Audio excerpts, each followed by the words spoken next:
Nigren here, welcome to Faerun, or Forgotten Realms Total War, mod for medieval Total War Kingdoms. It's been a while since I last made a video where I spoke, but we will continue. So I've changed a few files in this mod to try and remove the squalor or unrest problems.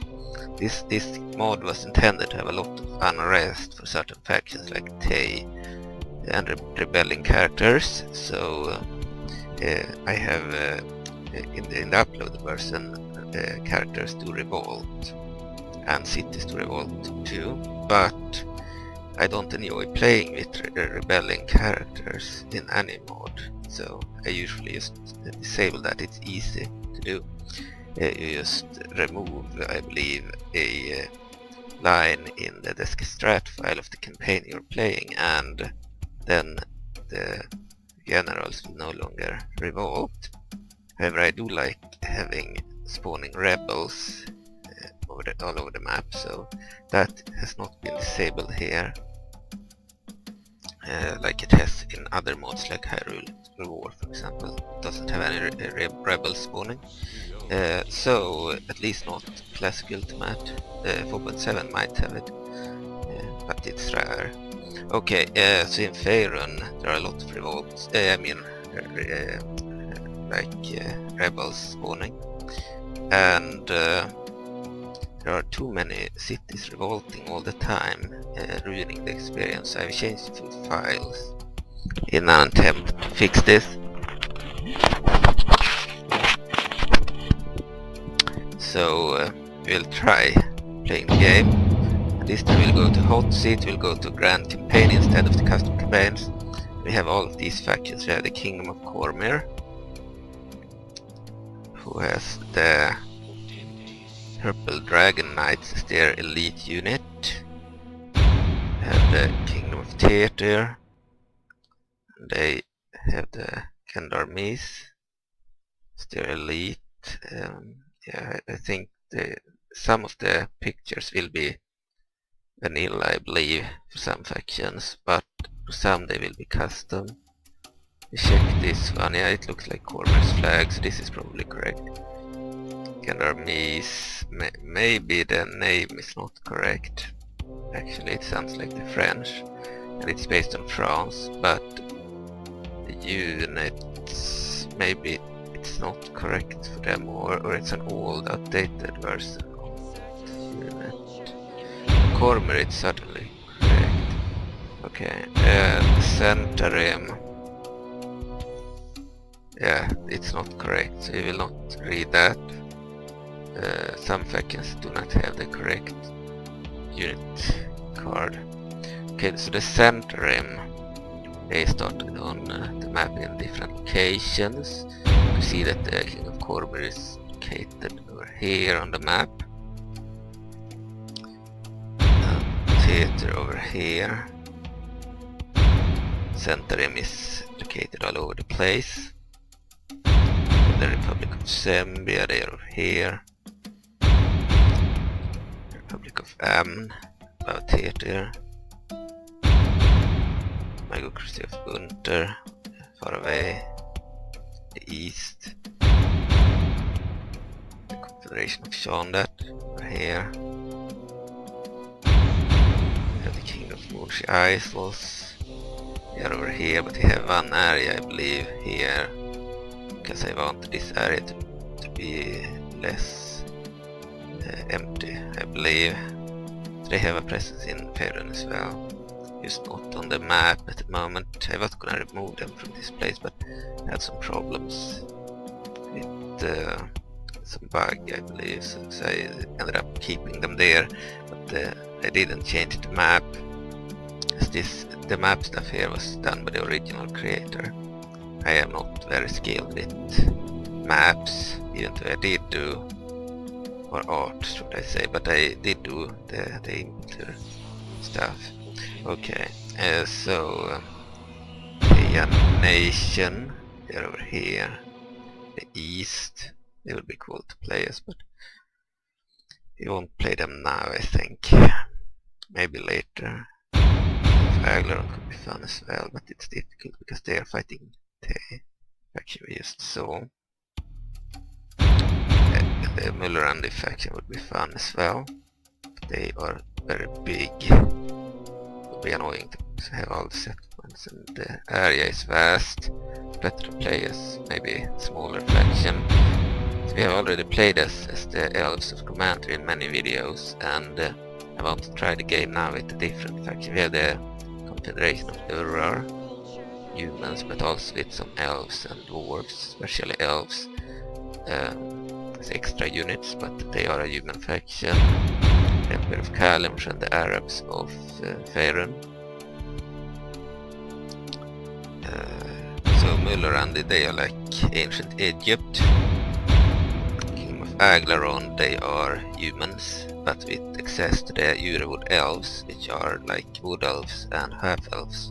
Tejan nation, they are like humans, similar to the Mullerandi humans, but they are not Egyptians. They are similar ethnicity. They are more inspired by Rome in this mod, at least, but in lore they have similar ethnicity to the Mullerandi people, which are the ancient Egyptians of the mod. And then the world. Faerun is the continent we see on this map, and Forgotten Realms is the entire world, which spans other areas as well. And Dungeons and Dragons is the IP. So Tej is like Rome of this world, but they have access to monsters like undead and orcs and such. Yes, mercenaries or regulars. I believe the monsters are mercenaries and the undead are regulars. There are a few monsters that are regulars, like the goblins, which are called the gobos here, and some orcs, common orcs. And like also some gnolls, but then there are others that are purely mercenaries, like the Ilgaians or the Minotaurs or the ogres, for example. And they have some unique ones like the red orcs and the Tanaruks. Of course the rebels have access to everything, but Tej is the only faction with the red orcs and the Tanaruks. Okay, so because the red orcs is a special breed of orc, they're like bred in Tej. Okay, we have the King of Moon's Isles. They are like Northmen, but they are more like a mix between Northmen and the Scottish, I believe. It's like Scotland and a Viking faction combined. And we have Confederation of Shondat. They are a human faction based on ancient, I believe, Greece and like 13th century Italy, I believe. And they have access to elves, mercenaries and such. They are similar to Mullerand. Similar people, similar troops, slaves, and similar units. They are kind of their neighbors. They're very similar. The Republic of Am, they are like Renaissance Spain, the Spanish Empire, but without guns, essentially. The only faction that had guns or rifles is Mullerand, ancient Egypt. The Republic of Am, they are like Spain that conquered the Aztecs, but without the guns and cannons. The Republic of Zambia, they are like Venice, the same time period as Italy and Spain, I believe, or a similar time period. The Centrim, they are like the Holy Roman Empire, but an evil version. And they have access to some monsters and such too. In of theater, they are like France essentially, but fancy version. Cormer is like England, but a fancy version, I believe. Okay, so Kalimshan is like the Arabs or the Caliphate of Faerun. They have access to mostly over 30 like historical units, Arab units, but then they have fantastical units like genies and genasi and wizards on carpets and other stuff. So they have really cool units, a large roster. We have still to do the cards for some of the units for this faction, like half the units. Same with some of the others. So the Captain's Confederation, they are really cool. They are a pure Northman faction or Viking faction. Well, unlike, they share the basic units with the Moonshires, and they share probably some mercenaries with them, but they have completely different medium and elite troops. They have a few shared medium troops as well, but they have completely unique elite troops for sure. They are enemies, but this is more like a proper Viking faction, and the other one is a mix between like Scotland and a Viking faction. Okay, so this one would be fun if you want to be like it's a pure Viking Northman faction. Okay, the Lords of Waterdeep, they are humans and knights and such. They have griffins too and mages and such. King of the Mara, they are a Crusader Knights faction, but they are dark-skinned people. So they are like a what-if scenario if the Crusaders were a different ethnicity than white, essentially. They are really cool, fantastical knights. So they are not based on history. Some of them look similar to the winged hussars of Poland, but most of them look completely fantastical. Okay, and then we have the nation of Rasherman. They are a nation of witches and barbarians, with many units being different variations of berserkers. It's a purely fantastical faction. It's a human nation, but with many different berserker units and witches. So they are fantastical but still human. The Kingdom of Impoter. Here I did the map thing. I had done it more properly previously, where it looked similar to, for example, the Mara here, with one clear color and line. But then when I had done that, I believe it was only this part that was Impoter. Then I decided to add this region, which is one region, a large region, because this area couldn't be reached otherwise. There was a like river here, and for some reason the land pass between these two areas couldn't be crossed, because the original creator, Vladimir, he didn't want Tay to be able to go into these lands. So it shut Impoter off from this area. They are supposed to have in lore during 1372 started date, because Impoter during this time had a presence here and was expanding, so I decided to give him this area from the start, and then I had to change the map here, and it was difficult to paint this area, so I decided to just copy the stuff from the minimap in the campaign. That's why it looks more like the minimap stuff. Okay. But it got the right areas essentially covered. And this faction is like the Mara. It has the same militia, some of the same medium troops and mercenaries, but they have essentially the second part of the roster, the stuff that we're supposed to be like regional nobles originally for the Mara. So they have knights as well, but the difference is that the faction has knights that look similar to English, French and Holy Roman Empire knights. They are clearly based on history, with Northmen, mercenaries and such, while the Mara is purely fantastical with some inspiration from Asia and Poland, and the winged hussars especially, but yeah, they have dark skin and do not look European, but still have a knight focus. So they are still peasants and knights, but fantastical, while Impoter is peasants and knights that are more historical in their looks. So it's essentially a Crusader States faction that looks more like in history. Then we have the Duchy of Baldur's Gate, known from the Baldur's Gate 2 and Baldur's Gate 3 games. It's a human faction with access to dwarves and elves as mercenaries and of course other humans. But the core faction is consisting of peasants and the Flaming Feast mercenary company. Such. It's the only faction that didn't get any new units for their regular roster.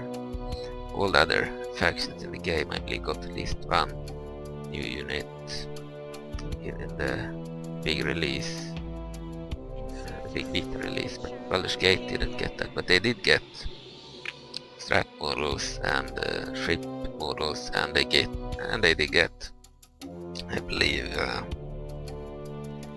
they got a bunch of mercenaries shared with other factions. They still have new stuff, but no regular troops were added for Baldur's Gate, so they have all the troops from the demo essentially, plus access to mercenaries that are more modern.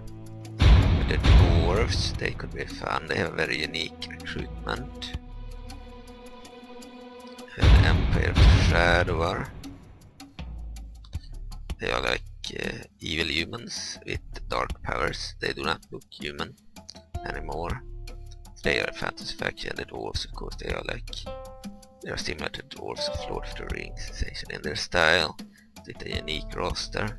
For this mod, they are similar, but they have a very unique recruitment. For example, they have access to their basic troops and medium troops everywhere, and then have elite troops from 3 different settlements, and you can only get one of the elites from each of the 3 settlements. They are unique guards of the settlement, and I believe that that's because the Dwarves of Delzoun is a confederation of 3 dwarven kingdoms or city-states. So Citadel, like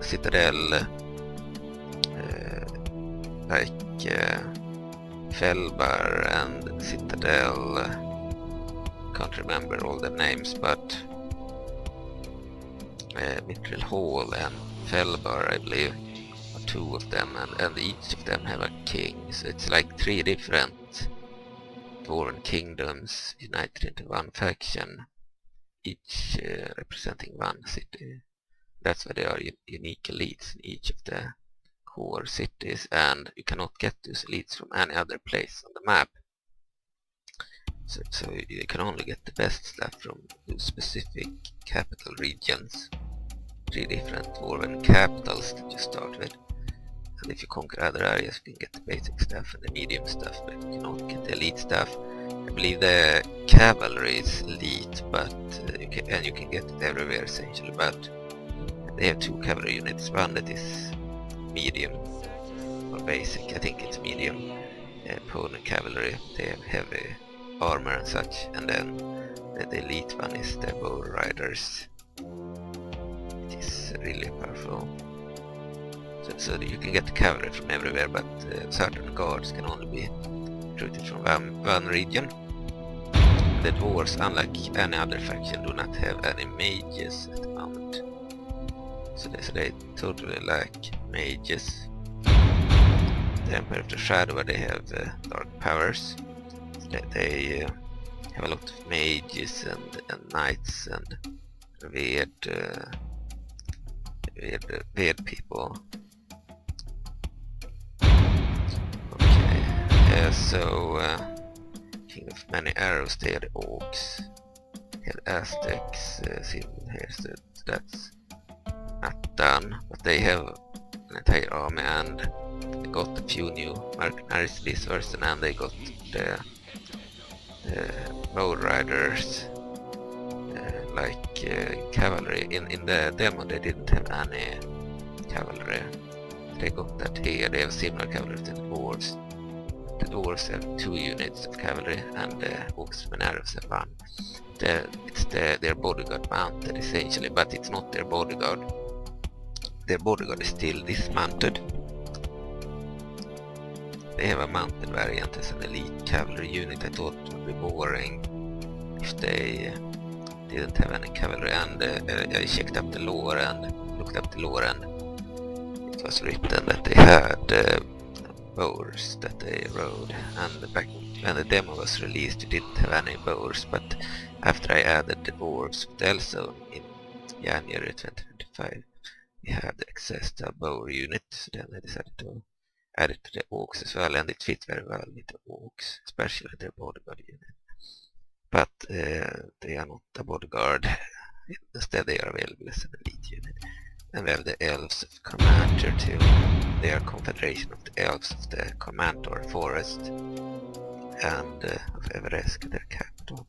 They are the ones I had done multiple videos with. I did 4 Let's Play parts, I believe, and then I restarted it and tried playing for like 3 or 4 hours, and I still had a lot of revolts, and then I tried it again for 6 hours or so and had revolts, but I had given like each settlement in the game had received like public order bonuses and law order bonuses, and it helped because the cities had a green face instead of a red one for at least 30 turns and no revolts. Then all of a sudden after turn 30 something they just started to revolt anyway, and the problem was that they revolted even when you exterminated the settlement and when you decreased the tax, and when you had a full army or stack inside the settlement they still revolted, so I couldn't get rid of the problem. So of course even worse in the official release where we haven't even changed the public order bonuses to be max. In this version I think I have now restored the public order to earlier levels, I could be wrong. But the difference now is that I changed a different file and set revolts and such to 0, so hopefully we won't have any revolts. I wanted to try and play as the orcs. Might be fun.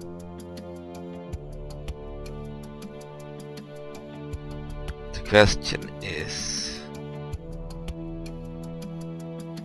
if you should play the orcs. You play on very hard difficult on the campaign map, and in battle could let the AI have some bonuses. Manage your cities, no battle time limit, show CPU moves, and I do not really need to read this. So the orcs, problem with Muller is they do not have a lot of unit cards yet. With Tay we would have the cards, but the orcs of Many-Arrows could be fun, they also have their cards. Agleron have their cards as well. They could also be fun, and Impetur have half their cards, same with the Mara. But yeah, we might go with the Kingdom of Many-Arrows. For now, we'll start again.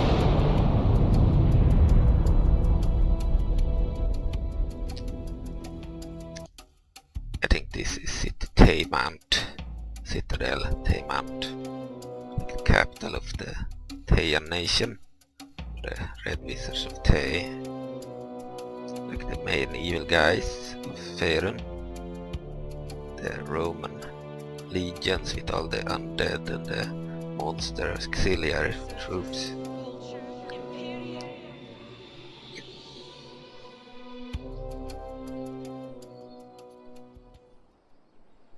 Different UI here for the orcs. Looks different from the elves. Kingdom of Many-Arrows. Capital city, Dark Arrow Keep.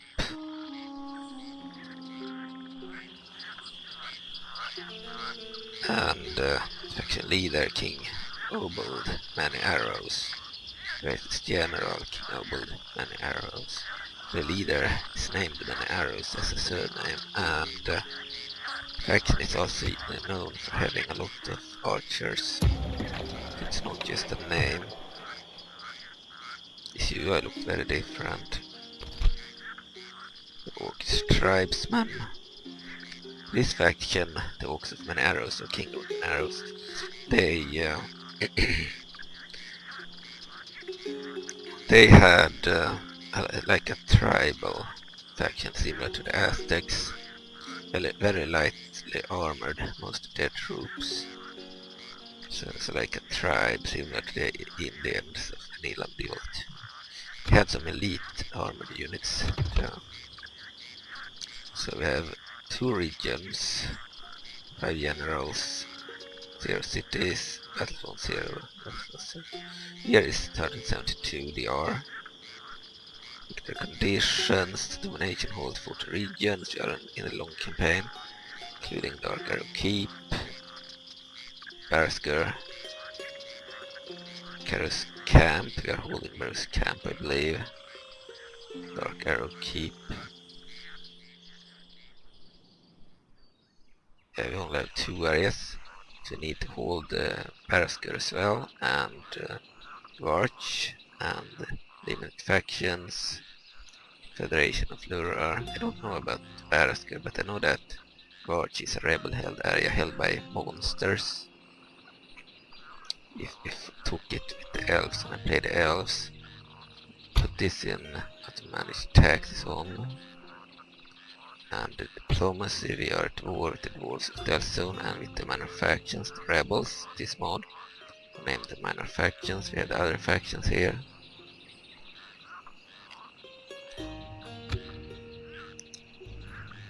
Diplomacy. Centrim are allied to the Republic of Zambia. They are at war with the Lords of Waterdeep. Republic of Amn is at war with the Duchy of Baldur's Gate. The Magocracy of Unter is at war with the Empire of Mullerand. The Teian Nation is at war with the Empire of Mullerand. No, the Kingdom of Aglarond and the Empire of the Shadowar. Everyone is at war with the rebels and manufactions. Aglarond is at war with the Teian Nation. Mullerand is at war with the Unter faction, the Magocracy of Unter. The Confederation of Lurar is allied to the Lords of Waterdeep, Lords of Delzoun, and the Duchy of Baldur's Gate. So they are Lords Alliance essentially, and are at war only with the minor factions. The Emperor of Kalimshan is at war with the minor factions, everyone is at war with them, as I said, and the Captain's Confederation, no allies, no other enemies. Lords of Waterdeep, they are allied to the Duchy of Baldur's Gate and the Confederation of Lurar, but not the Dwarves for some reason. And their enemies are the Centrim at the start. King of the Mara, they are at war with the minor factions, and allied to the Kingdom of Impultor at the start. Kingdom of Rashomon, no allies, no other enemies. Elves of Commander, no allies, no other enemies. Empire to Shadowar, no allies, but are at war with the Teian Nations, even though it's an evil faction with dark powers. They are still not friends to the Teian Nation. I believe that in history their people had some historical issues with the Teian people. And Dwarves of Delzoun, allied to the Federation of Lurar, but not the Lords of Waterdeep and not the Duchy of Baldur's Gate. Enemies, Many-Arrows are a faction, the Orcs. Duchy of Baldur's Gate allied to the Confederation of Lurar and the Lords of Waterdeep, but not the Dwarves. Delzoun, they are toward the Republic of Amn. And King of Impultor allied to the King of the Mara. That were the minor factions. a religion or culture. Or culture is the orcs and monsters culture. In this mod, culture is religion. So the orcs and monsters religion is a culture here. There are no priests and no religions. Instead there are cultures. So monsters is unique to the Kingdom of Many-Arrows. The Kingdom of Korm, they have the interior culture. Theater has the southern culture and Centrum has the western culture. It was important to split some of the cultures. I believe in older versions more of the factions shared culture, because I believe that if they have the same culture they are less likely to attack each other, so it was a way of keeping them more friendly than if all of them have different cultures. But I believe that the mercenaries cannot be divided between factions. Instead you could divide them between religions, and religions are cultures. They divide them between cultures, and that's why they sent their move to the western culture, so they wouldn't share mercenaries with their enemies. Cormer, for example. They have the Republic of Zambia, they have the eastern culture. Republic of Amel, southern. My good Christopher, they have the Milani. For example, the Teja nation, Mullerand and the Rashaman and the Unter faction shared the Milani in the past, but they had to give Tej the undead culture instead because it was unused, but needed to give them the undead culture because they wanted their mercenaries to be unique to Tej. Otherwise their mercenaries would have been given to Unter, Rashaman and the Mullerand faction as well. And all of them are their neighbors, but the Rashman and the Mullerand faction are their enemies. It would be weird if they could recruit the same monsters and such. That's why Tay no longer has the Milani culture despite being the same people, because we needed to not allow the others to have the monsters as mercenaries. Okay, Confederation of Shondat, they have the Northern culture. King of Moor's Isles have the Northern one. Teja Nation have the undead culture, the only faction that has that. Used to have the Milani. King of Agleron, they have the Northern. King of Mullerand have the Milani. Confederation of Lurar have the interior. King of Kalimshan has the southern. Captain's Confederation have the northern. Lords of Waterdeep have the interior. King of Damara has the northern. Nation of Rashman have the Milani. Coast of Commander, they have the unique Elven culture that no one else has. Lurar is mainly a human faction with some Elven units available. And the King of Agleron is also mostly a human faction with some half-elves and wood-elves, so it didn't make sense to give them the Elven culture. They already had a different culture selected. So the pure Elven faction, they needed the Elven culture. Empire of the Shadow, they have the western one. They share it with, I believe, the Centrim. It means that the Shadow and the Centrim share mercenaries. They do not necessarily have the same as the Orcs of the Many-Arrows or as the Tejan nation. Dwarves of Delzoun, they have a unique Dwarven culture. So they have unique marks. Chupalder's Gate have the northern one. And the King of Imperator has the northern one. Units, we have the Orcish Tribesmen. They are basic. The Orcish Spear Throwers. Spear Throwers are usually better against like beasts and elephants and such. Especially if they have armor piercing, but I don't think this unit has that. They have the Orcish Archers, they have the numerous, which is their strength. Can use sharpened stakes and long range missiles. They are really good. Faction is named Many-Arrows. They have a lot of arrow archers. Arrows, yeah. Okay, spearman. 9 attack, 4 charge bonus, 18 defense. The tribesmen have 14 defense, they are worse in defense. With their round shields. And they have similar shields. But worse armor maybe. And also the spears probably protect these guys more than these, the axes of these guys, tribesmen. 7-3 9-4. Tribesmen are worse in both attack and defense.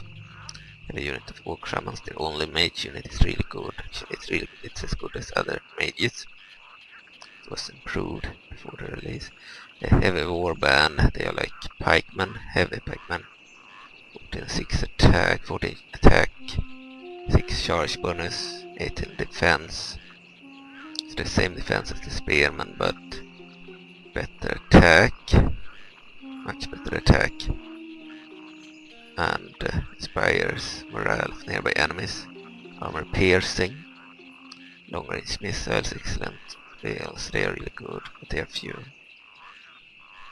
These guys can form spear wall, which is good and excellent. Well, points 2, they are really good as well. We have the Roman war priests, their clerics. Increases morale of nearby soldiers. Powerful charge, can't hide. Good constitution. Points 3, they are really good as well. 19-8 in attack and charge bonus. 21 defense, they are even better than the pikemen in a way, but pikemen are overpowered because of their spear wall formation. So it's questionable which one is better. Then they have their bodyguard, of course. Orcish warriors, tribesmen, spear throwers, archers, warriors. 11 attack, 4 charge bonus. 1 hit point, 18 defense. Goodwill. Compare with spearmen. Spearmen here have 19 defense, they have slightly better defense than the warriors. The warriors have better attack. And the bodyguard, warlords chosen general, is really cool. They have 17 attack and 7 charge bonus, 28 defense, a really good defense, and 4 hit points, very good. Hit points is how many points that hit the unit they can take before dying. It's really good for keeping the unit alive. Combat bonus in woods or snow, excellent will, good constitution. We already have access to mercenaries, black oak archers and gobos archers. These are like unique black oaks, but they have similar stats in this version to the Many-Arrows oaks, just a different model essentially, or different stats. Gobos archers, they are goblins, and yeah, they are mercenaries shared with the Teian nation, essentially. Teian units that they added to Many-Arrows as mercenaries in certain areas, including their starting areas. So you can hire the goblins and the black orcs, and in the beginning of the game you only have access to 2 of the units. Bow Riders didn't get a unit card yet, forgot about that. That's the new cavalry unit. All the other units are old. We have the tribesmen, spearmen, and warriors, and the archers, spear throwers, warband, human war priests, and the warlords chosen. I think this is not the bodyguard, it's the elite unit. There are like versus unit that is a bodyguard, and one that is a unit. If you recruit a bodyguard, you get a general. If you recruit a unit, you get a unit with this unity card. Then we have the bow riders. They are this unit mounted on the dwarven bows, essentially. Then we have access to siege, company of Hunnar Ballistae, and company of Hunnar catapult.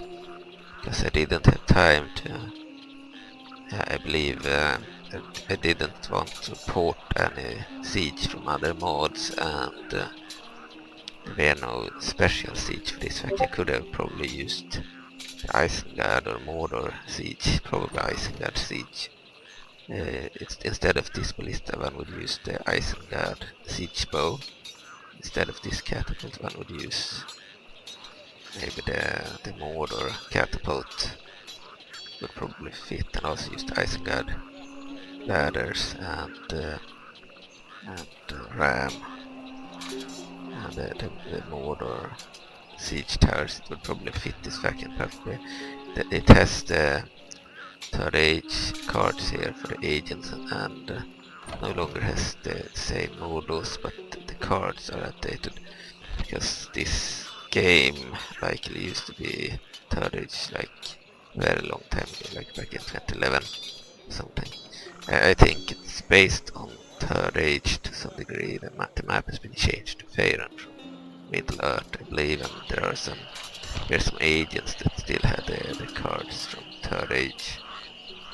So yeah, the Isengard and Mordor siege stuff would probably fit better than the human siege, but the human stuff here, the company of Hunnar, they are mercenaries that fight for anyone that pays, and the orcs of Many-Arrows are not like the orcs of Warhammer, for example. They are not savages. Instead, they are at war with many of the savage tribes that are included as rebels for the minor factions.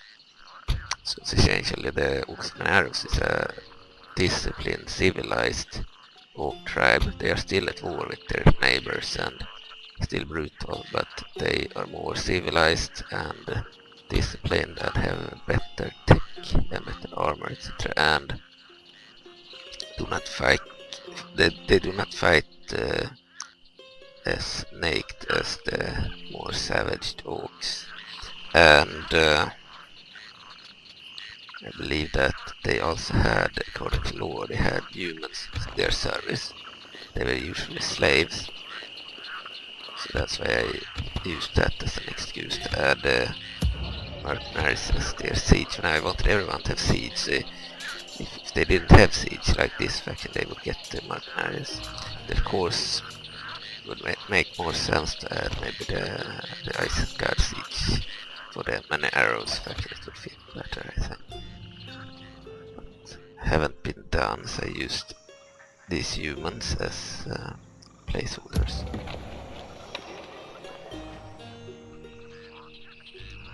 An army over here, around.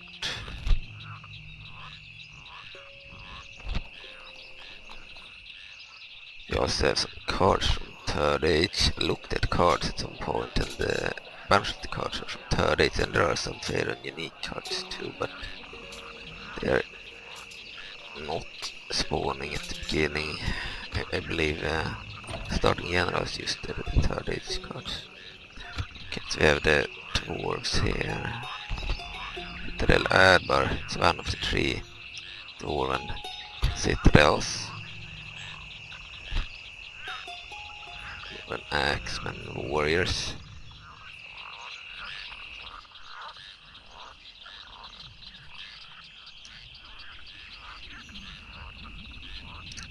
Could probably attack, but we have a weaker army. We'll move back. Fast forward. Here's Faerun as well. Large town with a large army there. We don't want to fight with this force. Blood Riders dismounted. Mercenary Northern Axemen. Blood Riders dismantle. So these units are like mercenary units, hill giants, mercenary warriors.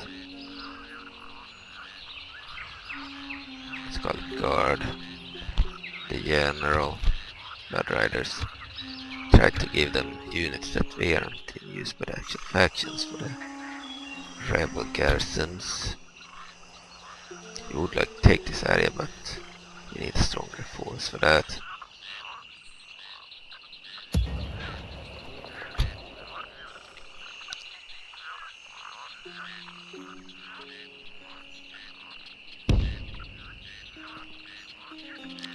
Move with this unit. We do not have any money to hire the units here. The Gobus archers and the Black Oak archers, they are both archers. The Black Oak archers are the same stats as the normal archers of our faction, but this one's different, it's worse. Fewer numbers, worse stats. But 1700, so the better ones are cheaper. Okay, we are still higher both, but the stats and costs are not perfect for every single unit in the game. Because it's a VIP, it's not really finished. There's still being units made. Actually, I've received 6 new units now. 3 units of the Black Talons, a heavy spearman unit, heavy mounted archer unit, and a heavy like elite cavalry unit. And then there are the three other units as well, I don't remember. Different mercenary company with 3 units, including a mage unit, a axeman unit, the purple flame, I believe. So we have the Black Talons mercenary company and the purple flame of the Eltergard region, which is a region, if I believe Baldur's Gate starts here. Then Eltergard is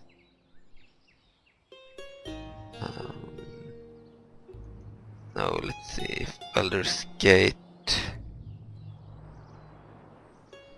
starts here, they would be here somewhere. I think the Republic of Amn starts here. So I think Baldur's Gate starts here somewhere. And Eltergard must be here. It's a rebel-held area with a full-sized garrison. But I have 6 new units I need to add. It will replace the units of that garrison, of course. So we'll have new enemies as the rebels in certain areas next to Baldur's Gate, and there will also be mercenaries in the region of Elturiel or Eltergard around here.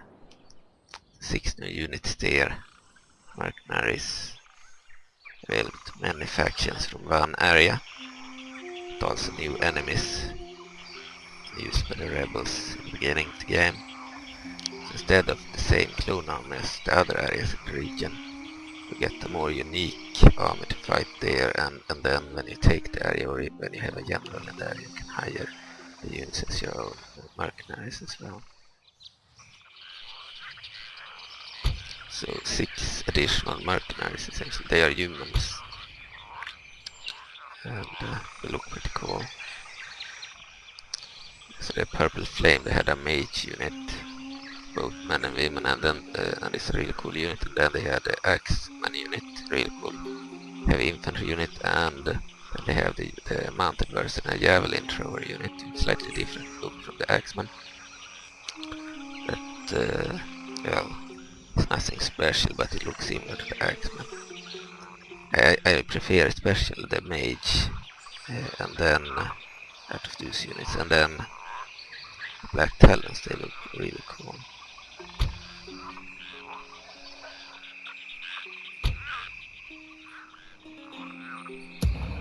Let's check, we have no money, we'll end the turn.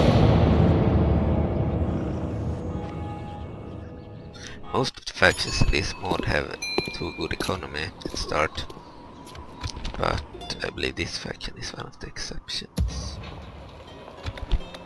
It has bad economy. Start. Can't change the tax rate, seems. We have no money to start.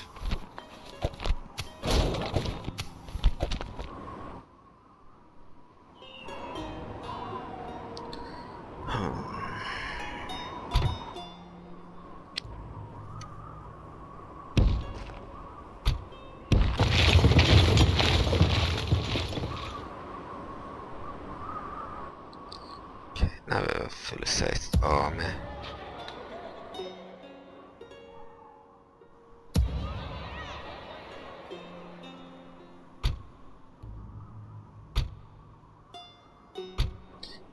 We would want to go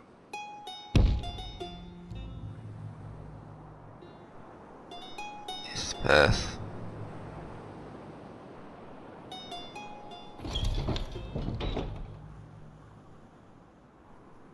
Problem is they probably have a large army there. Would like to move some troops. Need 1, 2, 3. We need 9 troops.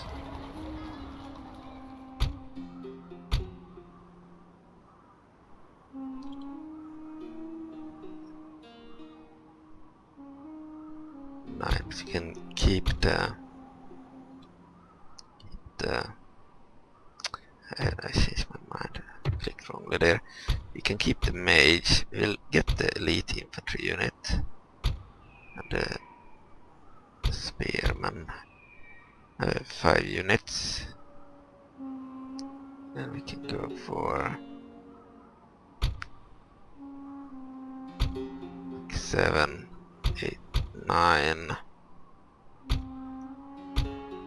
This is a good force. Just move them out. Join them with the other army here. We have an entire army. Then they have free upkeep.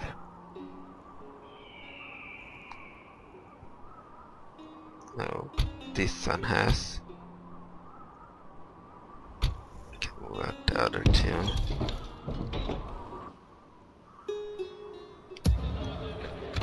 We have no money, otherwise we could recruit spies, diplomats, and assassins, and troops. We start with a fortress and a keep. And the turn.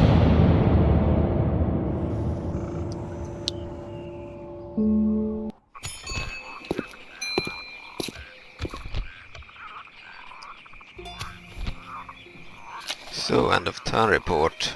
The nation has the overall strongest faction, largest population, and the best production in the world. Obould Many-Arrows are faction the orcs. Civilized orcs, they have the strongest military actually. At turn 3, surprisingly. The Emperor Muller and the Egypt of Faerun. You are like the ancient Egyptian army in a fancy world, but with access to mummies and scepters, undead troops.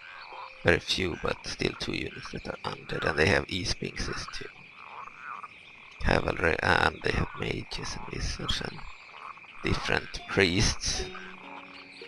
Okay, they are the best financially, they have the best financial situation. Can move back with this force for now.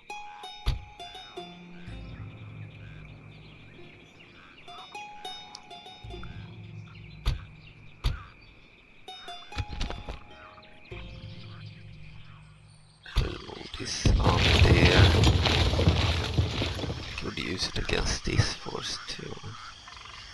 They're out of money, so maybe we should spend them against this force.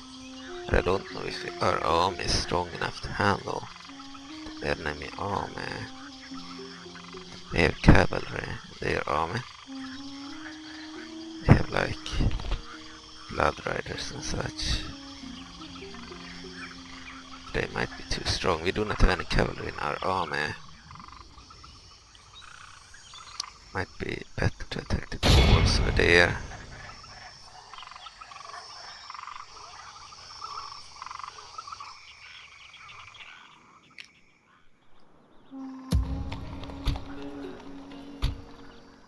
Okay. These troops. War priests. Spearmen.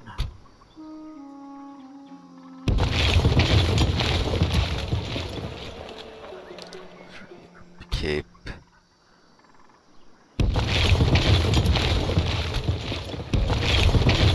Right, they have an entire army there. They cannot move this time. They're led by Gurguch, general, chieftain of the clan Skaruk. Okay, and chieftain of Carrick Camp. A lot of different ancillaries. Here we have Corant, chieftain of the Turnasco tribe, and Gara, chieftain of the... I can't read from a bit away. Chieftain of the Scorch Claw tribe. Torn Skull tribe. Okay, I have to move a little bit closer to the TV. Bit away. The TV. Let's end it.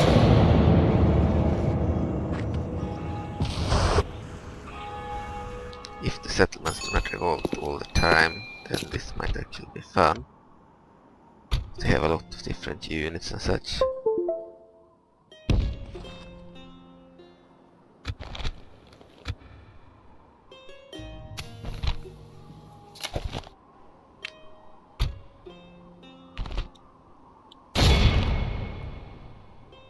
Okay, we need to build some siege.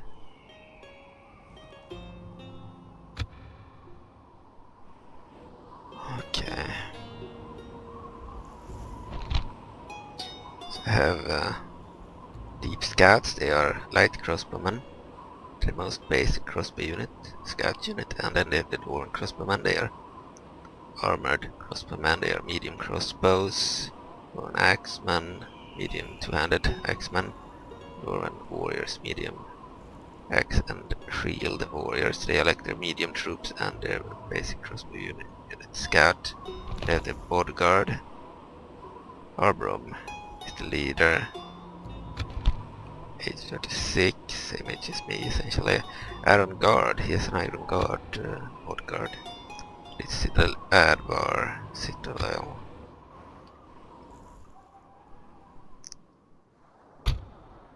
Right, let's end the turn.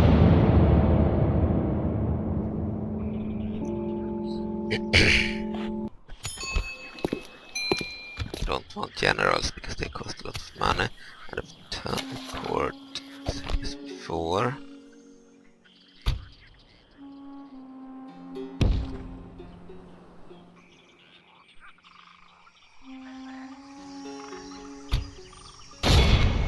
We are ready to attack. We will do it because we need the money. Okay, so we'll fight the battle. Army strength ratio 3-1 in our favor. Unlike the elves, they do not sally out all the time. We did with the elves, because with the elves we had very few numbers, and the enemies, the rebel monsters, had a lot of numbers, so then the AI thought that it would win. That's why they sallied out. But the elves had a lot of mages, so they still won. But the difference here is that we have more numbers. The dwarves do not to sally out, as we have far more troops than they have, and that's why we are now starting the battle. Let's see, Many-Arrows 0. I wanted to place the orcs for a while, fight battle in the battle, because I like the idea of having mostly infantry and only one cavalry unit. That's really cool. And a weak starting position. The orcs are very weak, as we saw, only 2 areas at the start. Let's start the game. Night battle makes sense when they are orcs. Okay, we'll start a night battle. Orcs like darkness. I don't like light. I don't know about Faerun orcs, but in Lord of the Rings they couldn't move during day unless they were very high. Warriors, await my command. The cities are vanilla. This mod, of course. That Dwarven city, it seems very well defended in terms of walls. We have 3 walls.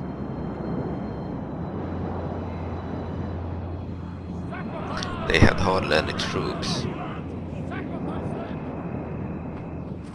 We have the Aztecs' voices, most suitable ones for these orcs.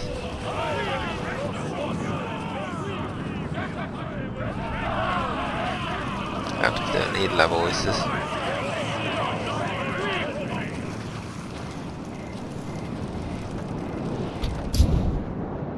We have the border guard general. If we control the general, we will control this guy, essentially. Could be fun to control the general in battle, but I don't really want to do that right now, as the point of this let's play or playtest campaign is to test if we have fixed the problem with the revolting cities. I don't know if we have bonuses now. I'll check that when we go back to the campaign screen. If that's the case, then we won't have any revolts for at least 30 turns. We need to lower the sound to 23.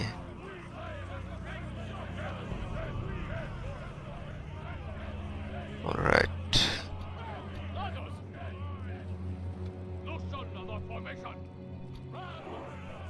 Tribesmen. Lose formation with everybody.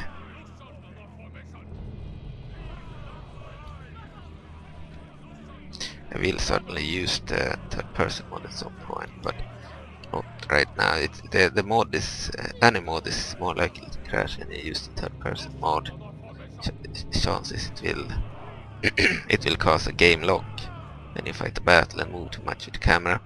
If you do not use it, the chance of a crash is way less likely to happen, but I think it can still crash in battle randomly or freeze, but it's less likely to happen when you do not use an external tool like that.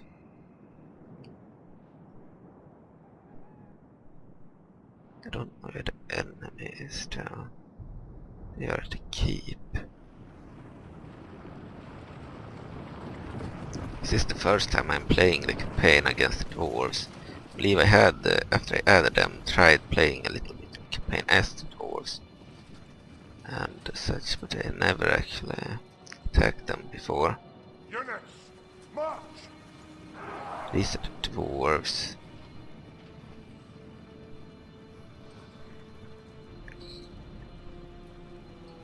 They have really cool units, especially the elite units. I believe these are unique to Citadel add bar, unless I remove that, but I think I restored it later. They used to be unique, and then I removed that and made the Iron Guards 2 units, 1 crossbow unit and 1 heavy infantry unit that are very elite.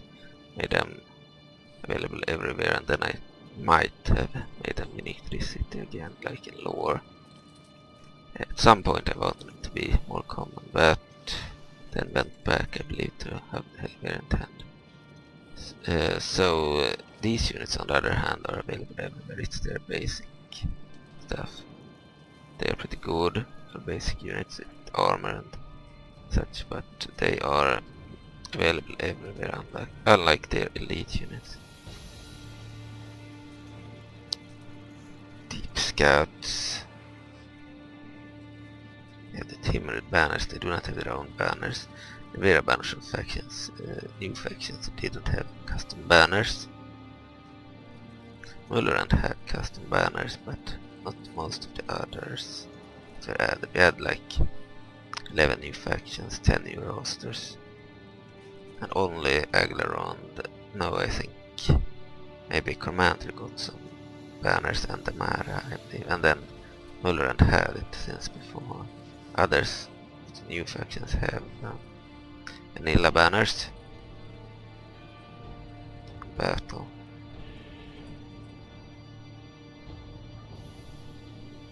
We want to destroy the gate, especially. We'll do that.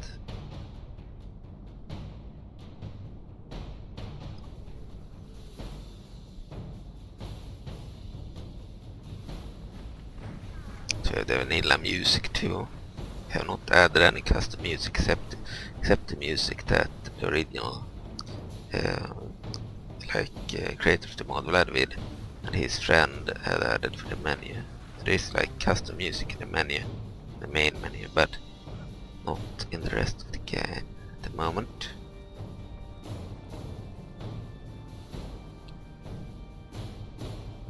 Siege tower.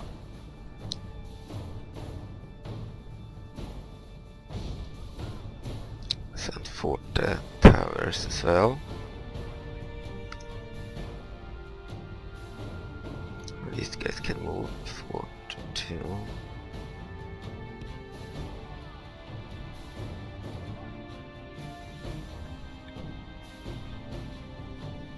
We'll wait on using the ladders. Maybe we'll move them fort.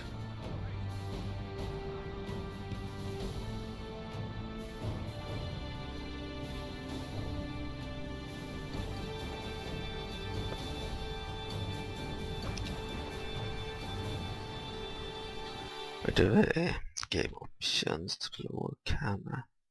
We are using that. I forgot to. The camera mod worked. Perfect. Then we can zoom in even if we are not using the third person mode. The camera mod is stable, unlike the third person mode. Third person mode also zooms in on the unit, but it zooms in on the general and you can control him in third person. With the Kamek mode you can zoom in just as much, like zoom like this or zoom out a lot. No limit essentially, but you cannot control the general directly. Now we can at least look at the units up close, which is pretty cool. These units are, it's like their coolest unit. Elite.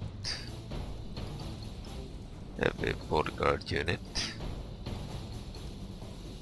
The only one that is cooler is the mounted one. One on the boars, or wild boars, or whatever.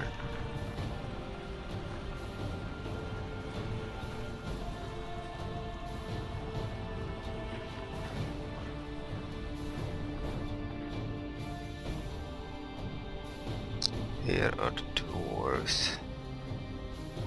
They are turtling at the keep. You can check their units up close now too. This is the general model.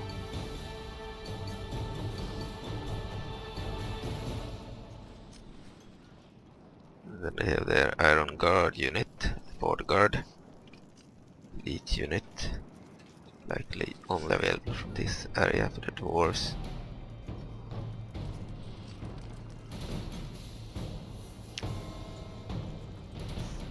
like a heavy maceman unit with maces and spears. A battering ram is in place. It will not be long before our enemy's defenses fall. Cool unit. And they're basic warriors, the dwarf warriors. Axes and shields, chainmail armor. They're pretty good for basic infantry.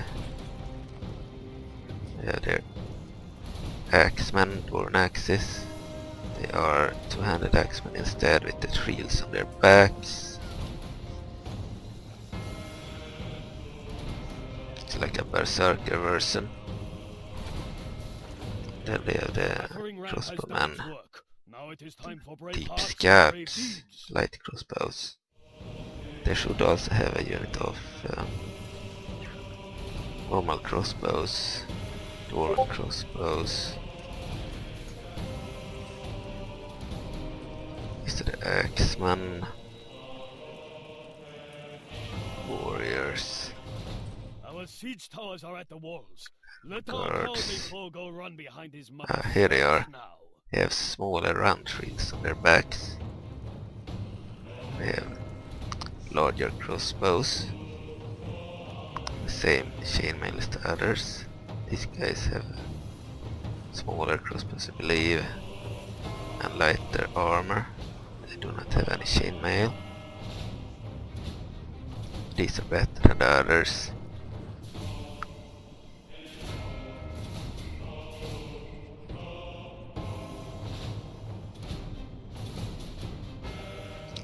Destroyed the gate. No, not the gate. We destroyed the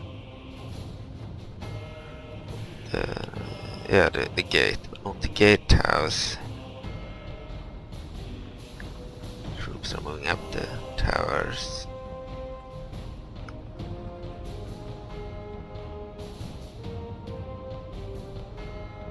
The dwarves are holding the towers. We need to take the gatehouse so they don't drop oil on our troops. We'll try it at least. The troops in there and take it to prevent them from dropping oil on our troops when we enter. Orcs have a lot of troops. It takes a while for them to go up to the tower. The weakness of the orcs is that they have no cavalry in the beginning. In the demo they didn't even have cavalry, so they would be really weak against other factions with cavalry. So you need to recruit cavalry, but the problem is we had no money. We couldn't recruit anything, we couldn't hire any mercenaries. That's why we need to take this area so we can get some money by sacking it. I believe if we sack it we get the most money.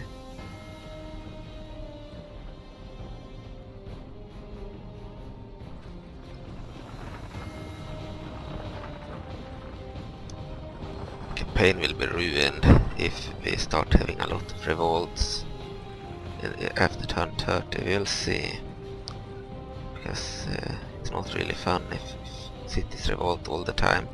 One revolt here and there is fine, like in other mods, but not if you have like an entire army in the city. Still it revolts.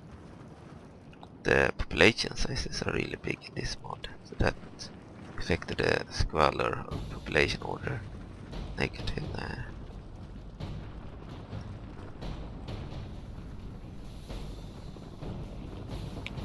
I think the siege towers, ladders and the ram could be taken from 3rd age to war. Would fit pretty well. Same with the Isengard ballista. Probably fit well. The mortar catapult.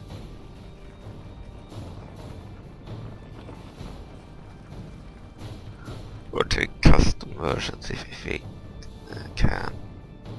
But I don't know if it's worth it, I believe. So Bannable will likely make his own siege at some point. He already made human siege, so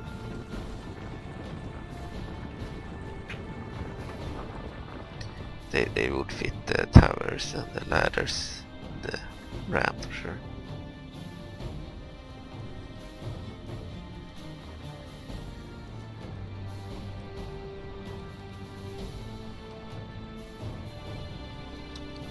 a while for the orcs to move up.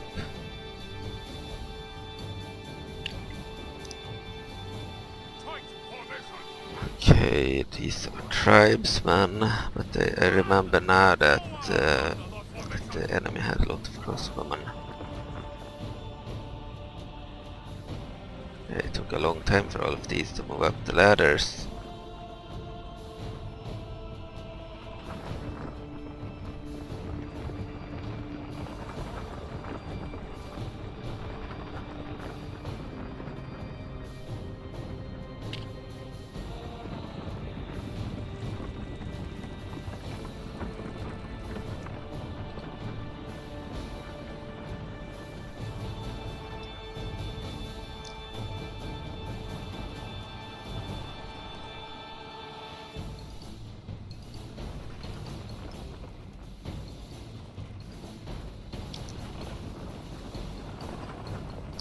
Elves had better economy, sure.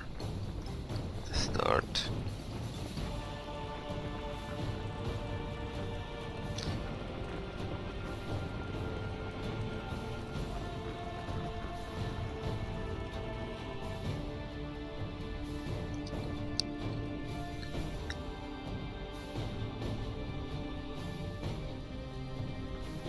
Our weakness is that our troops are light infantry mostly, and no cav.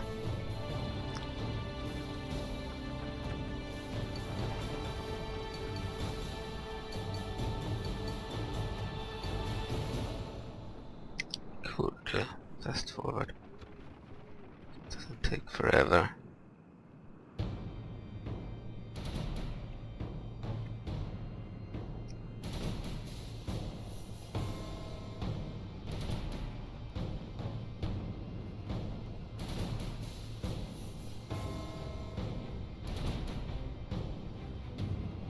Good.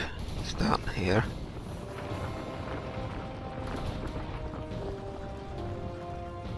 Good. Third, fifth on the wall. Move in there. Our brave warriors have taken the walls. The rest of the settlement is sure to follow. That's very good. Now they can drop any oil. Use the alarm again. Break down the other gate.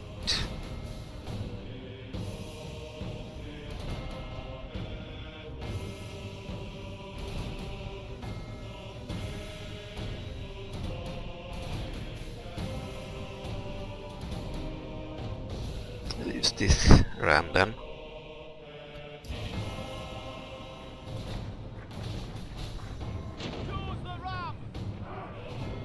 No, we might use this one. No, that one right now. Didn't need to.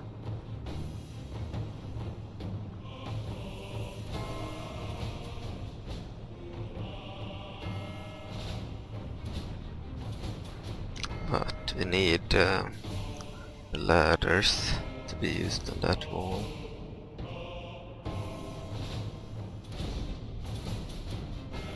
And the ladders on this one too.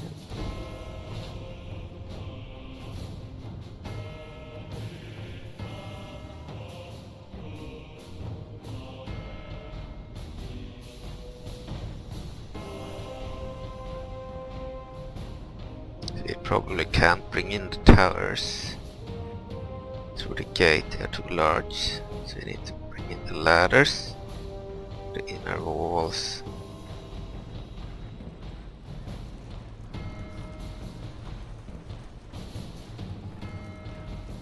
These models are older, but they still look kinda cool, especially the armored ones, the bodyguards.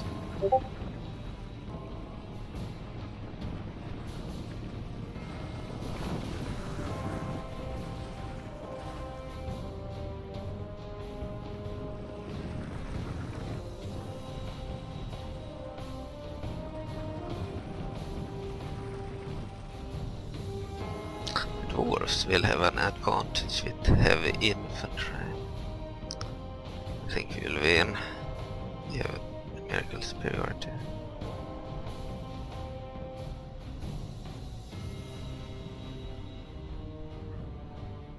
had a third wall. Yeah.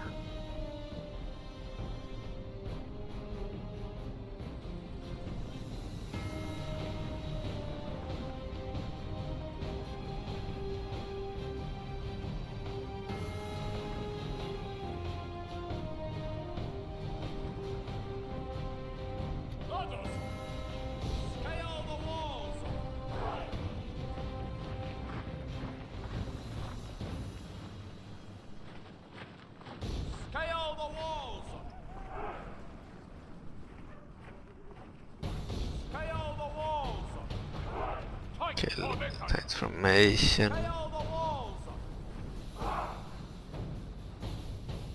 So these walls are a bit buggy. Our ladders have reached Now the they walls. succeeded. Our Good. men are taking the fight to the enemy even when they hide. Now these guys. So, transformation.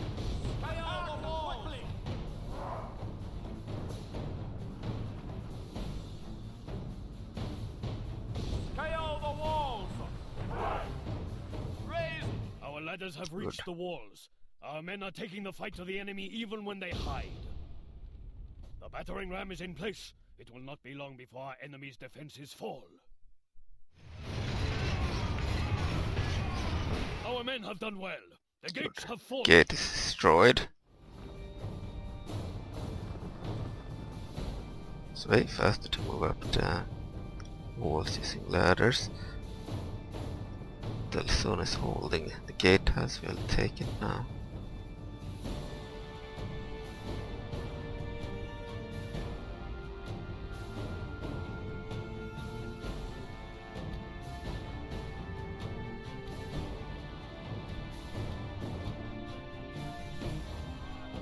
Over there.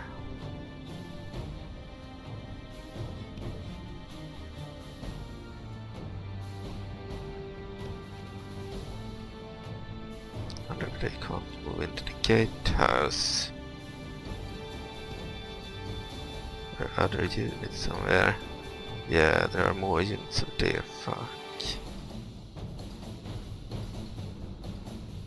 They're idiots.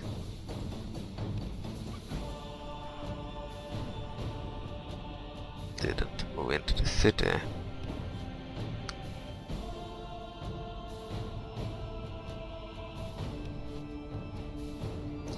Alright. I need to go and do something. See you soon.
Alright, I'm back.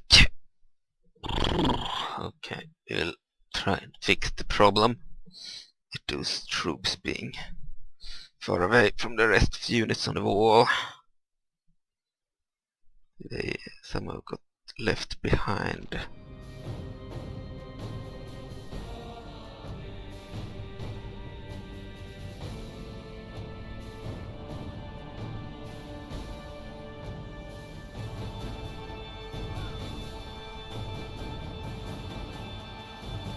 Actually, just pick up the ram.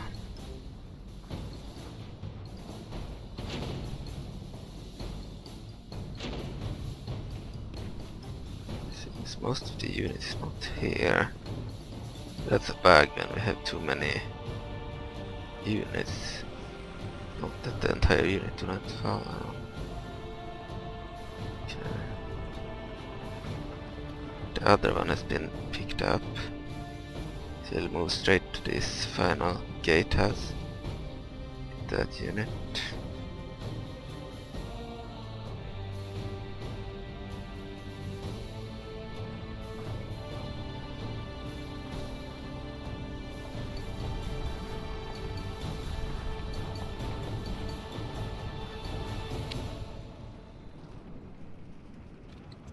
Tight formation is fine.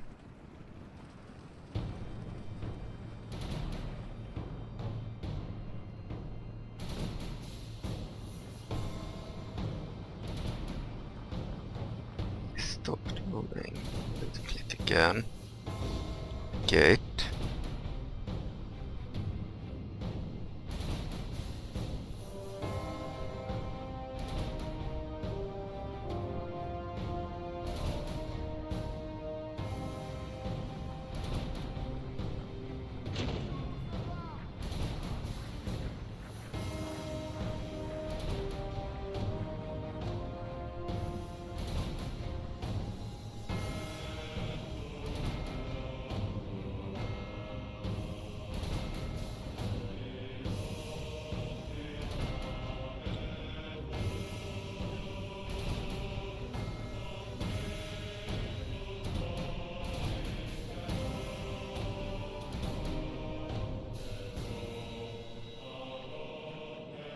Okay. We're a bit bugged because of the numbers.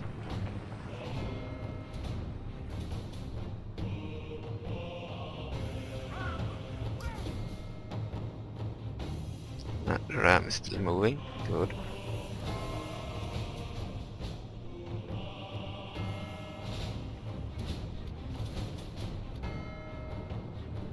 Let's move down off the walls here.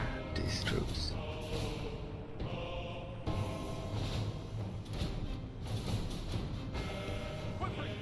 These ones as well.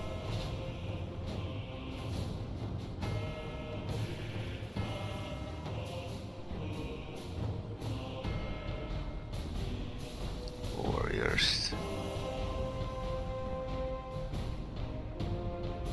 So we have archers. Walkers, archers. Not too many, only 2 units. We have loose formation with them. And move them all the way over here.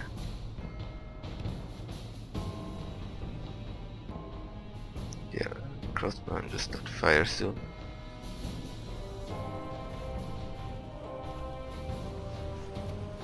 Capture the building again. Yeah, now they started to move. They're moving up the fortress buildings here. Down to the walls here.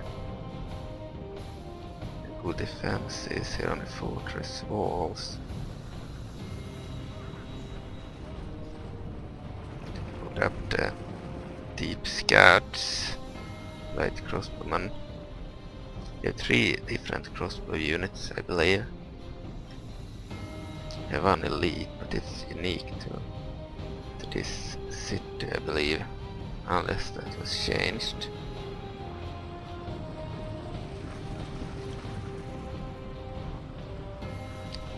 Guard. It's named the Iron Guard crossbowmen, I believe, or crossbows. Didn't have the unit here. It has a very unique crossbow that does way more damage than the others. Destroy the gate. Shit, they are moving out. These are tribesmen. They will have to fight.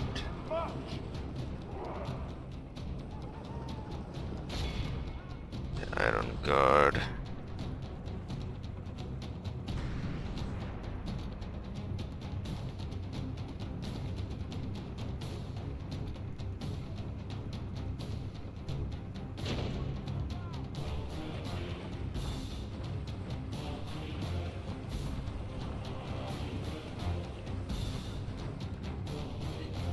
They stopped ram there.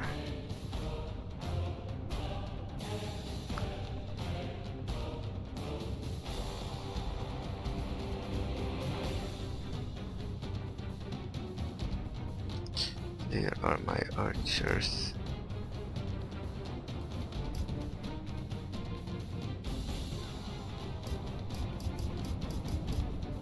These guys haven't moved in. Let's move in. Now.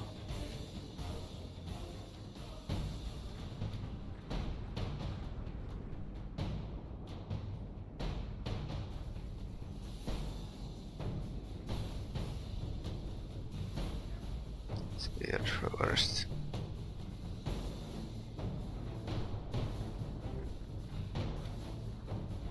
These tribesmen. Just move in. Attack them. There's some bugs in this city for sure.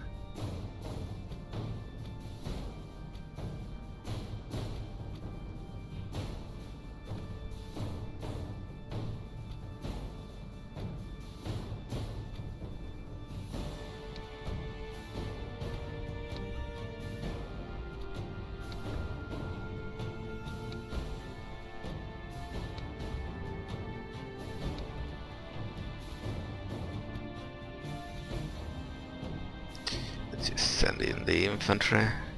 All the basic infantry anyway.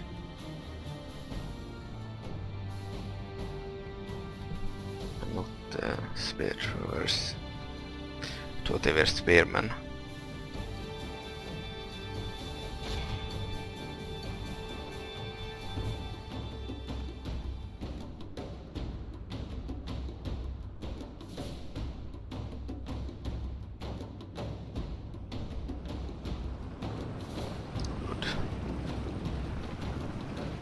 In the troops, these are the archers.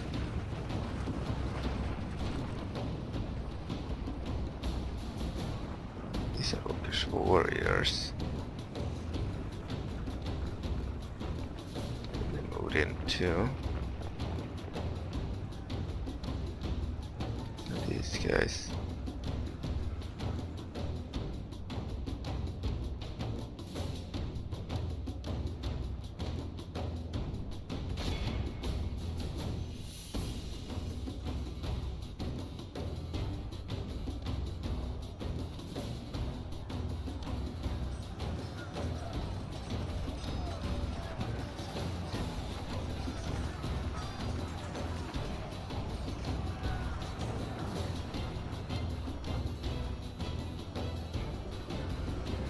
Yeah, the army's entering. Good.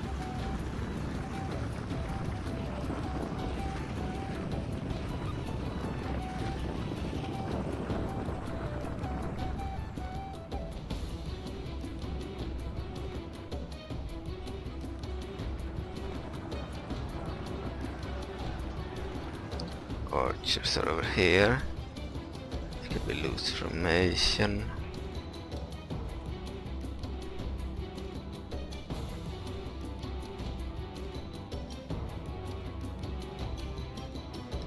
Deep scouts could be attacked. Okay, and the other unit, we need to find a crossbowman. are not deep scouts.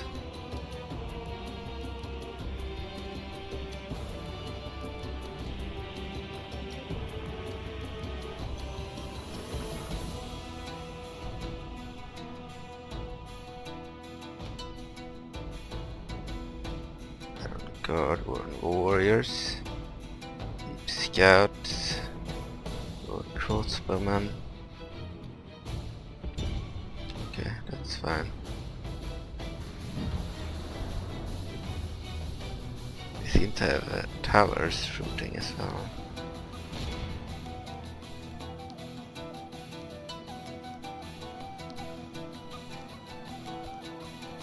Did have spear throwers. Let's group them. Send them into.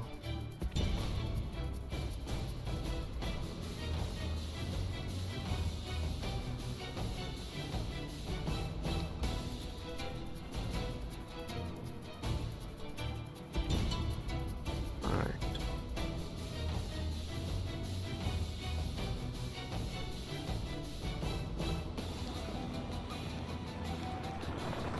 These are the archers.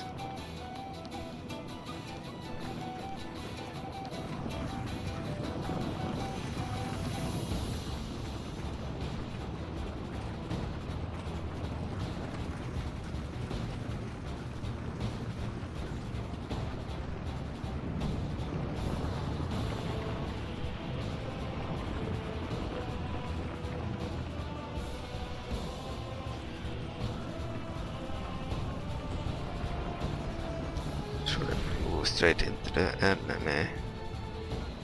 Need to stop there. I'm supposed to fire at the crossbowmen wherever they are. There, fire at them.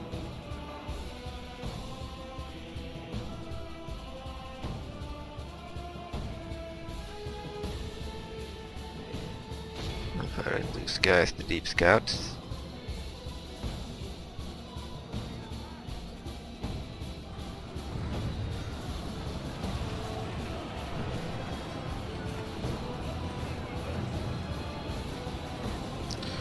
Our archers should be pretty good, actually. And many.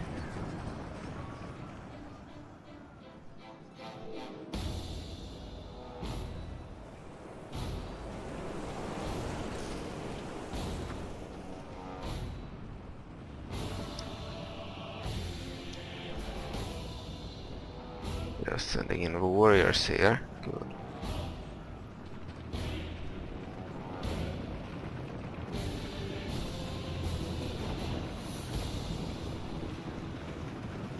Even stronger than the tribesmen. Have better attack but weaker defense than the spearmen.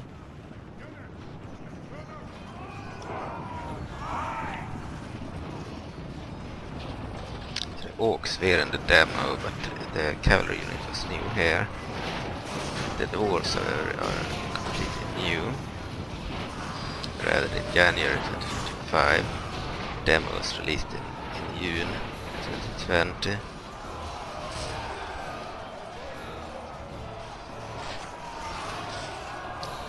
The Dwarves were not released until January 2026. The 1st of January, on New Year's Eve essentially.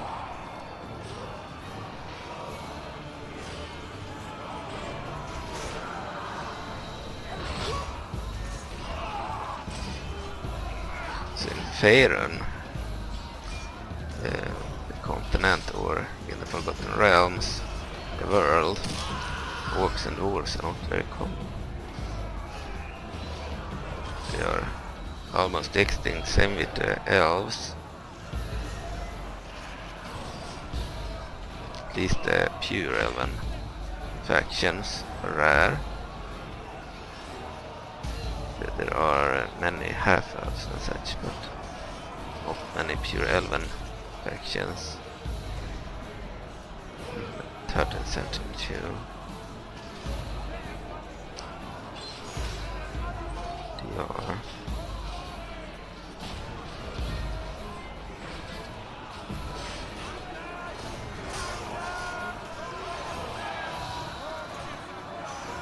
These are the warriors, Dwarven warriors. Yeah, they have pretty good armor for their basic units.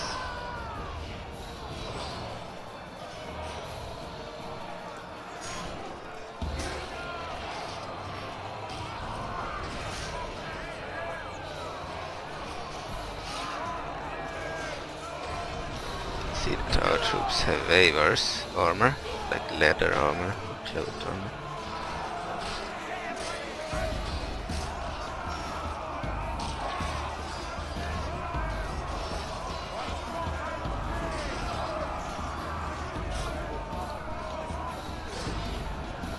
We have the numbers.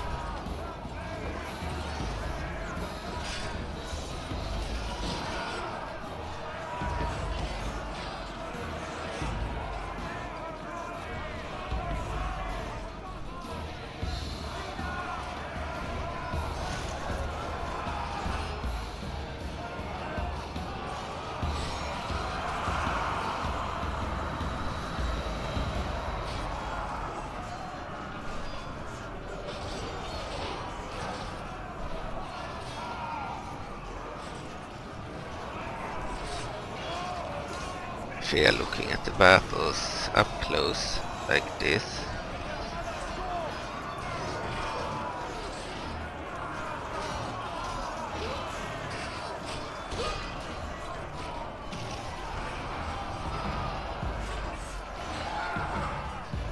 I like having medieval 2 and it's mods that the units have collision damage. They can't just move past the unit.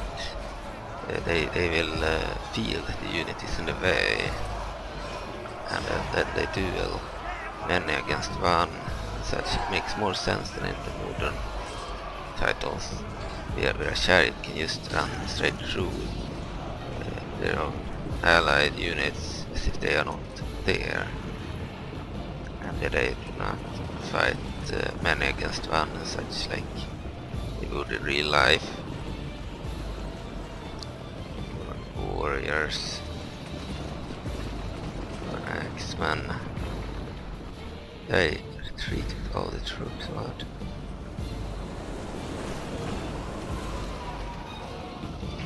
Archers are still firing at them.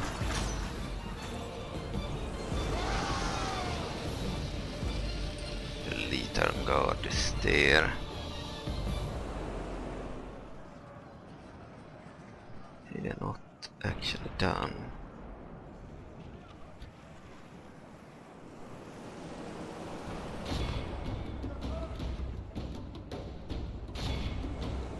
Let's put them in again.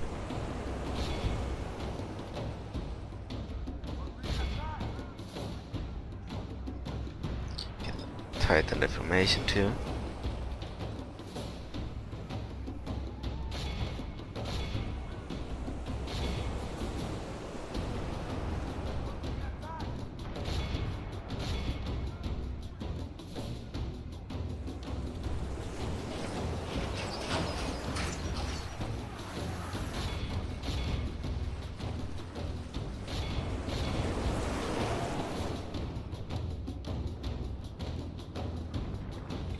Troops are entering the gatehouse.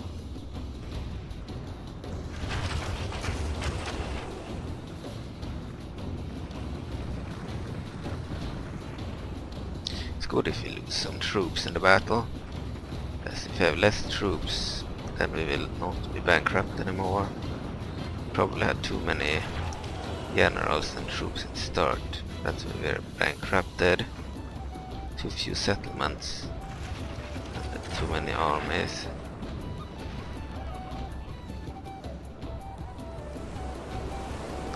Pick this settlement as the target so we would have an easy victory, as we could sack it and get money, but maybe we should have picked the other one. If we lose some troops or an entire army would also end up with a better economical situation. We will attack the rebels after this.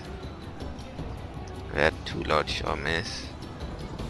Might need to lose one of them.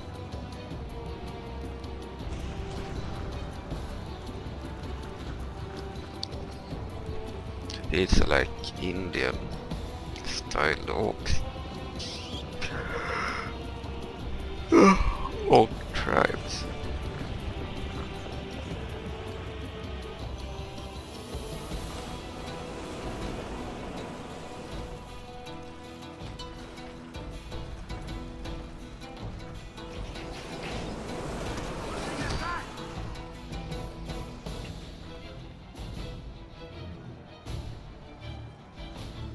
There is a bug, they have a problem actually moving because of their numbers in this settlement at least. They rarely have this much trouble. All their troops not being able to move as a cohesive unit. Would suspect that they would be working better on the battlefield than in a fortress. There are a bit too many in a fortress. Deep scouts are sent up the walls again.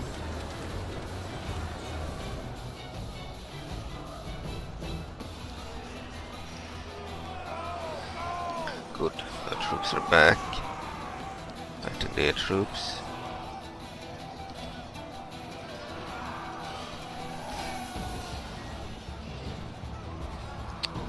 Warriors, send them in. They could build tight formation. Tribesmen 2 sent in.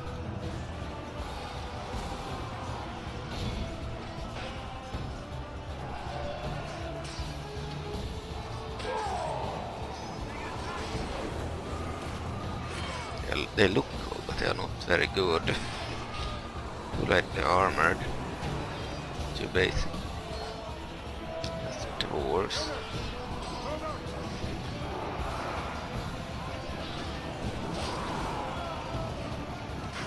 Their numbers should be able to win if they do not get stuck and stuff. They're way here. Plaza.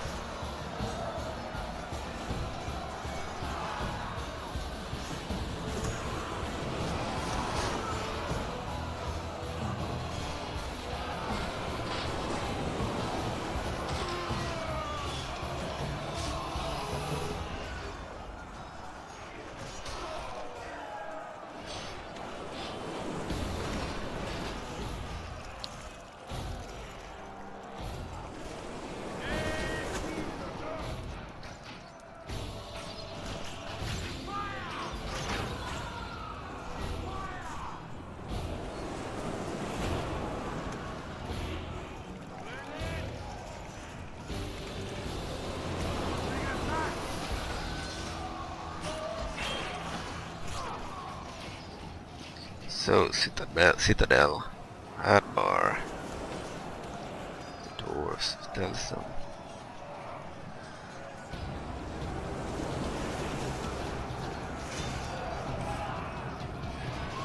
Orcs versus Dwarves.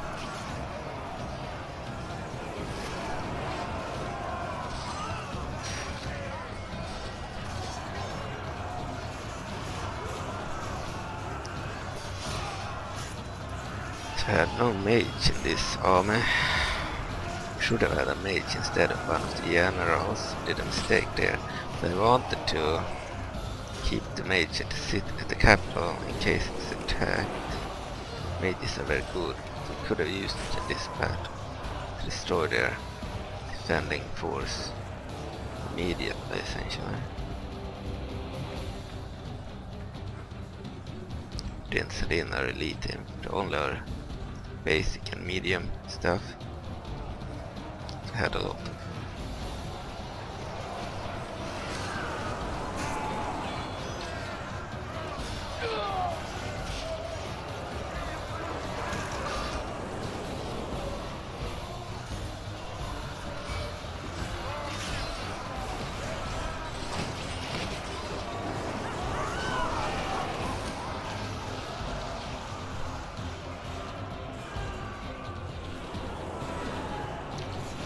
Yeah, it looks pretty cool.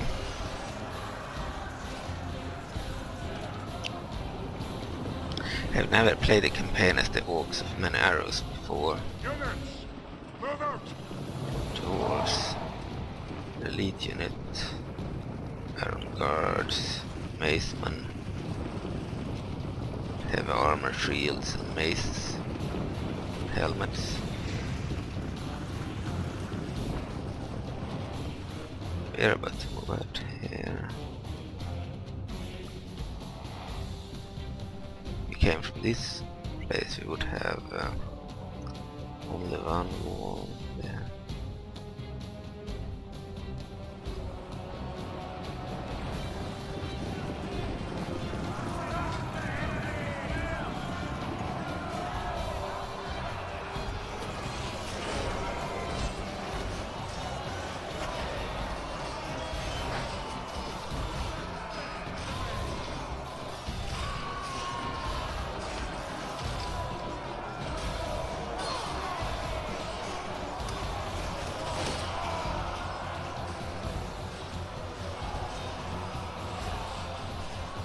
The archers have no ammo left. The infantry seem to be losing. We wanted to decrease our basic infantry without sending in the elites. We only send them in when they have defeated everyone else or routed them.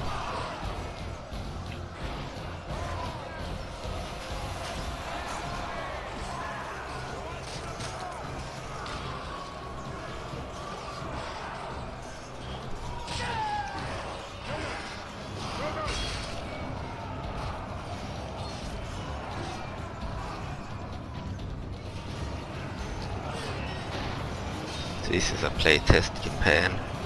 We will restart it if it doesn't have a lot of revolts. We need to add those 6 new mercenaries before we start a real campaign. I still think it's like a real campaign, it's just that there's no point continuing it if there are 6 new units we can add. Unless we finish this one first and then update the mod. I am updating it on a different computer. I could update it at the same time, but I can't play both unless well, I could have 2 versions of the mod. It would be annoying. I have to make a separate copy with a different name. Still have a lot of numbers.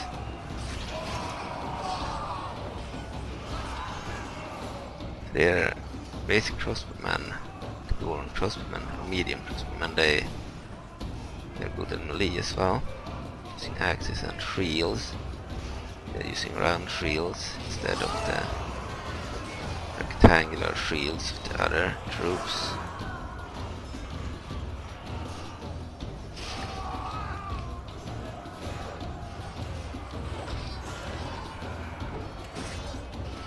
Iron Guard has entered the battle. Their soldiers based in the Iron Guard, I believe. Thought it was cooler than their basic warrior.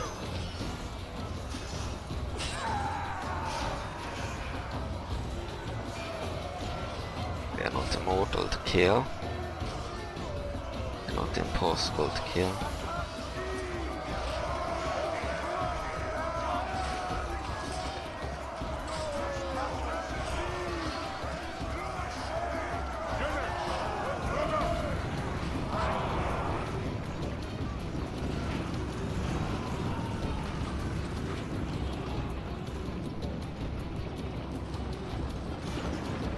We have killed 25% of the enemy and they have killed 10% of our troops. We are leading the balance of power meter. Some of our troops have routed.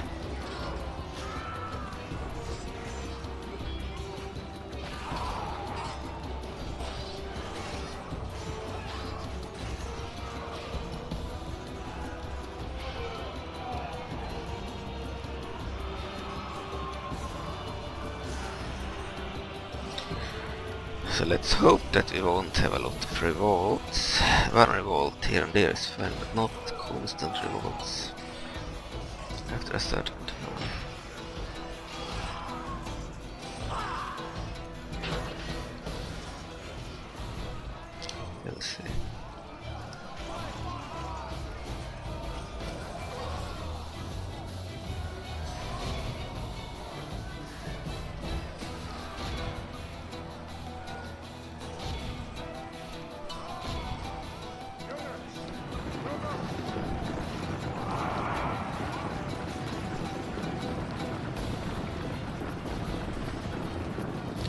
Right. We'll let these troops attack their deep scouts, crossbowmen.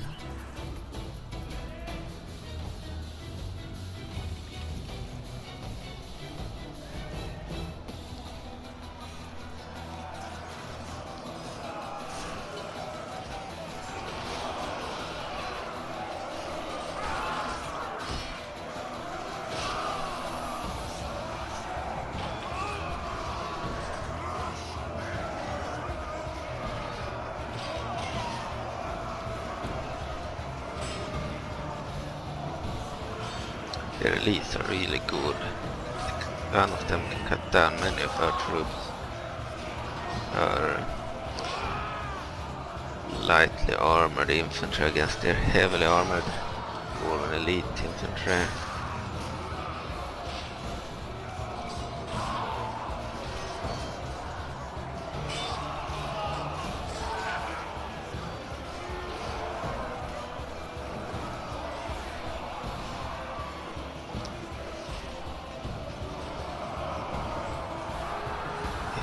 Numbers.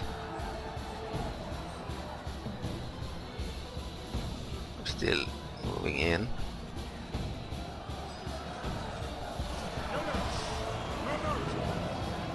Question is, will their quality win against our numbers? I doubt it. We'll see.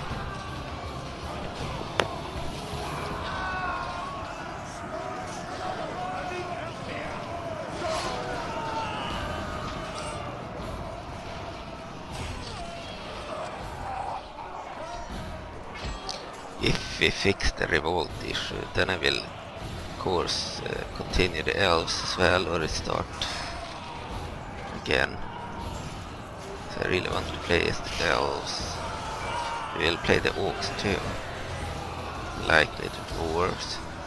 At some point they don't have any cards yet. Doesn't matter, I might play them anyway. Or make their cards.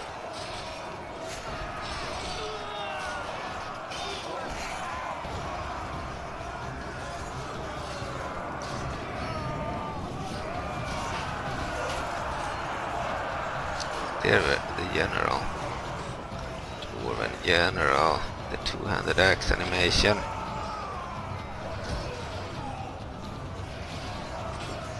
Really heavy guy.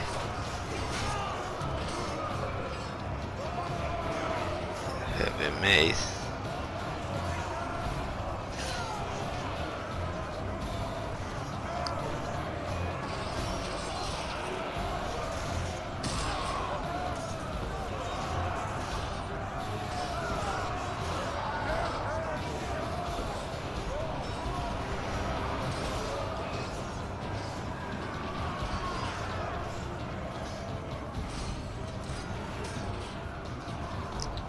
They ran all the way here.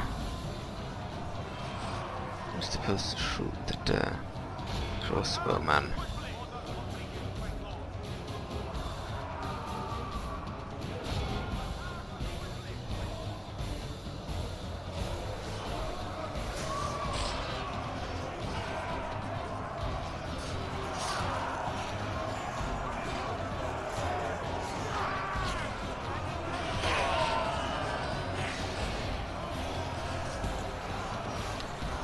Lost 37%, killed 35%, so Dwarves did very well despite their few numbers, low numbers. They had attacked the rebels instead, they would have had an entire army. But I believe we would have lost there because they had cavalry, they had more than one cavalry unit. We didn't have that, we had also very light units. I think they would have won.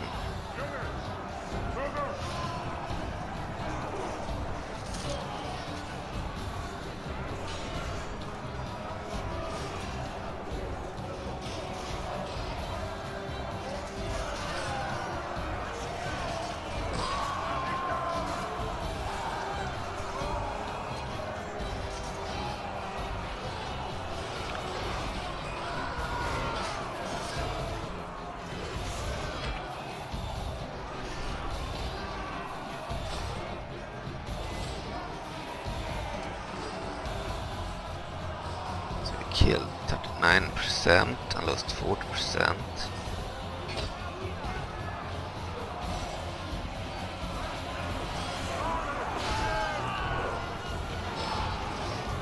Or crossbowmen were better than I thought in melee.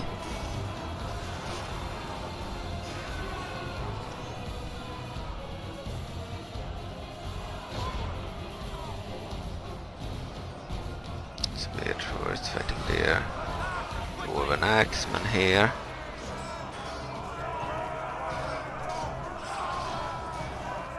They can't fight in melee. It's fine. Spears.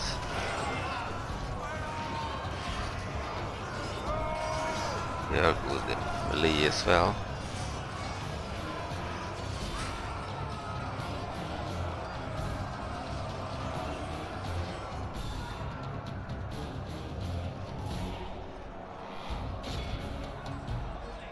Good all fight in melee.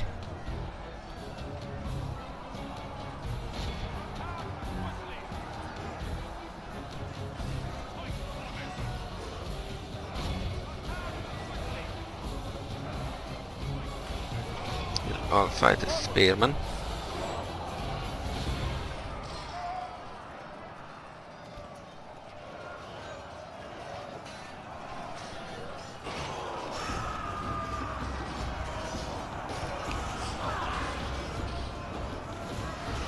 Seem to have some armor. They have shield, round shield, and they have some heavier helmets and body armor too.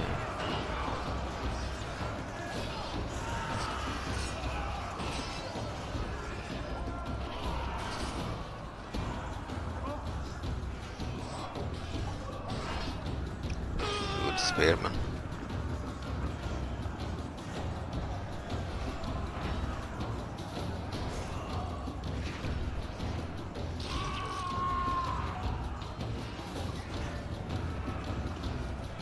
They break easily, it seems.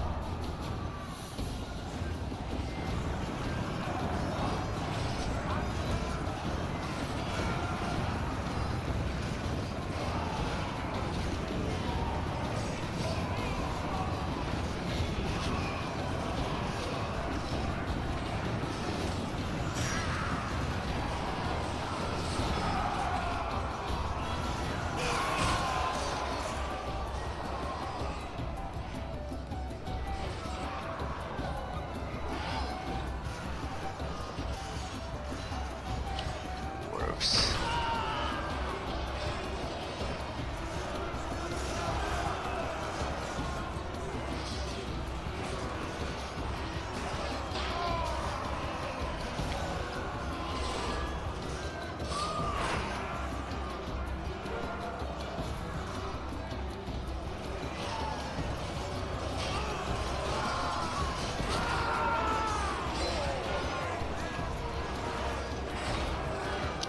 Let the dwarves cut through all our basic stuff. We killed 50% of the dwarves, half their army now. They killed 52% of our troops. They've done much better. Yeah, the orc army would have been at a disadvantage with that cav, because their infantry is also very lightly armored. They're supposed to overwhelm the enemy with a lot of arrows, I believe, and javelins, especially arrows from the archers. Oh, cruel fate! We have lost half our warriors. But that wouldn't work well against cavalry.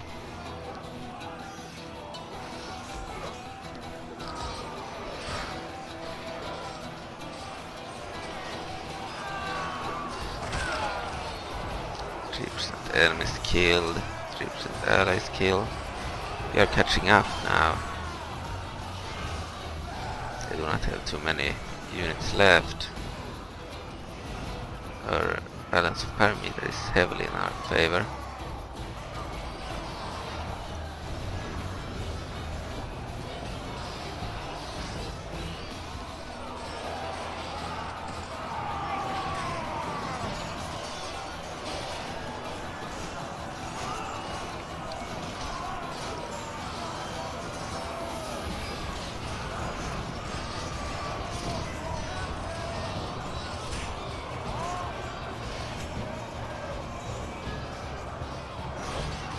I like both factions. I am gonna play the Dwarves at some point too. Maybe even without the colors.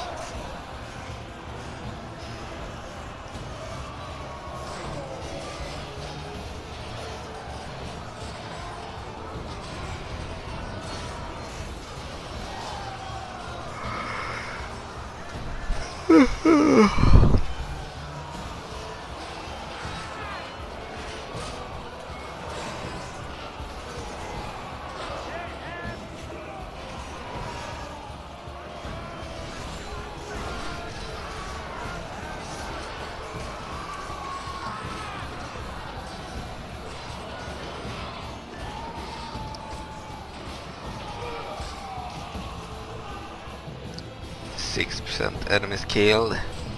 We lost 56% as well.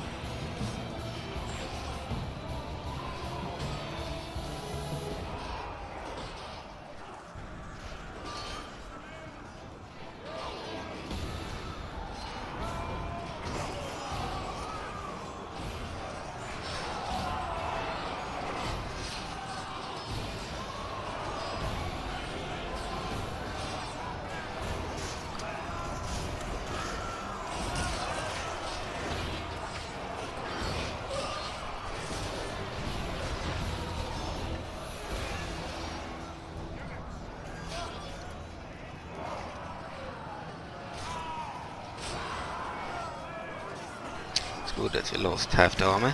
It will increase our like expenditure each turn. And help remove the bankruptcy. Killed 59% and lost 58%. So now we are leading the percentage as well.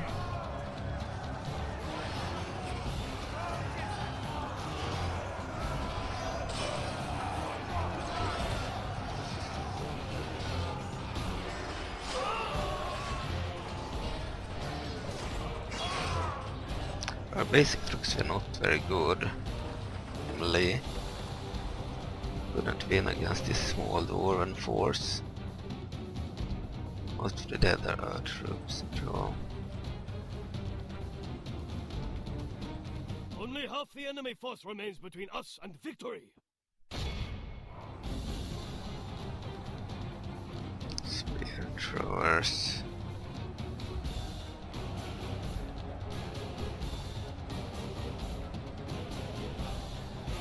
Warriors.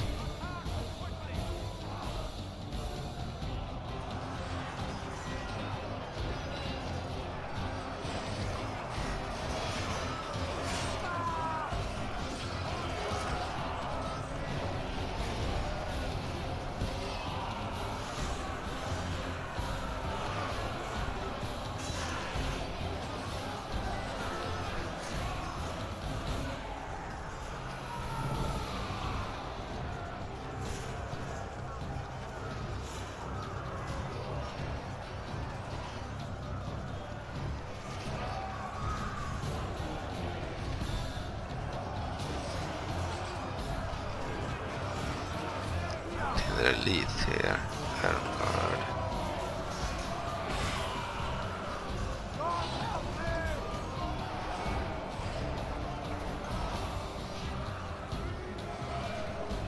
Still do have numbers. Some of the troops are returning as well. Won't use the archers unless we have to. They will have to kill off all the basic infantry first, including the spear throwers.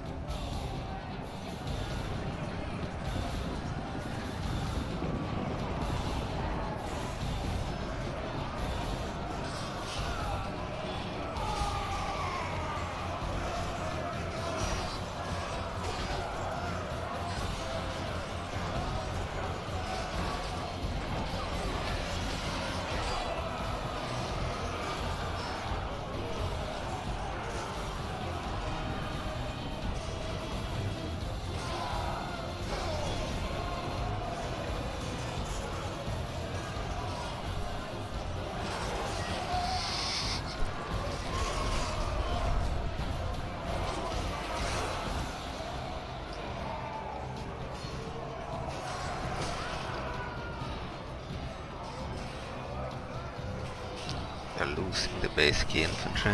All of these troops are routed.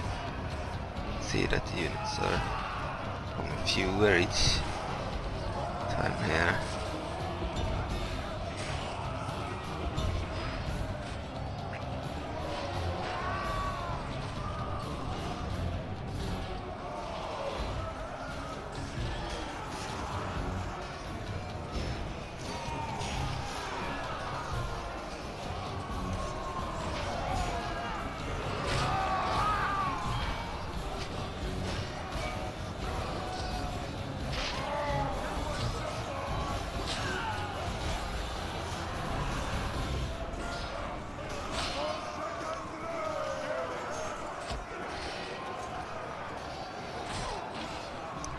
Right, 66% enemies killed, 63% allies killed.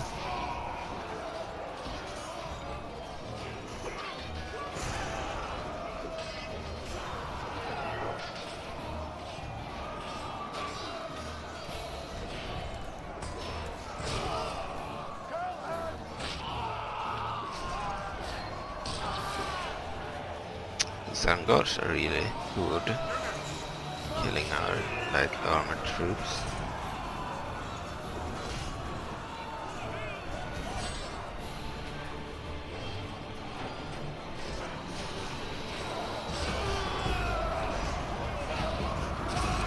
Our troops are breaking, routing.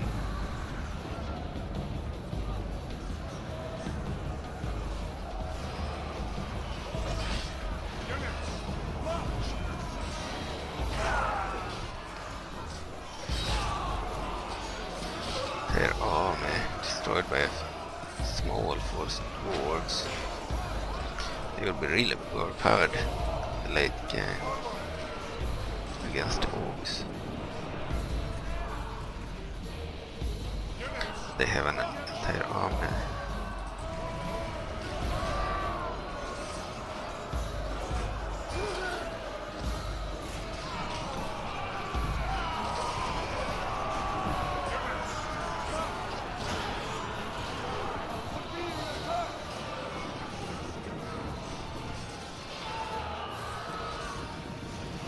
Their elites are no joke.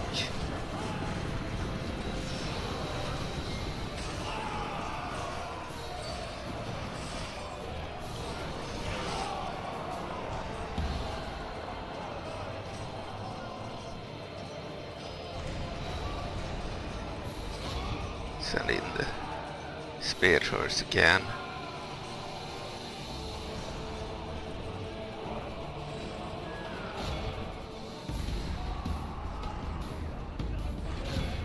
Send in the archers, melee.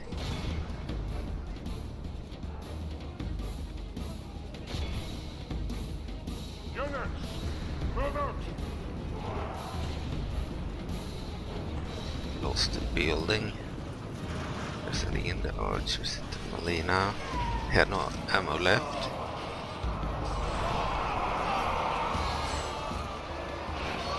The Javeliners are better, they have spears and shields. The morale is still not very good.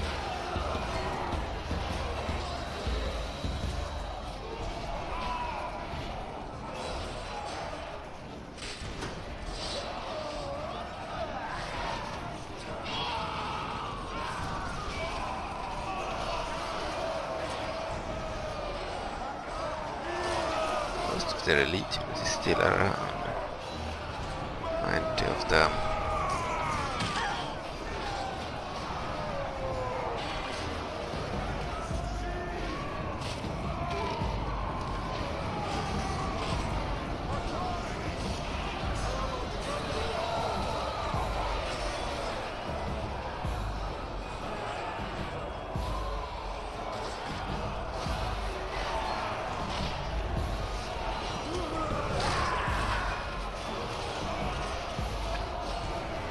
Oh, there's their general again.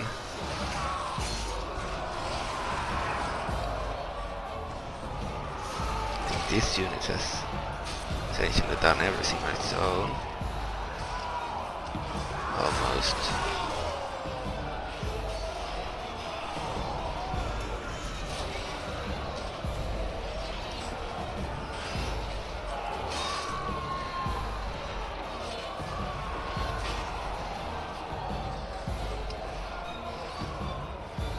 70% enemies killed, 73% allies killed. So you lost 4 percentages, man.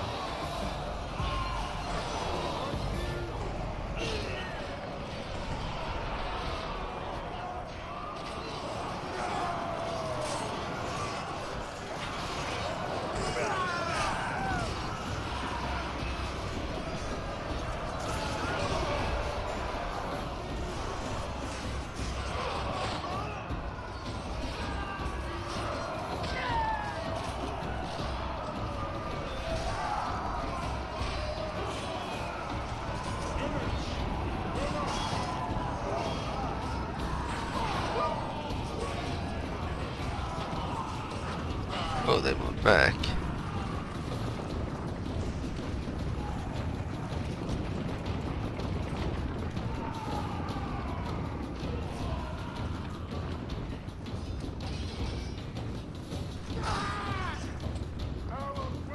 They're on against the archers. Most of the army is ratting.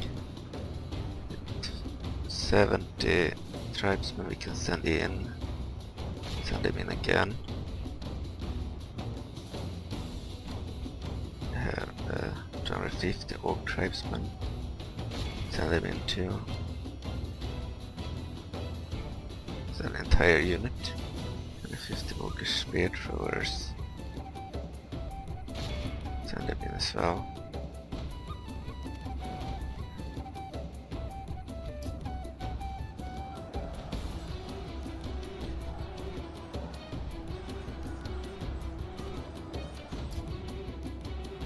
Oh, we have the unit here. Tribesman.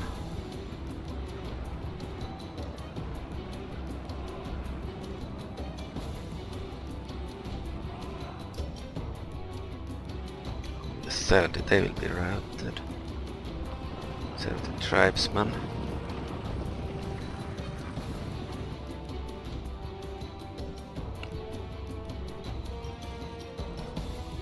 The elite unit.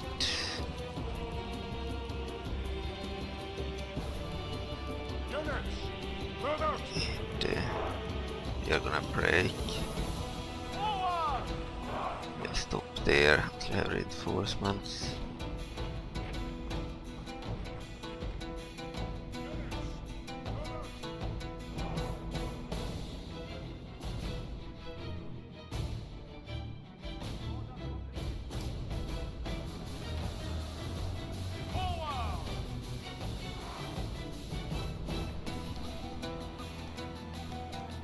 It will take a while.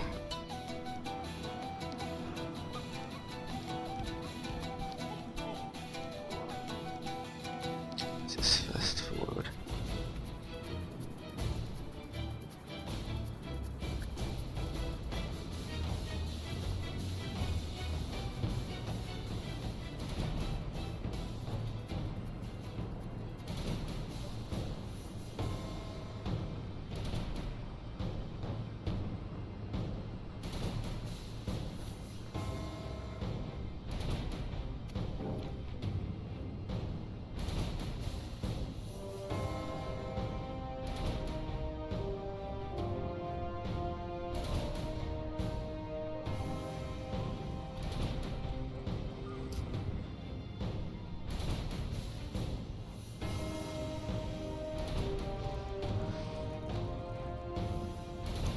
Units already. Entire unit of tribesmen. Then we have a final unit, spear thrower unit. They need to also move there.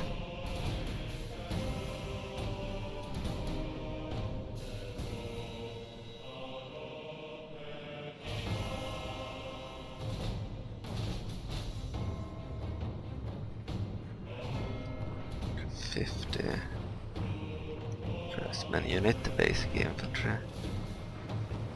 Entire unit, fresh unit.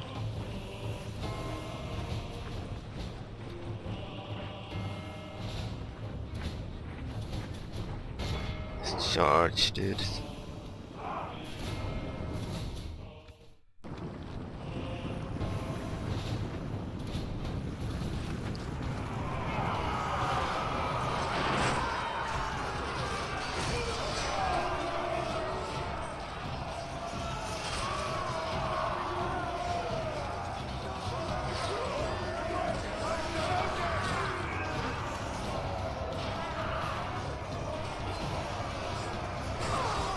They are really bad troops, bad quality.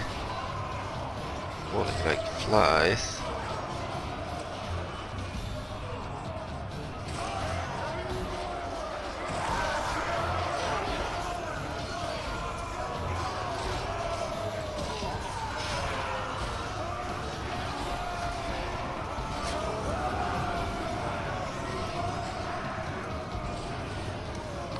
One of the units already.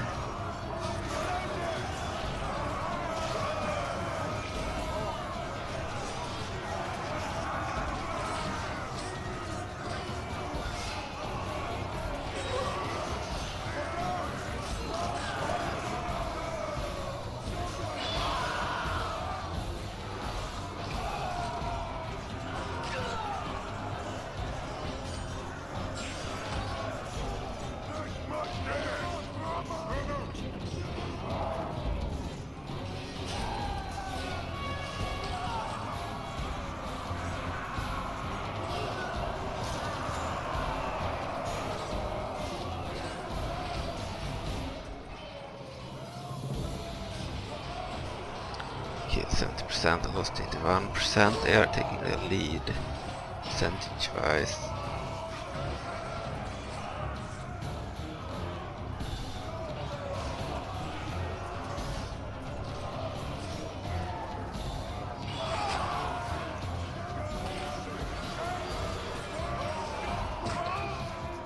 This will help the economy that we lost an entire army. At least that's positive.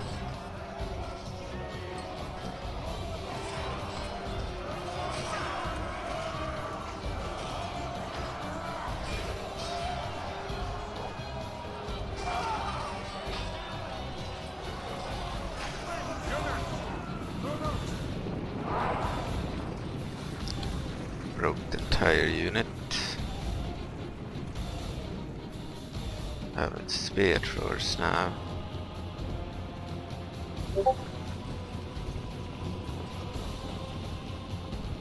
There's 7 axemen, 24 warriors. What about the crossbows? Okay. Just attack with their spears. Entire unit there. The rest of the army is retreating except our 2 generals.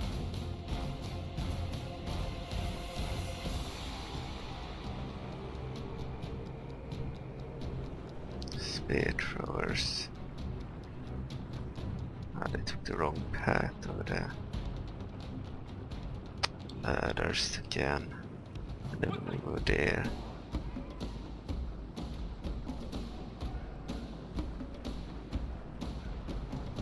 Move in one of the generals. Where's one the bandit is leading the army.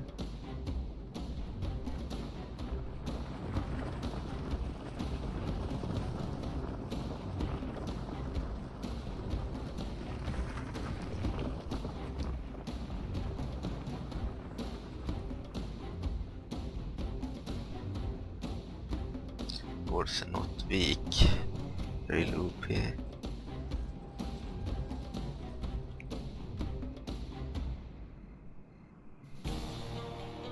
Against the orcs.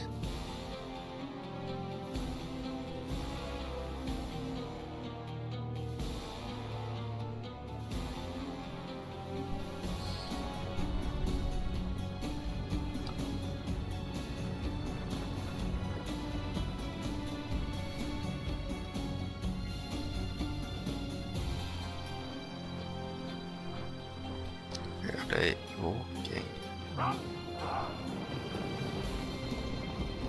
If they run elite infantry units.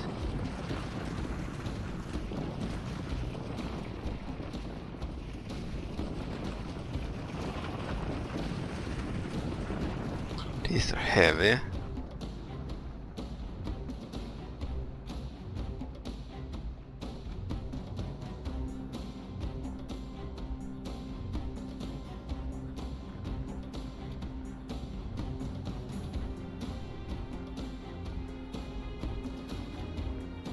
tribesmen.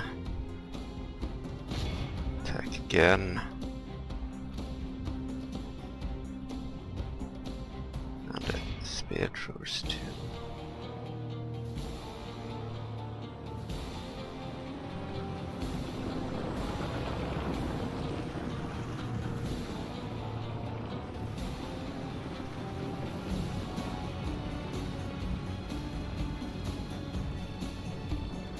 Unbroken units have gotten stuck, it seems.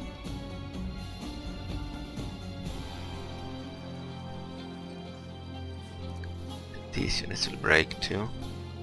So there are units, so we will have to use one of the generals.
Right, 72% enemies killed, 88% allies killed.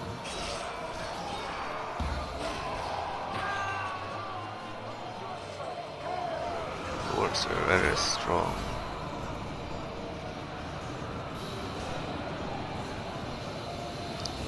Tribesmen have broken.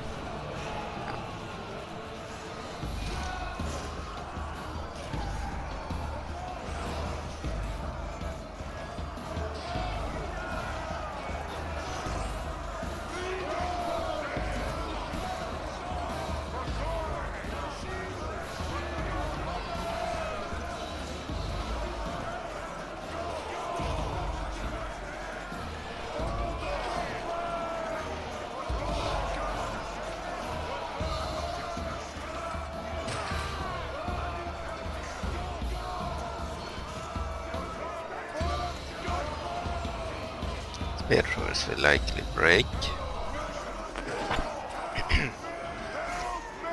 before the elite unit has arrived.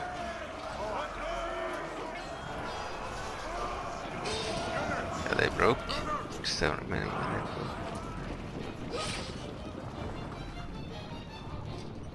Still 69 iron guards left. They are really good.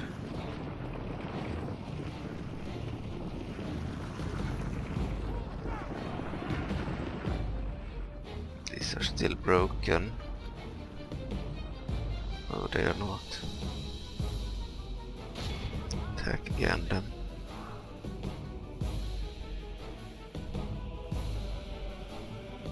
Here are the elite units.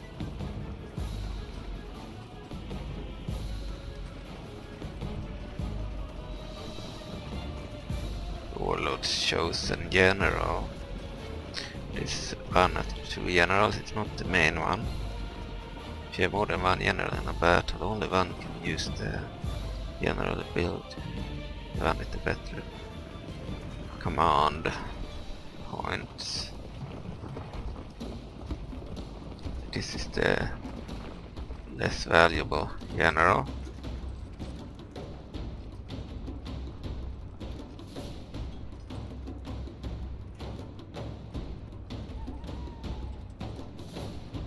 They broke speed throwers. Now these are moving instead.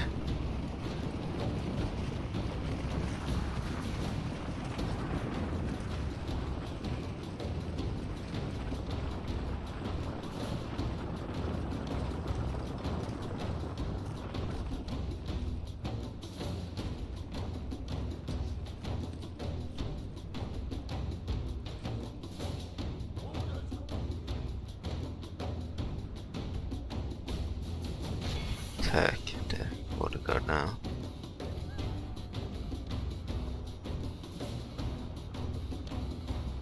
All of the army was defeated, except the 2 generals.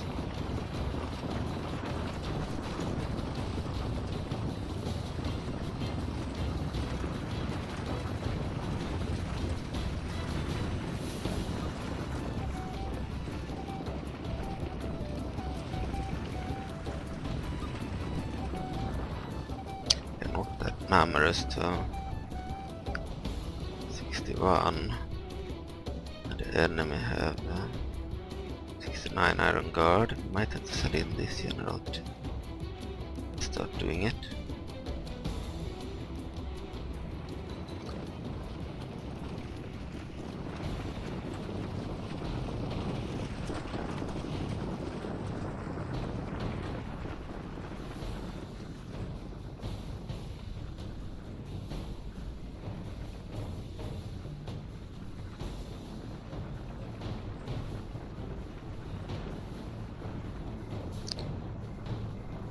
Balance of parameters started to shift in their favor more and more. 72% enemies killed, 92% allies killed.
They're blooded.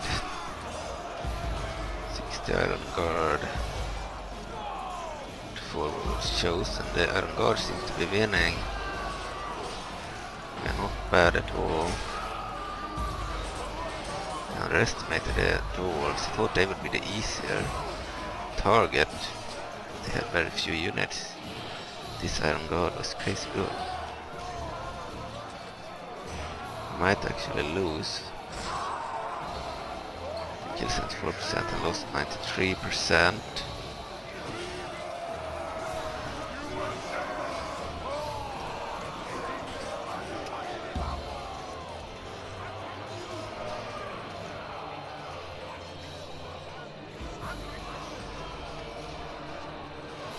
Noble death.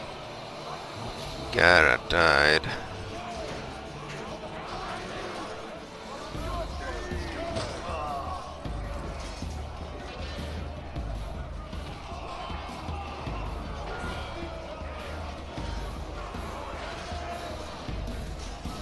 I really like how this bodyguard looks though.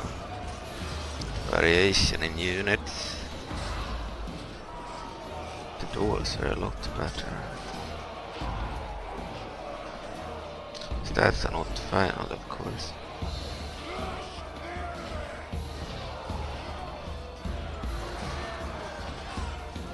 Only 25 of bodyguard remains. Dwarves are 47 bodyguard units. So they have 18 attack and 10 charge bonus, 21 defense, 1 hit point. Yeah, armor piercing. I see, that's why they are so OP. The enemy's armor, the enemies of the dwarves, their armor only counts for half. Those iron guards are really good. They are also more rare than the orcs bodyguard unit. Makes sense. But stats are not final, of course. Many of the units have the same stats as other units.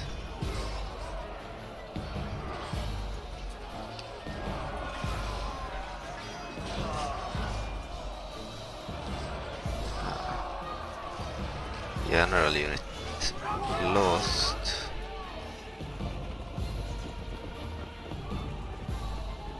So 75% enemies killed, 24% allies killed. This is not good. 44. That means we are likely to lose this general too.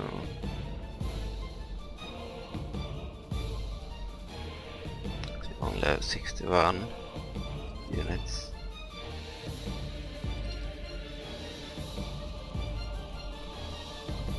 Look cool. I think they will lose.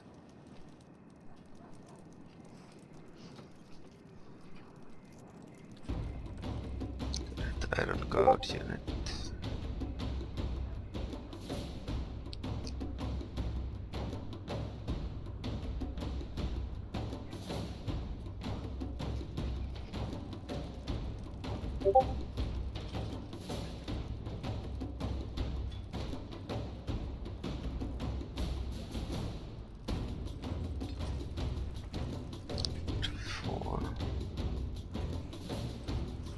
Yeah, I think it's bad. The odds are bad, I should have had a mage. Anyway.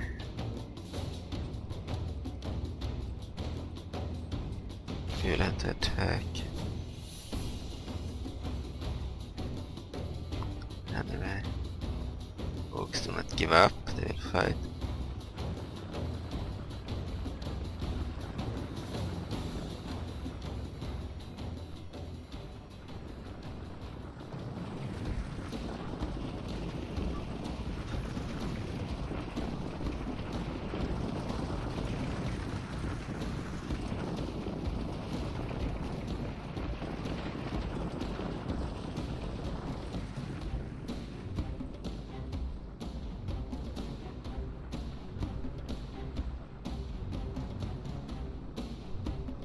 This was a night battle.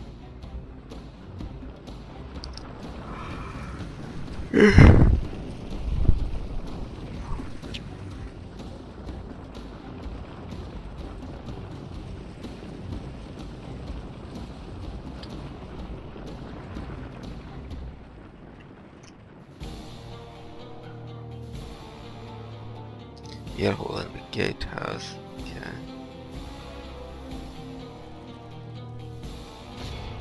We'll attack those guys instead of the Iron Guard.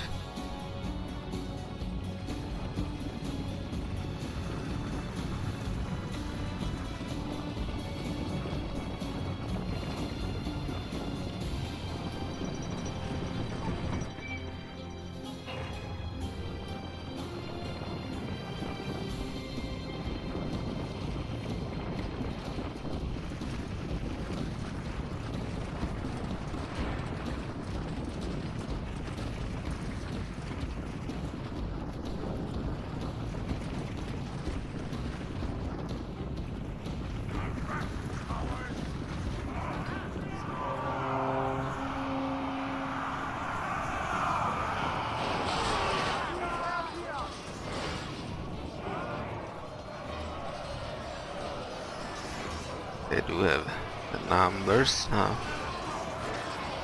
If they didn't have the Iron Guard, we would probably be able to win, but because of the Iron Guard, I think we will lose.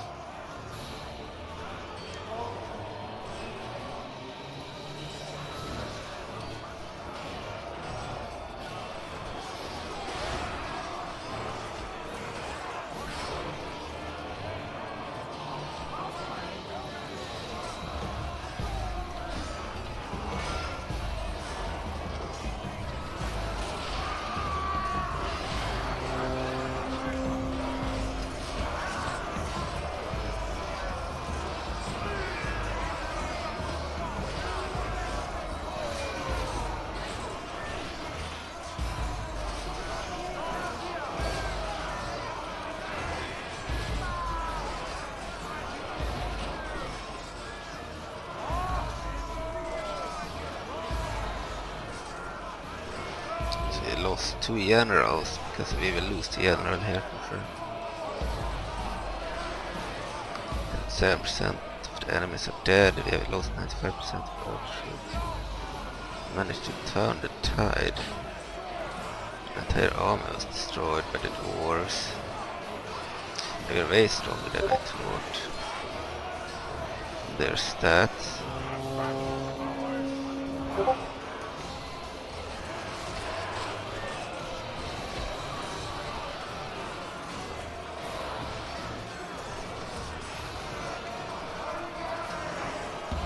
Orcs are underpowered.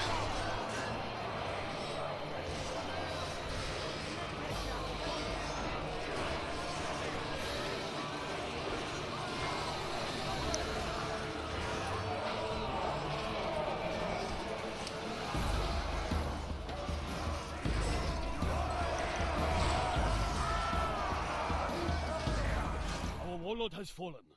Trust his We lost fortune the has general. us today. We have been crushed by this most terrible fall. Courant died. The board got routed. The Dwarves killed 3,519 of our troops. Took 438 prisoners. We took 0 prisoners and we killed only 149 of their troops. They had 706 and we had 4,122, so we were really underpowered. They lost 66% because they replenished some of the troops, because they won, and we lost 86%. So we couldn't even win the battle, despite the numerical advantage.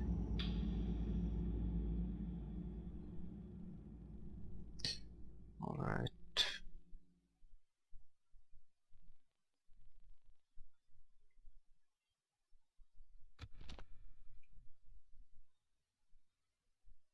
That was a disappointing result. We'll still likely not have the bankruptcy anymore because he lost an entire army. Expenditure will be less at least. Below. Noble death. Gara. The noble death. Courant. Prisoners released. Delzoun. If we merge them, these are the remaining troops. 46, 47. 150. 50. 1. That was an entire army.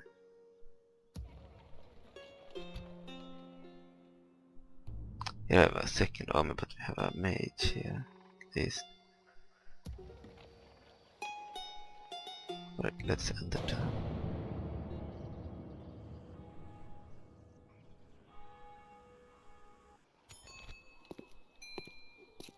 We lost the general. We don't want new ones, they cost too much. Strongest faction, the Taiyan nation. They have the strongest military, we are no longer the strongest.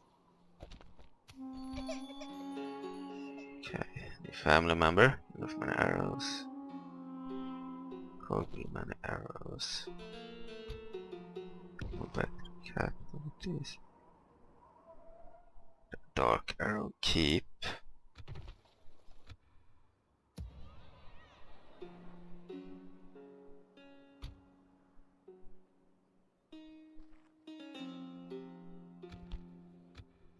See, we'll end the turn again.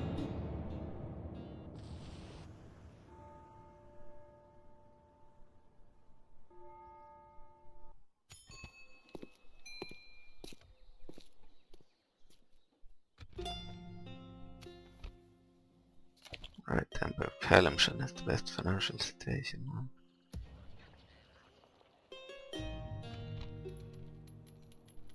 We're still bankrupted. And the turn.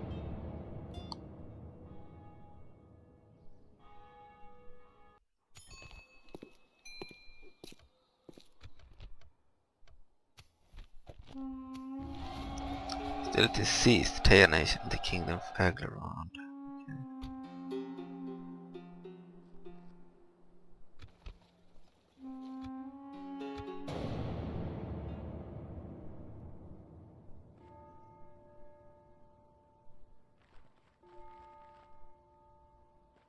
Was Delzoun sent a diplomat. Scotland demands an audience. Ceasefire. You Yes. accept? Your good reason has us open to further plans. Trade. Seems quite acceptable. The trade agreement with the Dwarves.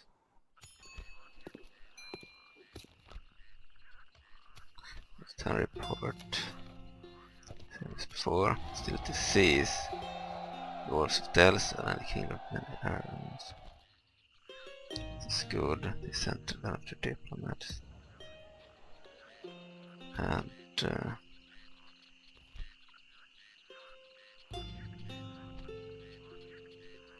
we can get rid of some of our troops.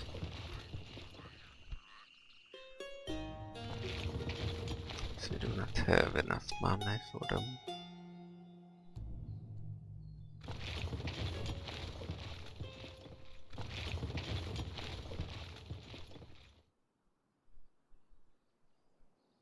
Fully sized troops will be kept.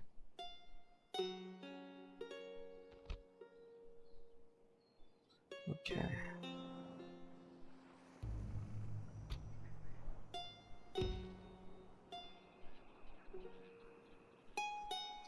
And turn again.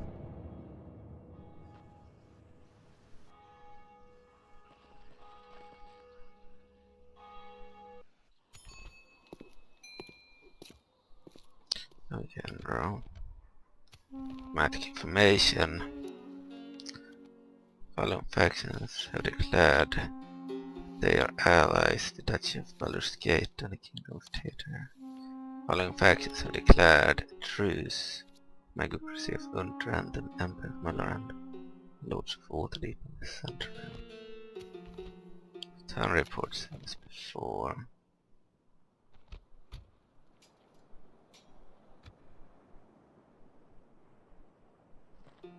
Here a rebel area. And faction large town, computer at war. Rinchander. Mercury Northern Axeman. Warriors. Badax Mercenary Company. Sticks and Slingers.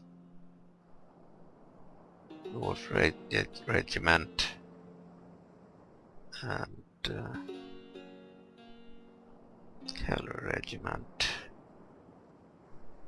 Their General Cassius. Bulwark Badax Merc Company Dwarf Regiment. Okay, we will attack. We'll find a large town.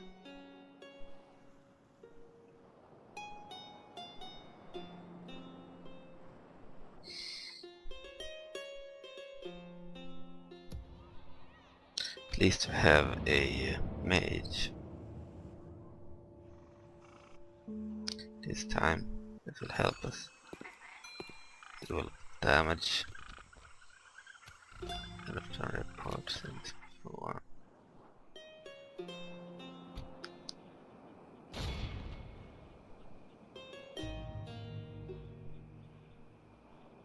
Only need the rams and the ladders.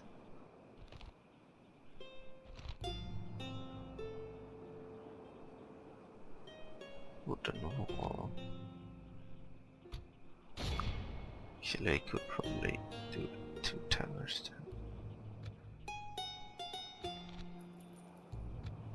Let's end the town.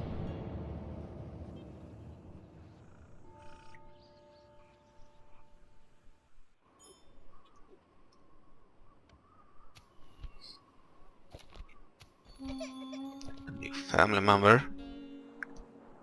Okay. Ready to attack here. Army strength ratio 1 in our favor. 30 game.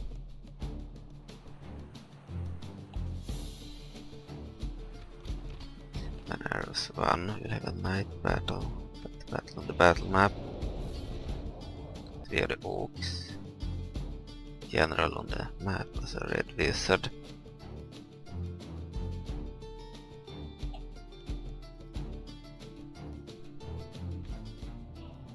Stop deployment.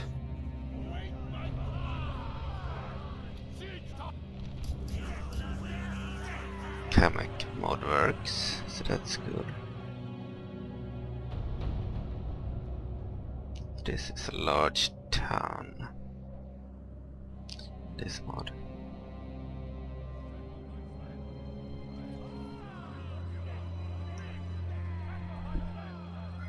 Should have more archers this time.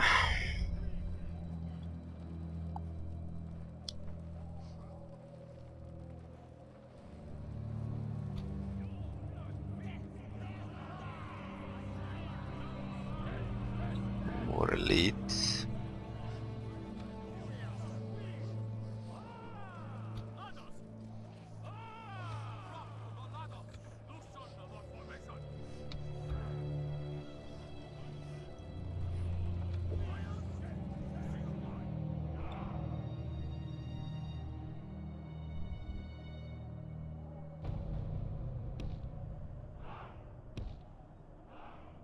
Alright.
Okay, let's start the battle. Check the armies inside here.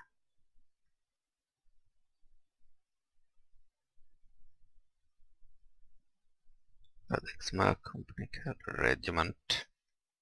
That's the female unit there.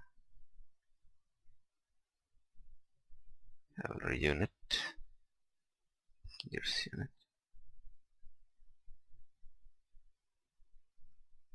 Have some Northmen. Mercenaries.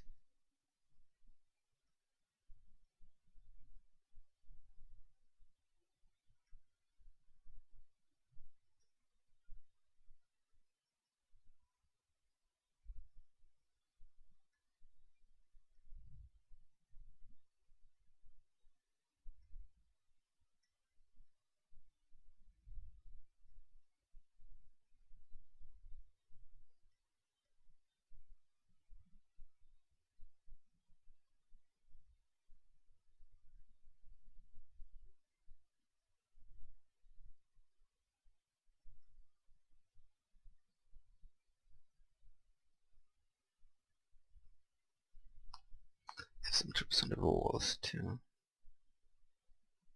Slingers, very unique unit.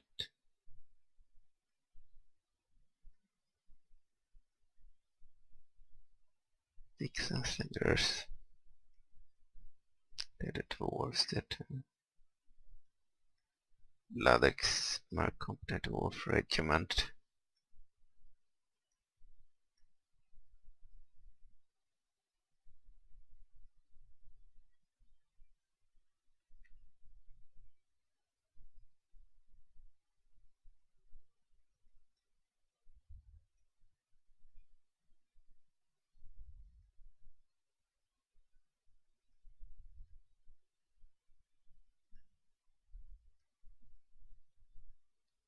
A lot of troops on the walls.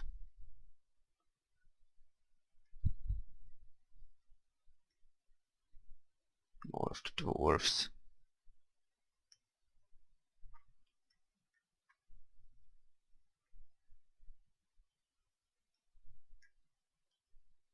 These dwarves were outlaws, so they are not available to the dwarf faction. Unlike other dwarves, the outlaws from the Delzoun dwarves then ended up joining the Blood Axe Marketing Company, consisting of humans as well.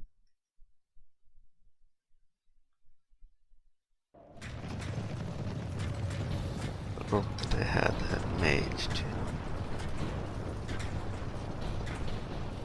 Special ability chant.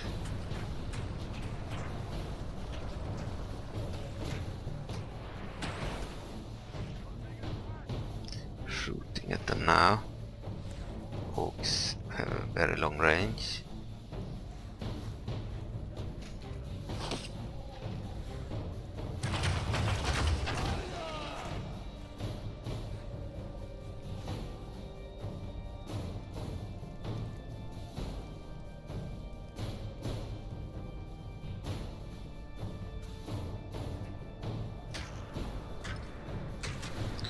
Attack these guys, the spear throwers.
These guys are throwing stones.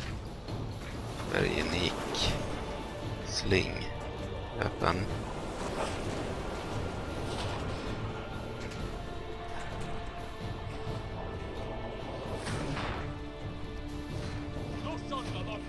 Looks formation. Deuce.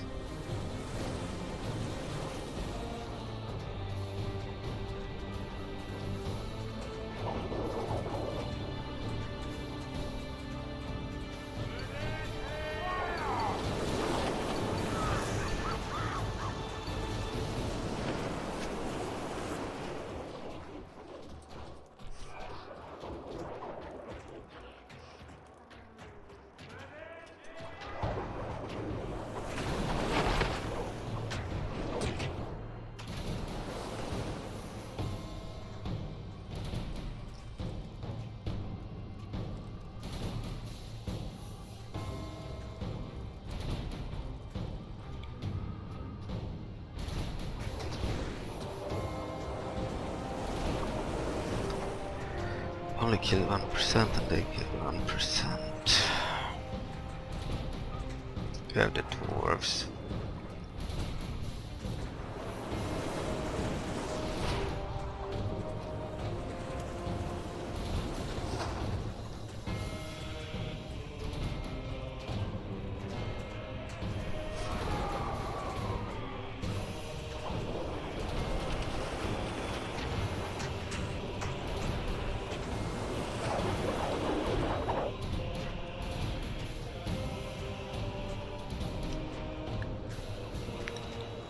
Can fast forward.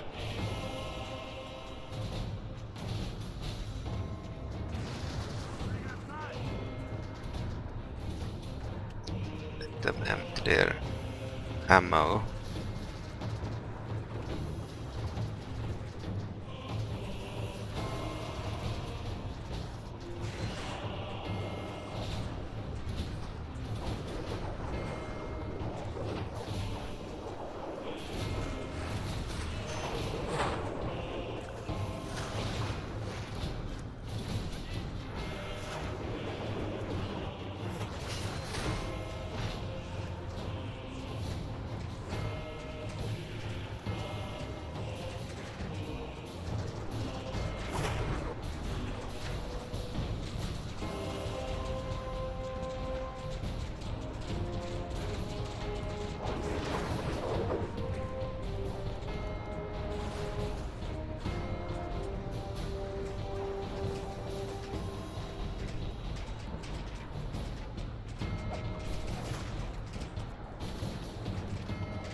No ammo.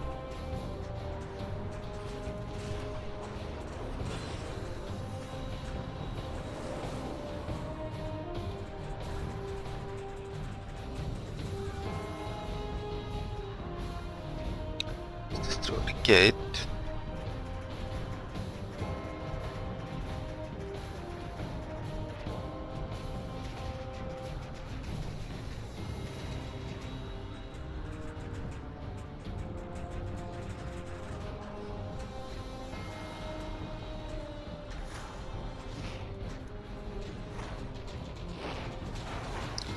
The archers have no ammo left, no arrows left.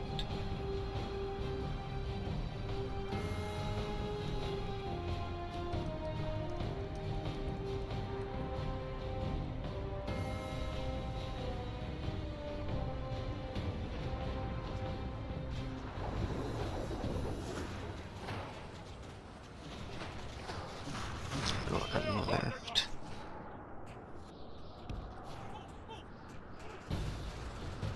The battering ram is in place. It will not be long before our enemy's defenses fall.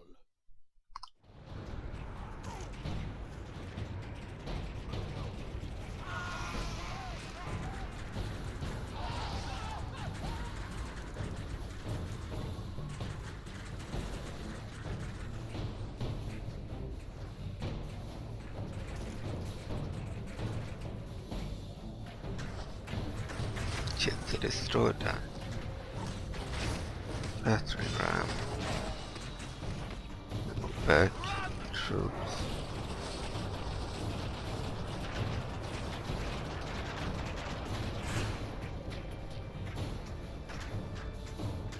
Try again. Second ram.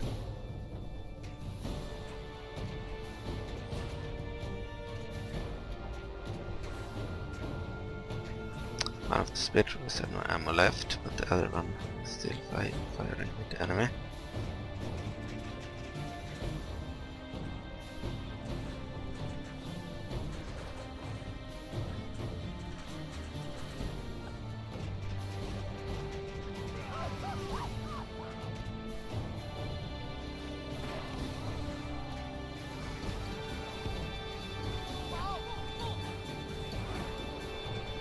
We're on closer. In one line.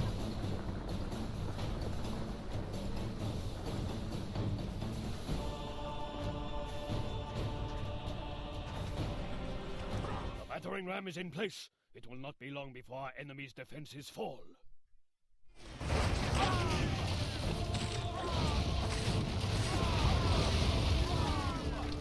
Our men have done well. Destroy the have gate. fallen.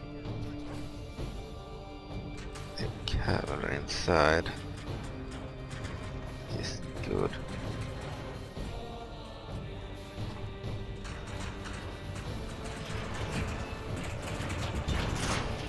Send in the mage.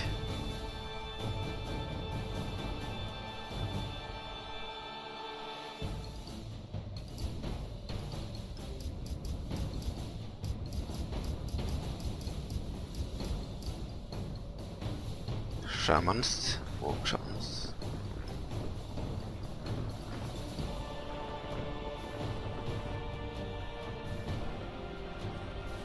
Only 10 of them.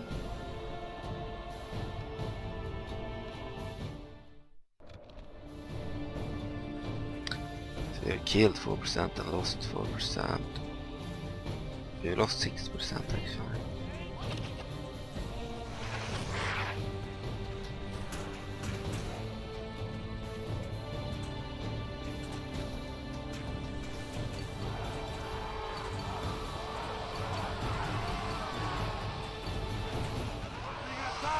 We're taking out some of their cavalry units.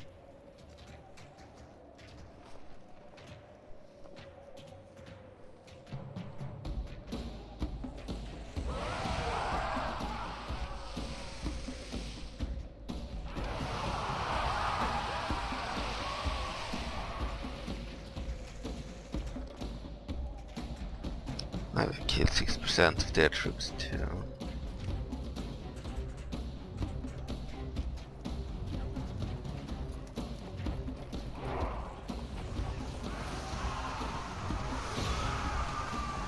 Not fire to own troops like that.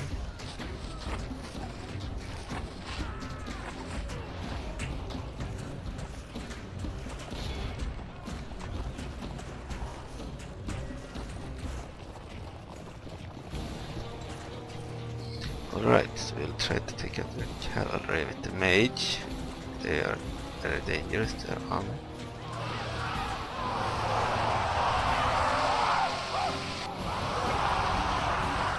That's a nice hit.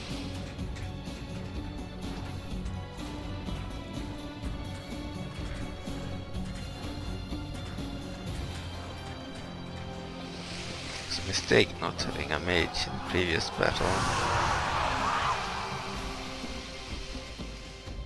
Kill 10% of the enemy.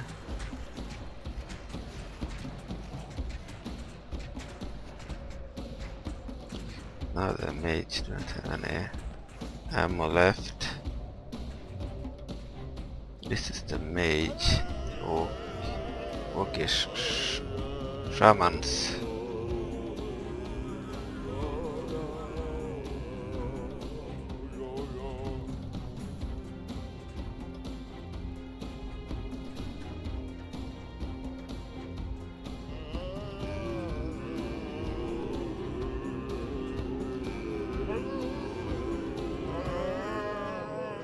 Can move them back now.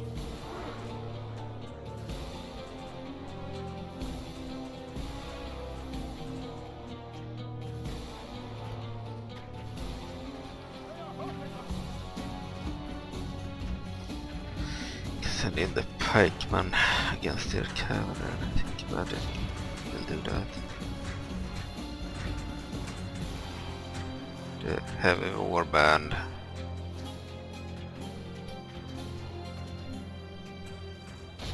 This one against the other one.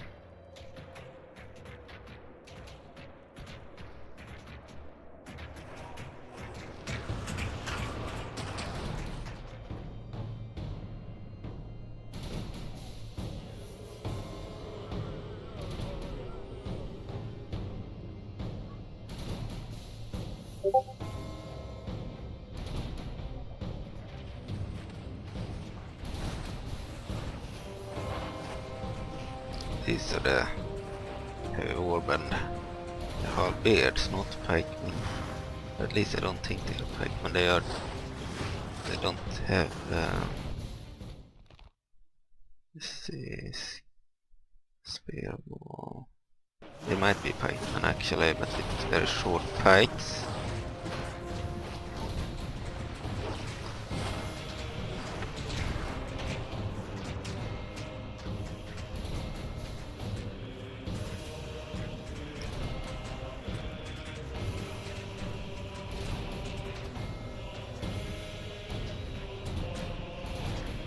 The enemy have been driven from their walls.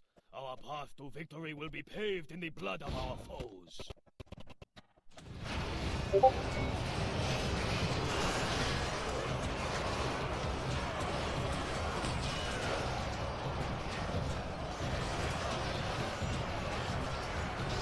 This was the best unit to use against cavalry, so makes sense to send them in.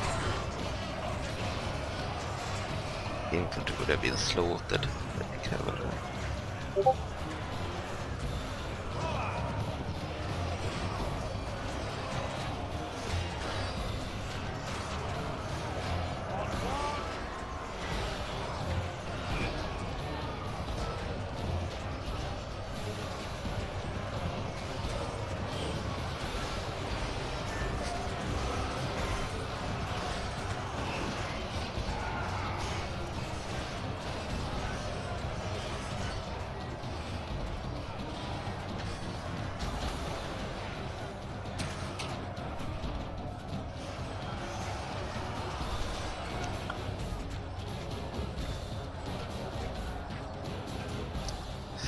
This is still on its way.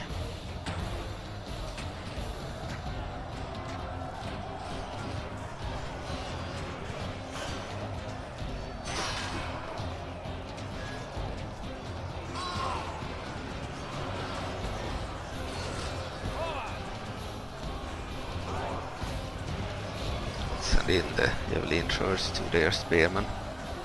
They might be good against cavalry.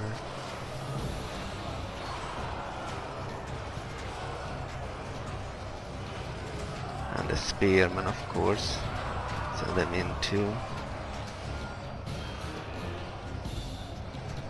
They're shield wall instead of skill transformation, which is fair.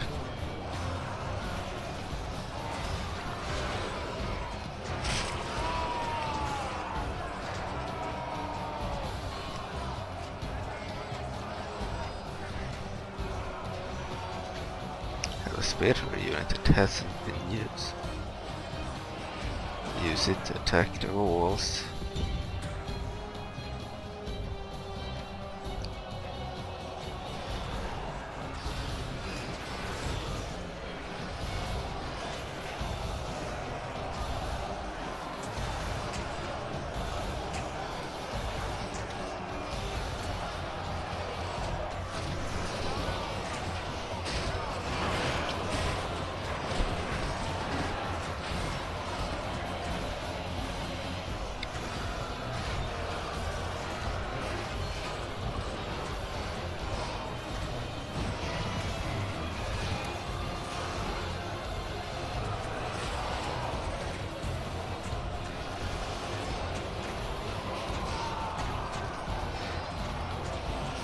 Right, send in a lead. With all an unit.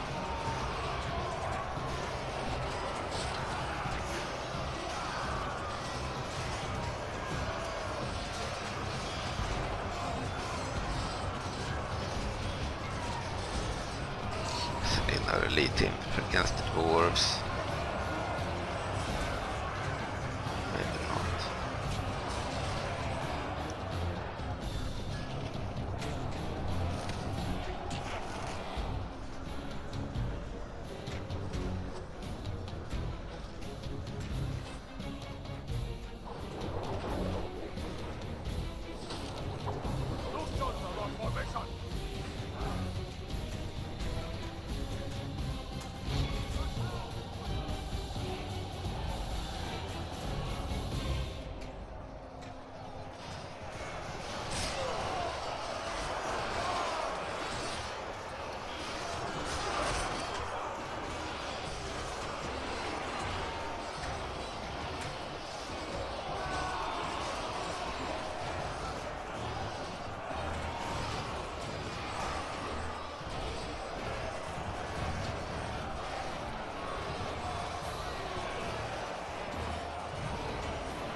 marksman.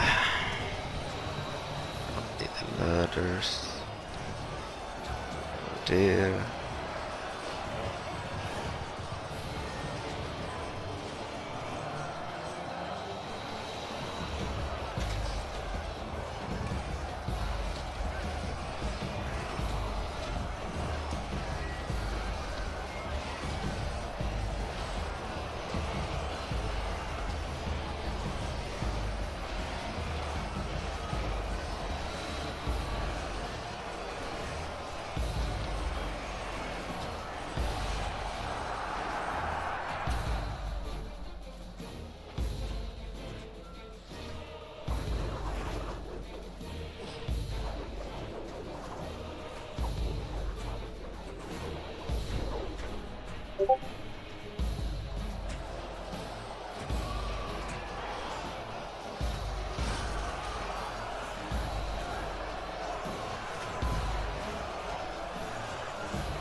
This orcs become really blooded. I like the texture, the overlay texture. The blood. Really good.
They are taking out their horses.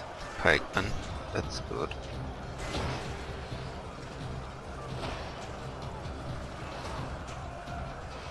Female horses.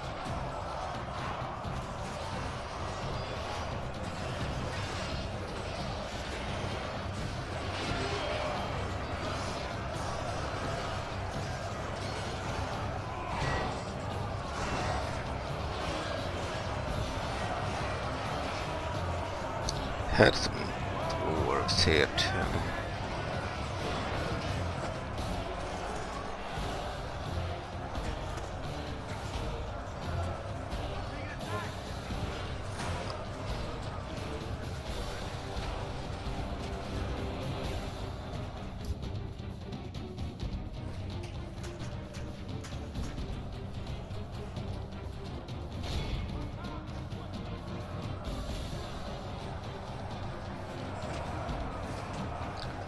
killed 18% and lost 16%.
Oh, there's the red wizard. It's a female red wizard. This battle.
ally is killed. Alright, so battle is not decided yet. Sent in most of the basic troops. Reinforced the pikemen, the spear throwers.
Oh, they broke.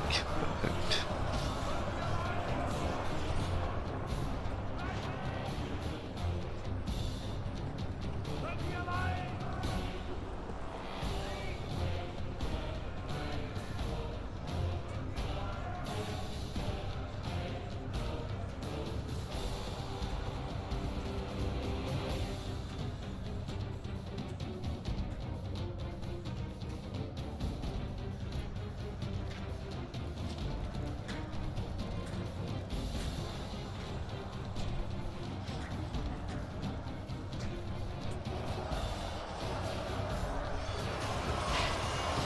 The warlord lies dead. Now his men can sense their doom upon them. Cassius is dead.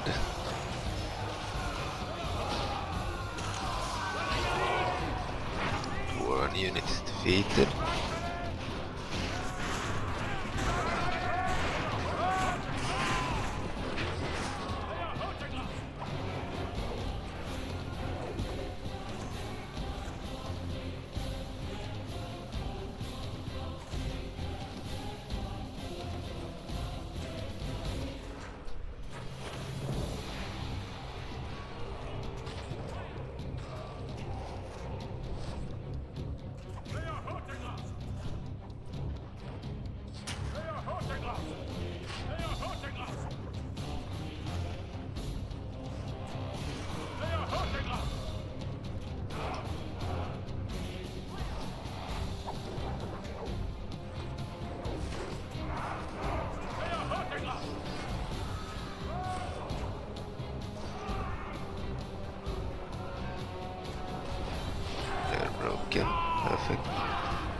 Mightiest Khan, only half of our force remains.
62% enemy skills, 65% ally skills. Shit.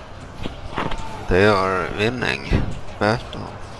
They are leading the balance of parameter. They have better quality troops in the end.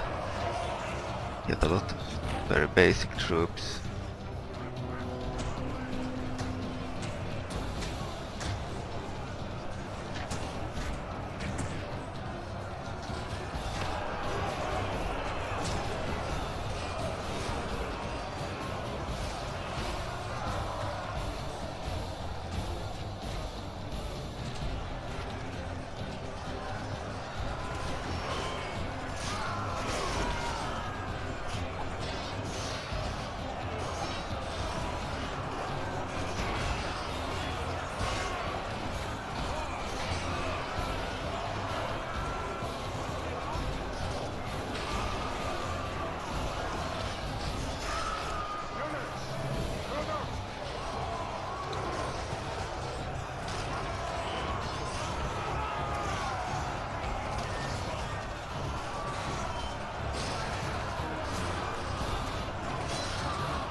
So the Grumman war priests have entered the fight, but everyone else seems to be routing. They have lost the battle, I believe, but the Grumman war priests will do their best to stop the enemy.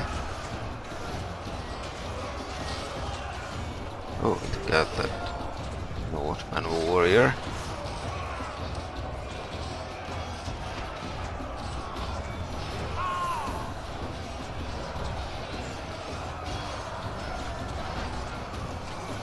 Roman war priests are really good. Heavy infantry, the orcs. We have seen that their basic troops and medium troops are really bad quality.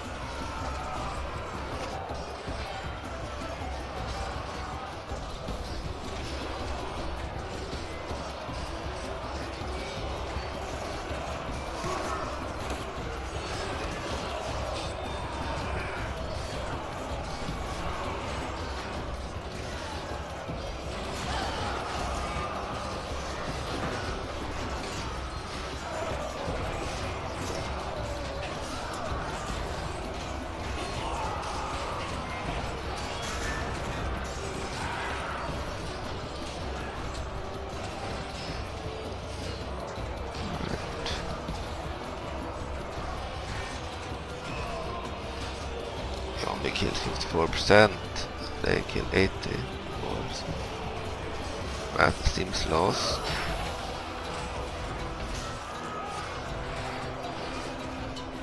Move the general closer so we can hear him. He affects the army better if he's closer to him.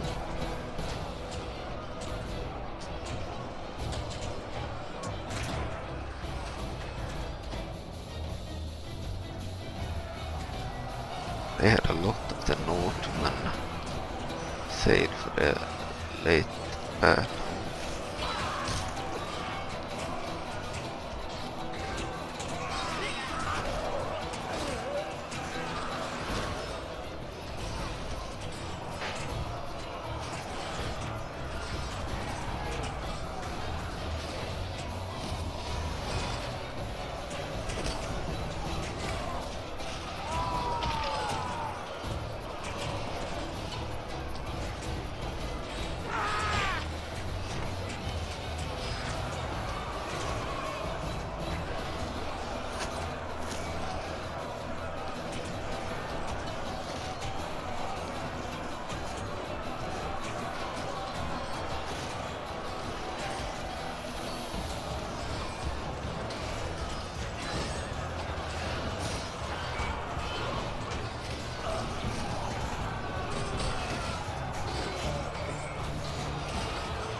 My war priests look really cool, I believe.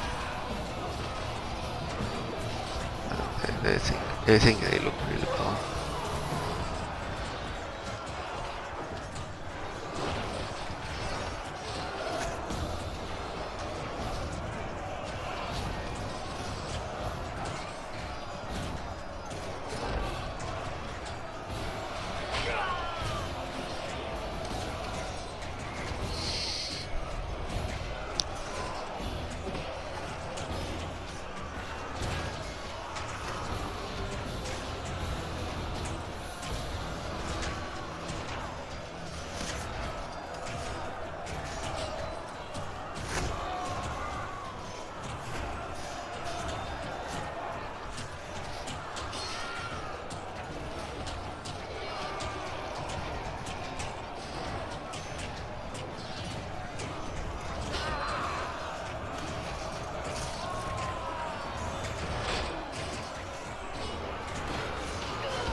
The 7% enemies killed, and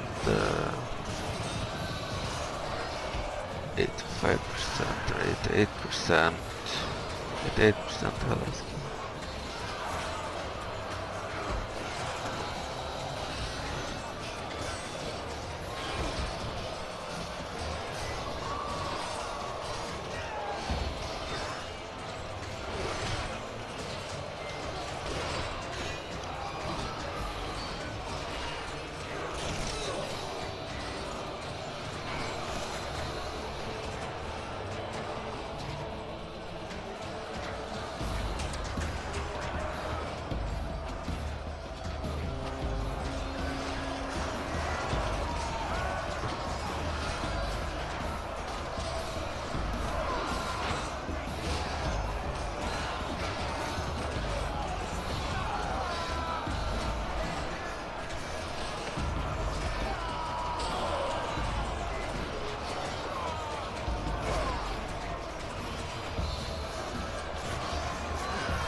seems we only have the Groom and War Priests now, and in order to prevent them from retreating or breaking, we will send in the bodyguard now.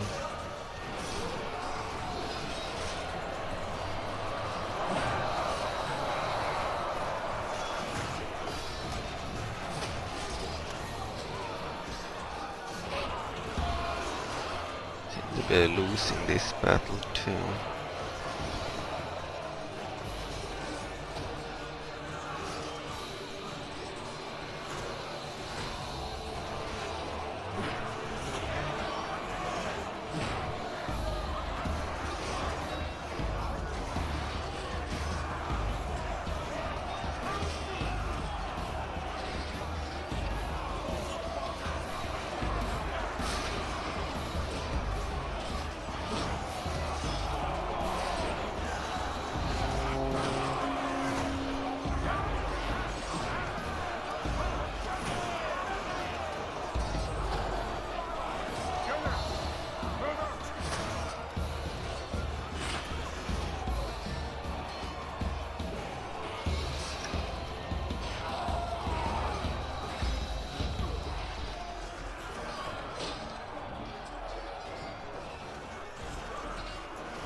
Retreat with the wizard.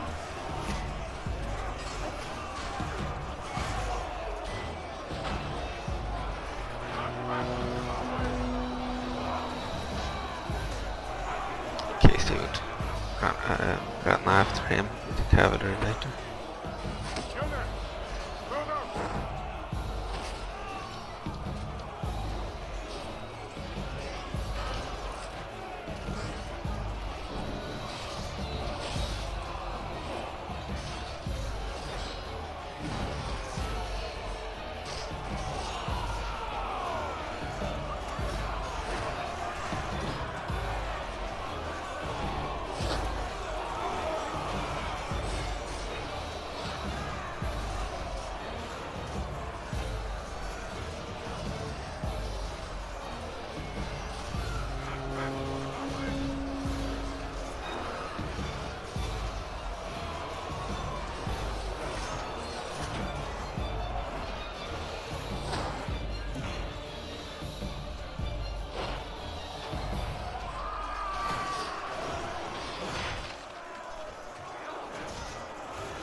Men have fought long and are becoming tired.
69 enemies killed. 7 allies.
80% enemy skill, 98% ally skill.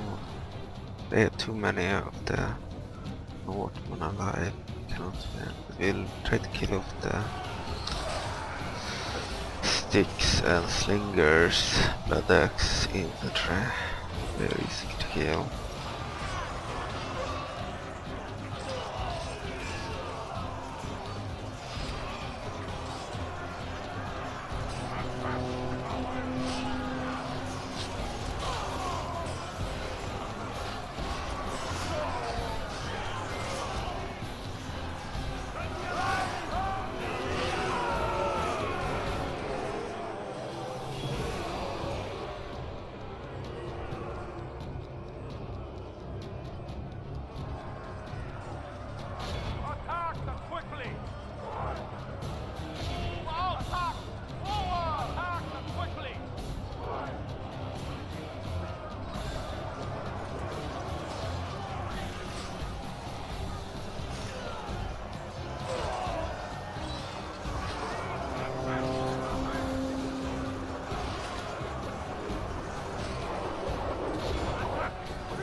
%,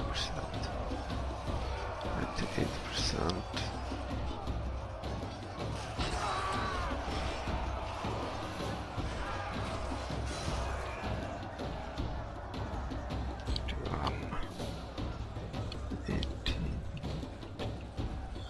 I don't believe we can win against these guys. The Mercenary Northern Axemen seem to have 2 units plus a remnant unit of warriors. I believe we can win against the sticks and slingers.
looking like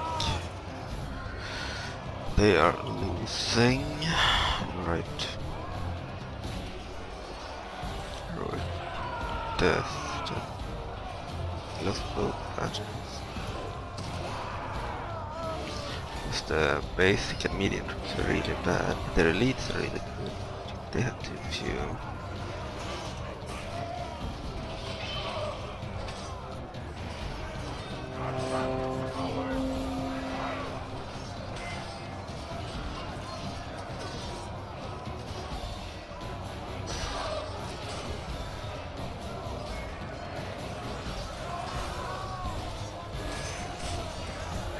Our brash warlord has been slain. Our warriors fought well today. It was only a twist of fate that gave victory to our foes.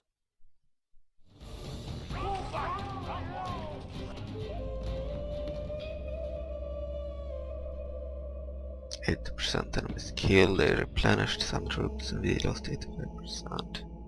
We killed a lot of troops. At number 16 I took 328 prisoners, they took 457 prisoners, killed 3,309. They killed almost 2,000 of their troops.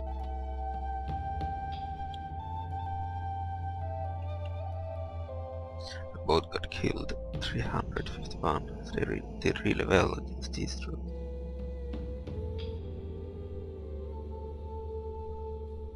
Really well. Much worse against the Dwarves, they are OP.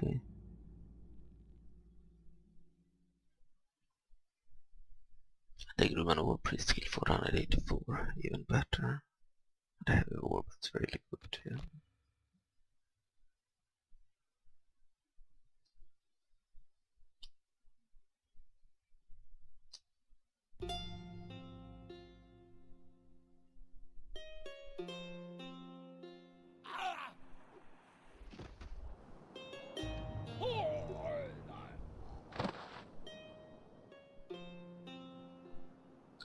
Almost won. Noble death. Gurguch. Forces melt away. Okay.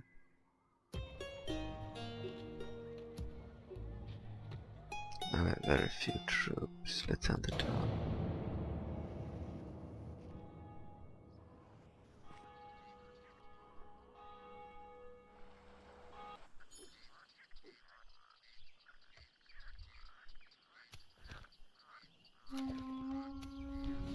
Or declare the Kingdom of Theatre on the Republic of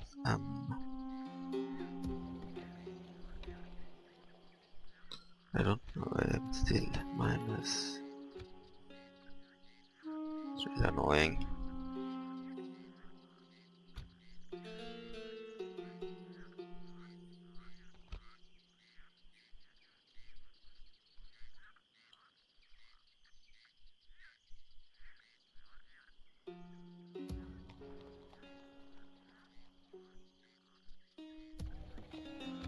Try another turn then.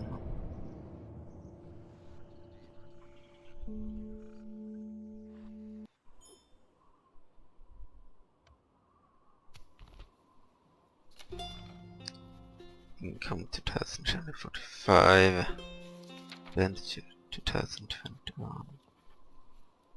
Okay, we just got that one.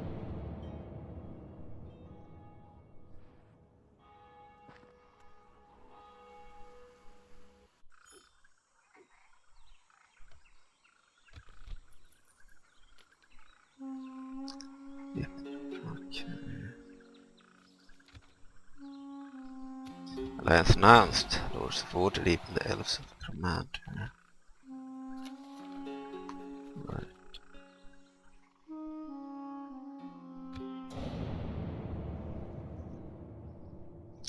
Broke, you can't do anything.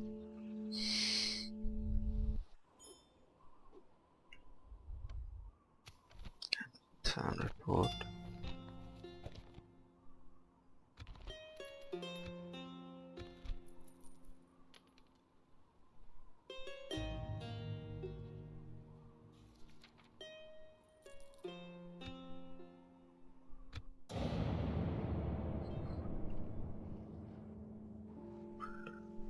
Can't see the red number.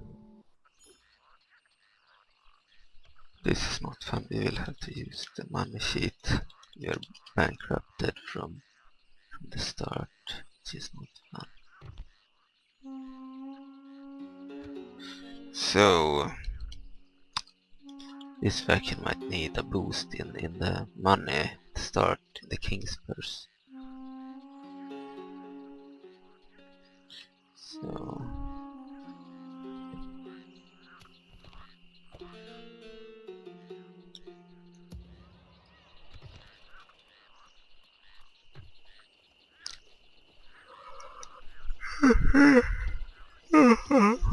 we will get a diplomat, a spy, assassin.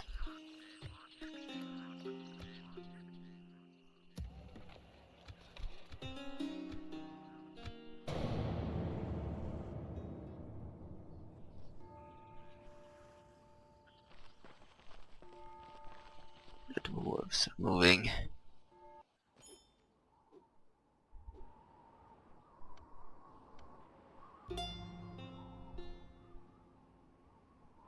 And guard. Soldier.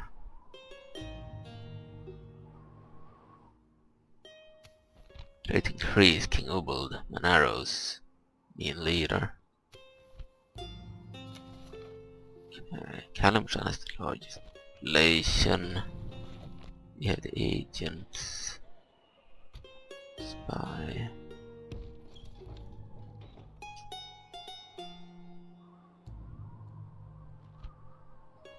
Ah, this is the rebel area.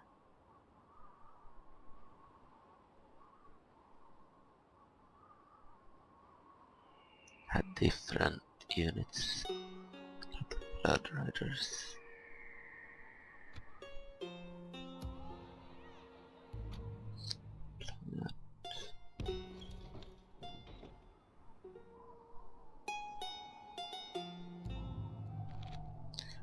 Faction. Padax market. This one has the same. Okay, it's just a dwarf rebel area, I think. Assassin.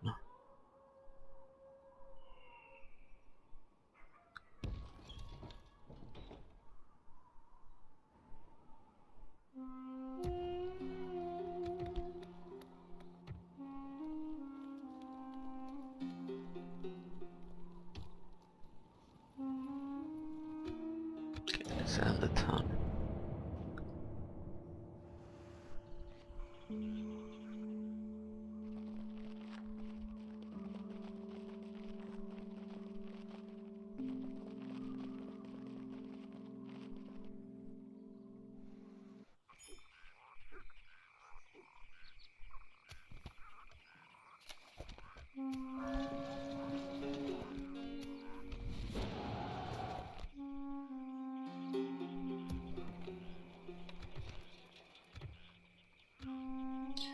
It's not fun to be broke, you'll have to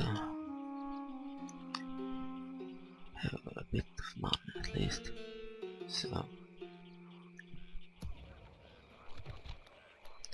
alright, so mines.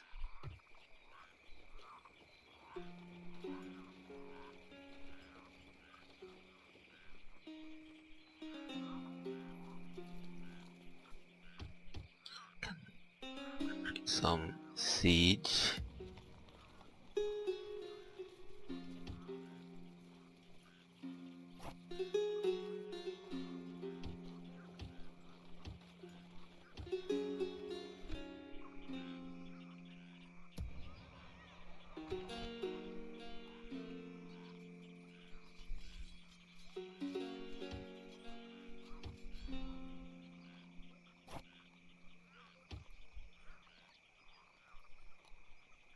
Five turns and 4 turns. 3 turns. Cavalry takes 9 turns. Probably change that. It's a bit too much. 5 turns. Yeah. I don't know. Maybe it's okay. I don't know. It'll take a long time. Maybe 5 or 6 times would be better.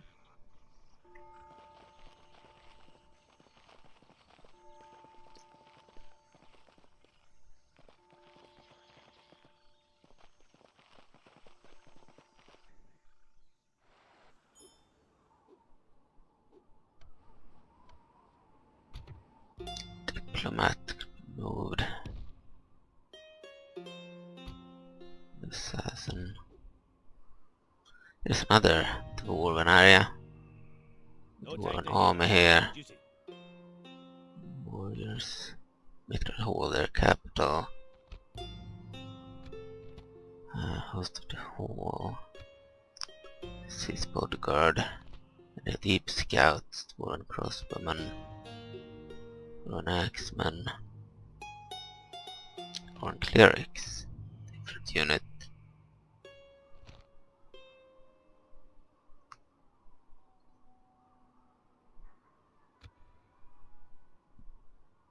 Captain's Confederation diplomat head. Diplomatic information. The following factions have declared that they are allies to King of Faerun and the Empire from Delzoun.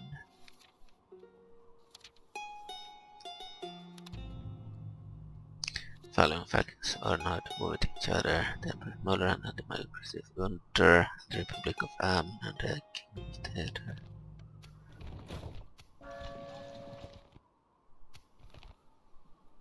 Alright, Theatre is now the militarily strongest faction and the overall strongest faction.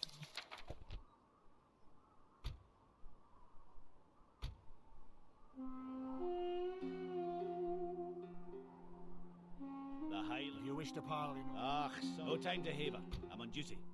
The Highlands' finest. The lad, but this is the one we tried to Ah, take. sorry, my lord. I'm no diplomat. Now they have Dwarven clerics and the Order of the Blue Bows. Shouts they are mercenaries, but they have access to them because they have no other siege. Royal Guards, another unique unit there. Dwarven clerics.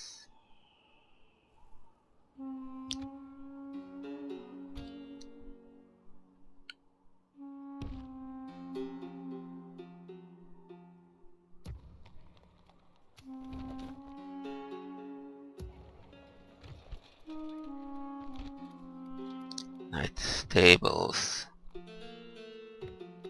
Let's build that.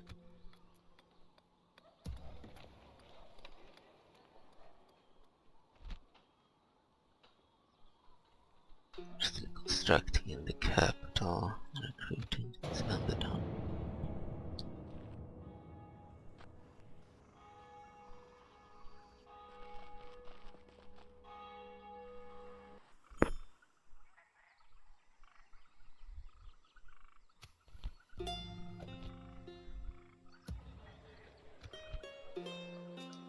Alright, let's recruit another unit.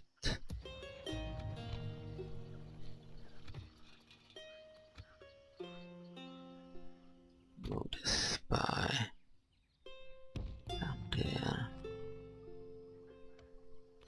Mirror settlement. We have battle clerics and Argent Legion infantry. Here we have the third settlement, Citadel Felbar. Company of Hunnar catapult. Lord clerics. The Highlands finest. My respects to you, your majesty. King Arius, heir of Delzoun.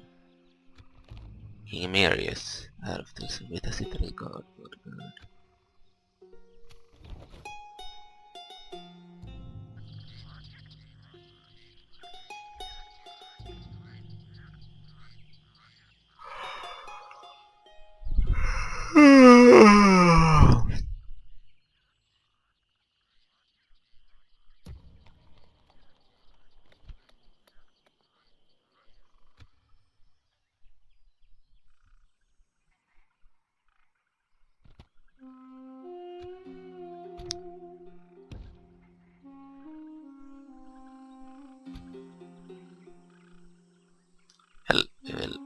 turn.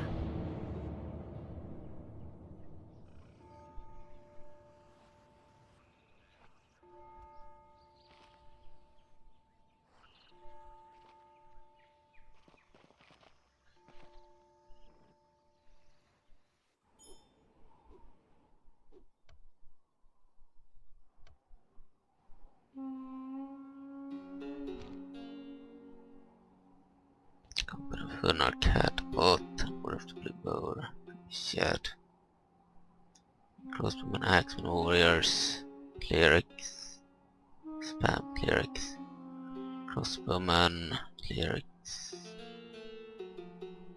Alright. Scabs.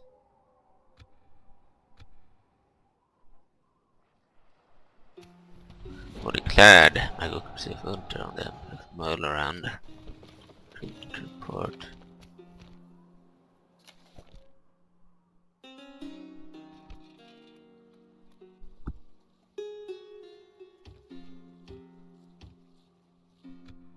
The troops there. Carrick camp. Good.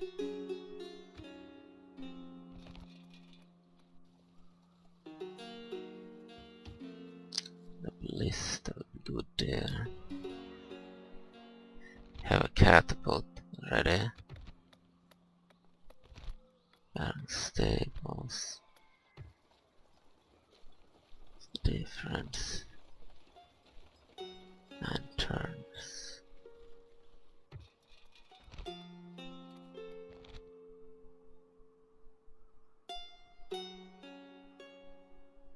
Don't know if there is a difference.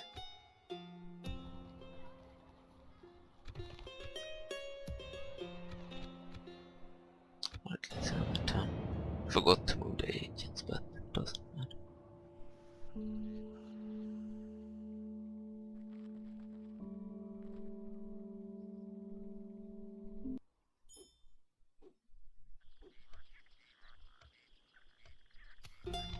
End of town report. Hallamton has taken over some positions in the borough. Construction complete, mines, good. Unit recruitment completed, warlords chosen. Mining network, and stables. Have armor, we could use that. To get some better troops, they're pretty bad. Will at least be better from the capital if you recruit any of the bad troops. To get the cavalry unit too.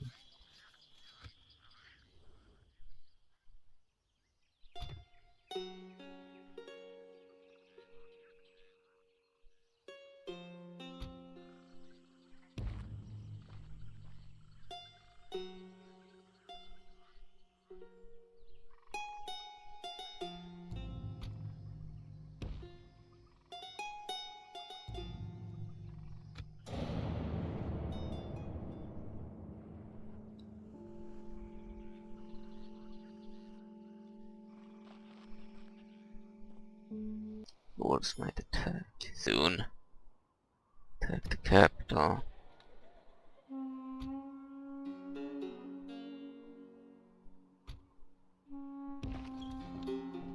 Send reinforcements to the capital. Even if they have bad quality.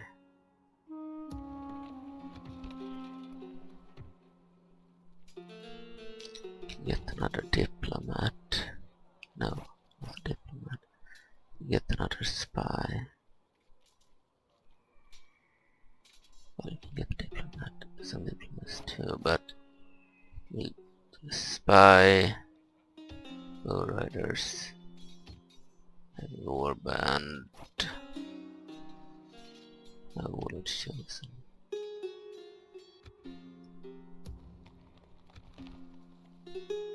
Warrior.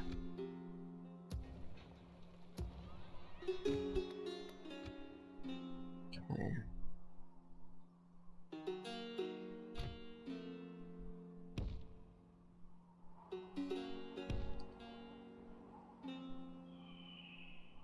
If you wish to parley, noble sire, send an emissary.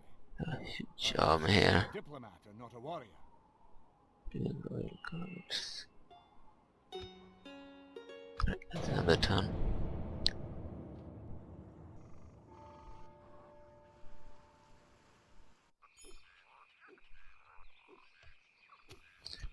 Turn report.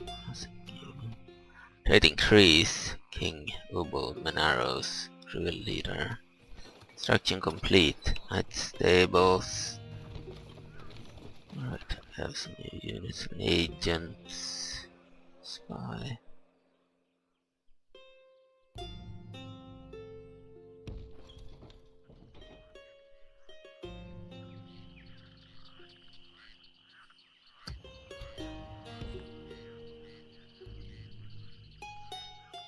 Right.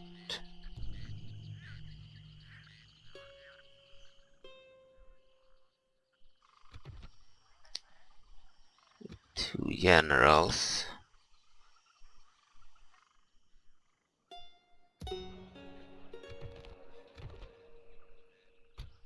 Here is the second general. Over here.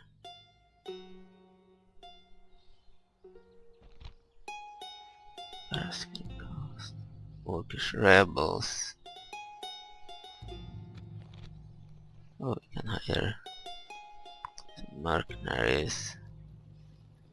Black Oak archers, Black Oak naftons, Gobus archers, mostly ranged units. We'll certainly hire an augur.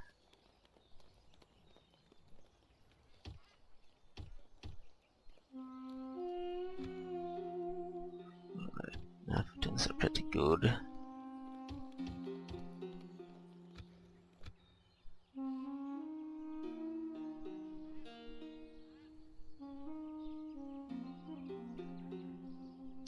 The Black Oak archers are essentially the same as our archers at the moment. Gobus archers are worse, and then the naftons are really good at lowering morale through exploding like grenades or all chemic bottles. And the ogres, they are heavy infantry.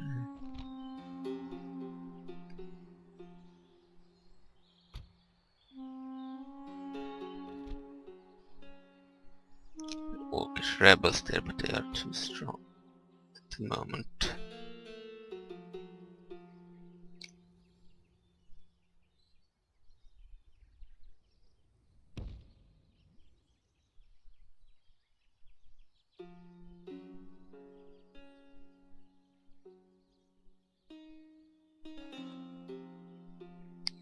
You won't attack that orcish area because they are too strong.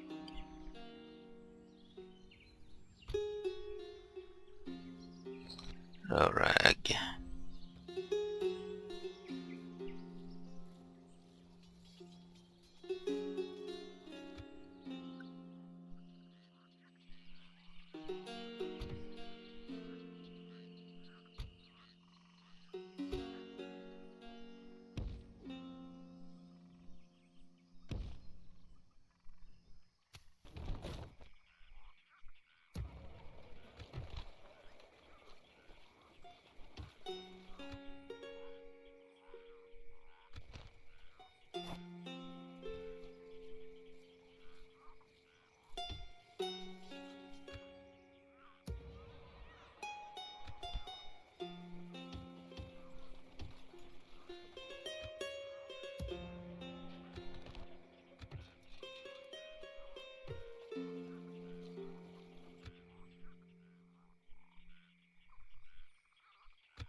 Davian diplomat. Weapons Confederation diplomat.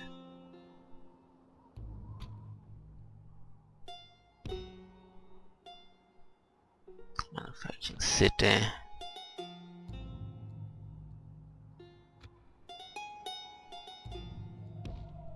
A city. It is a huge garrison.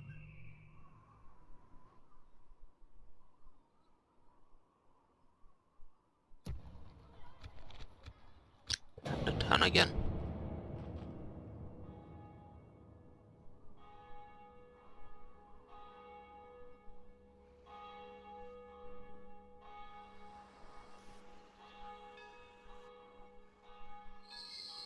So the Kingdom of Many-Arrows might need better economy to start.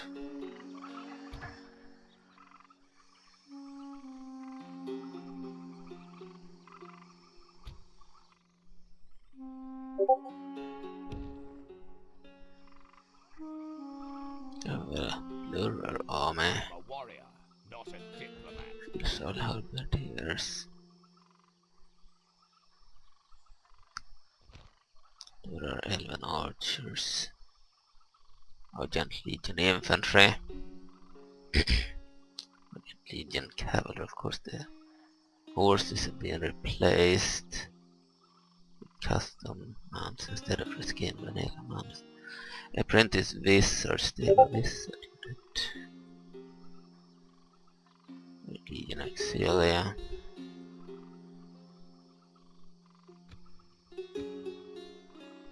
Settlement is a rebel area. Well, guards, that's a silver.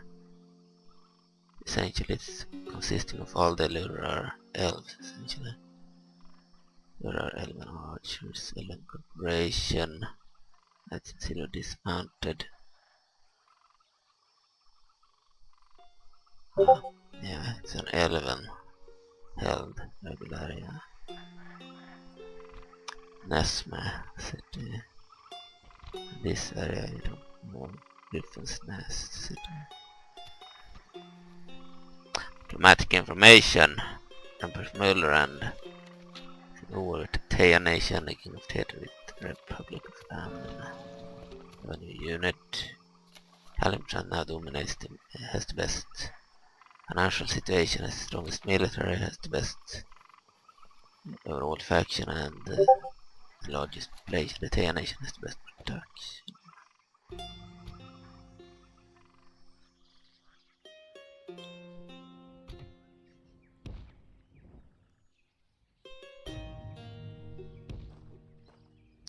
There is a Shadowar area with Dwarven diplomat here, Delzoun diplomat.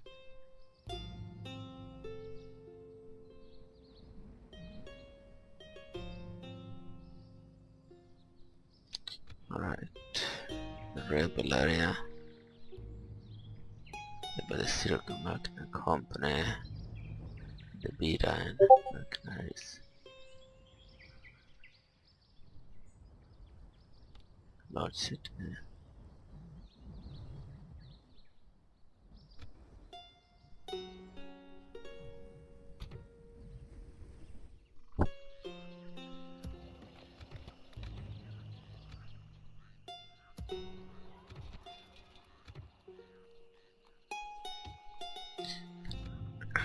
An archer unit.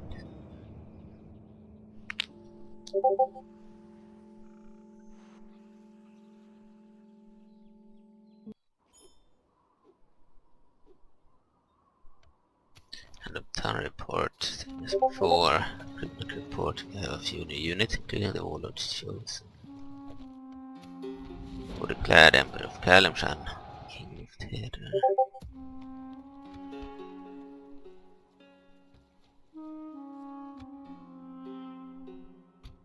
Right, maybe to move to the other settlement. So then we can move down.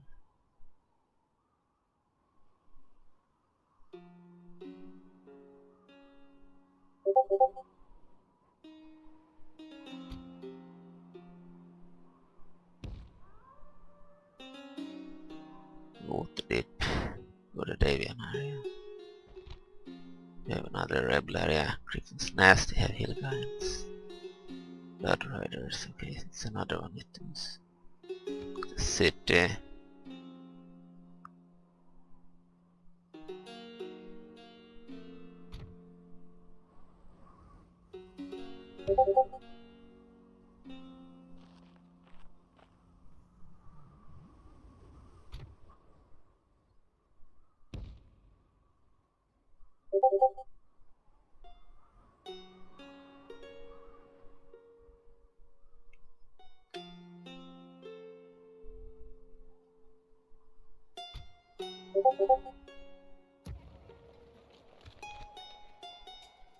Okay, we can get another pike unit. Now we'll get the cavalry.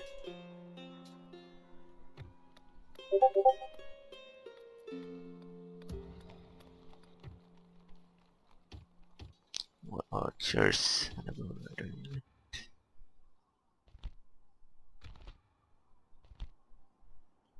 Okay, we can also save the game. Many arrows. 2.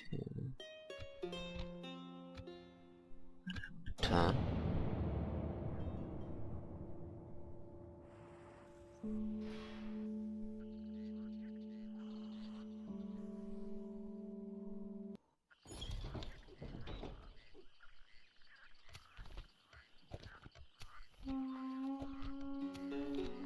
We don't know if the revolts have been removed yet, because we have only held our own starting areas and they are usually very loyal. It's when we take a new area we get the answer. It works or not. Regular on this war with Thea Nation. Interest war with Muller and is allied to the Kalimshan faction, and Muller and the Thea Nation have declared truce. Theatre have declared truce with the Elven faction. Okay.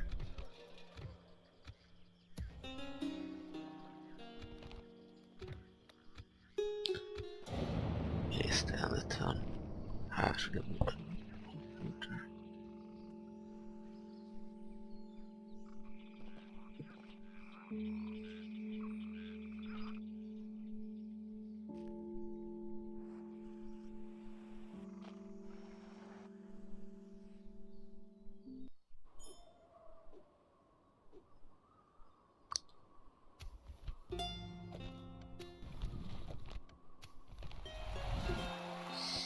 Republic of Ammon and the Sundrum are now allied.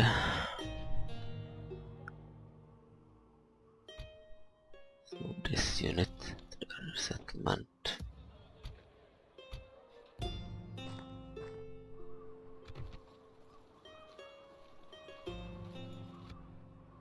Also move this unit.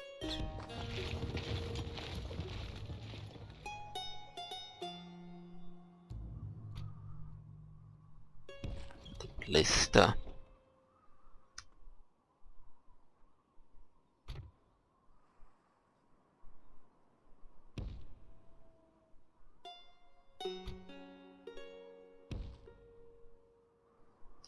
Our spy over here. Here we have Baram, member of the fleet. There are no rules in battle for a true Captain warrior. of the Federation.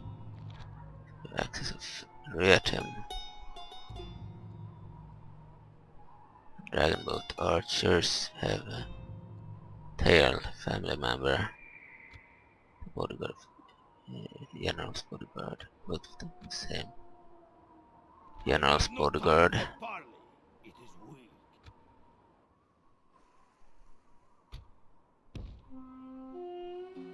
With the Davian army. Your own forces about, eh? Battle clerics.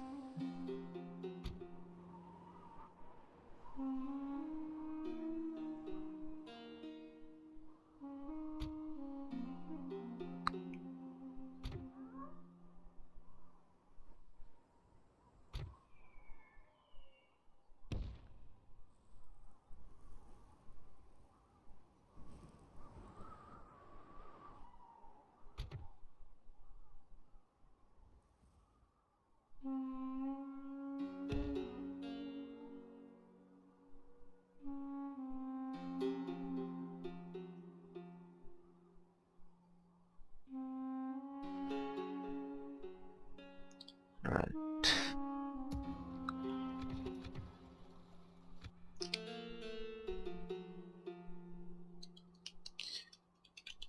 Let me cheat at the money. This is not the finished product after all. And this faction had very bad economy, unlike most other factions that have too good.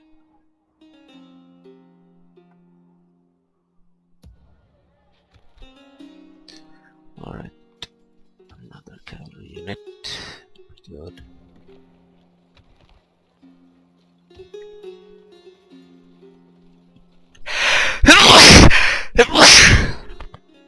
Excuse me.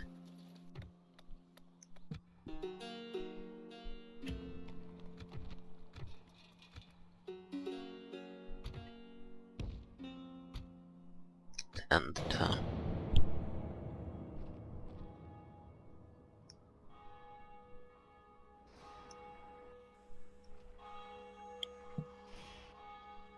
You're on turn 30 now. But I believe that our starting armies will never revolt.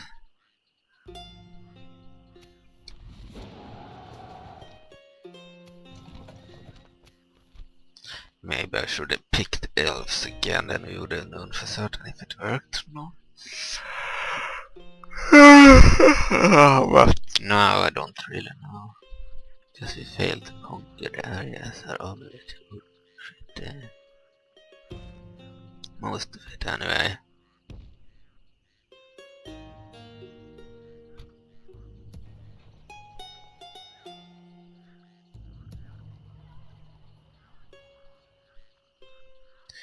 Mostly shitty troops here. Want an army that consists of only the elite troops like Roman war priests. 4 of them, 4 warlords, including the general, and maybe a few of the shamans, and a few of the heavy warbands, and a few of the cavalry.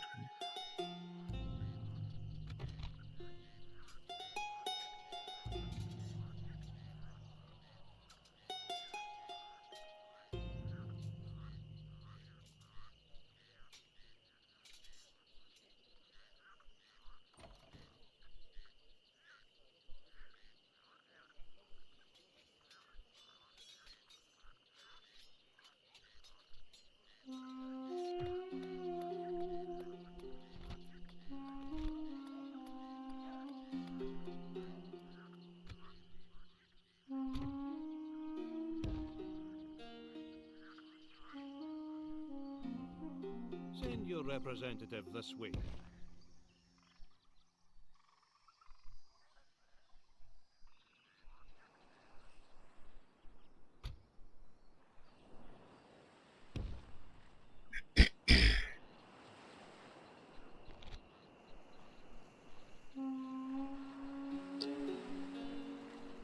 Right, Davian area.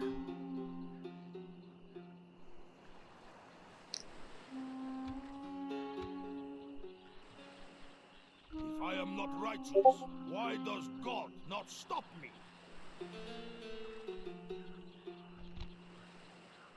More warriors. Warriors of the north.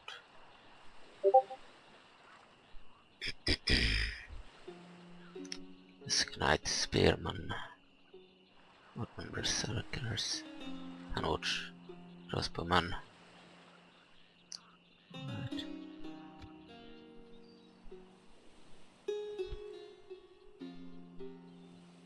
Do I remind you of one of your own captains, Lord?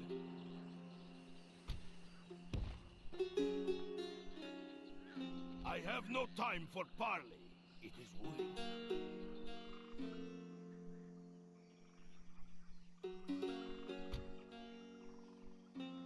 My respects to you, your majesty.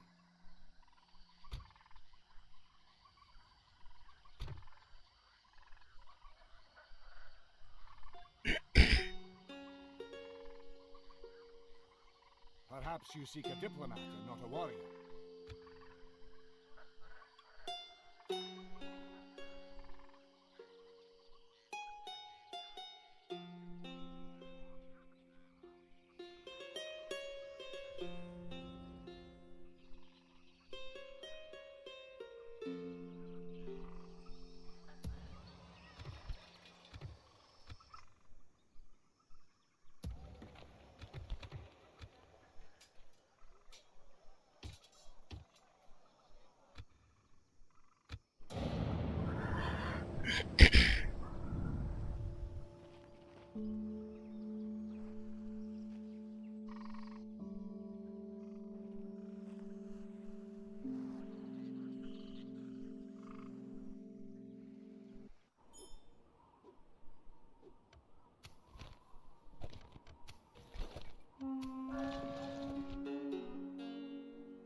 Yeah, Dwarven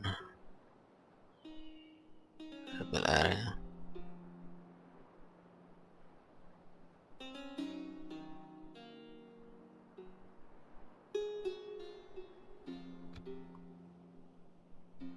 Here's where we fought previously.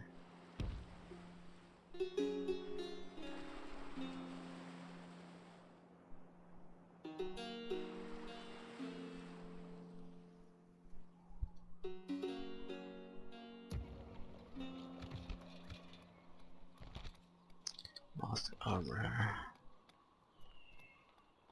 You'll go with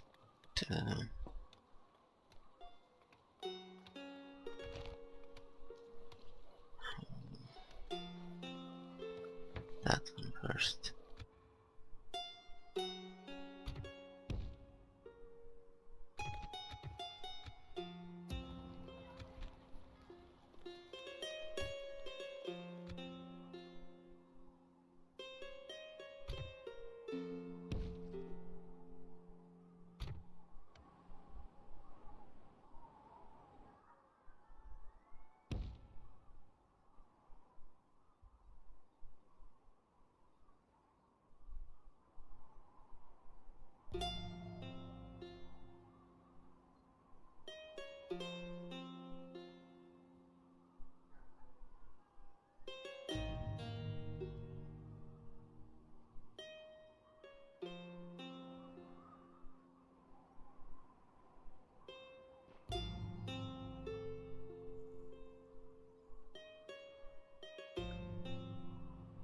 No time to haver.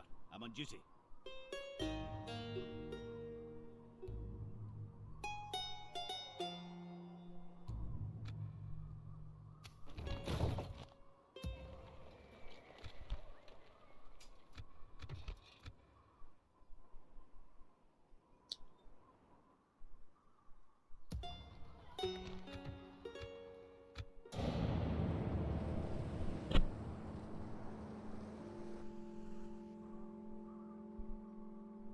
I bring word from England, noble sire. Lords of Waterdeep. The Lords of Waterdeep, they want trade rights. The demands give us 190 gold pieces. Okay. We cannot thank you enough for accepting. Well, that seemed fruitful. Farewell.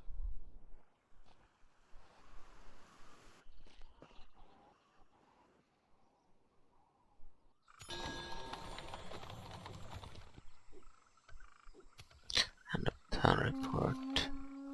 Okay. Announcements, unit complete, bow riders. It's announced Lords of Waterdeep in the Kingdom of Ted.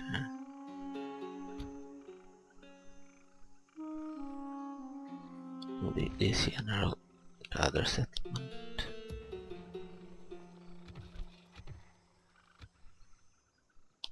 We need 4 more units there.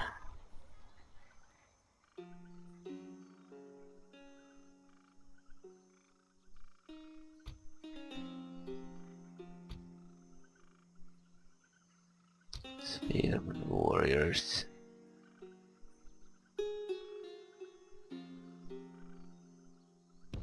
Move there.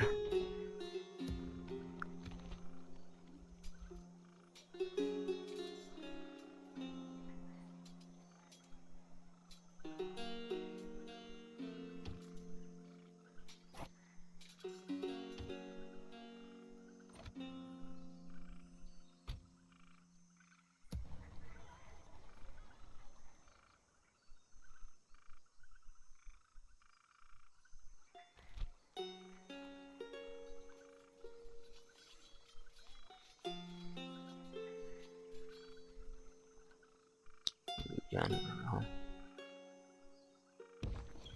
Move him over there.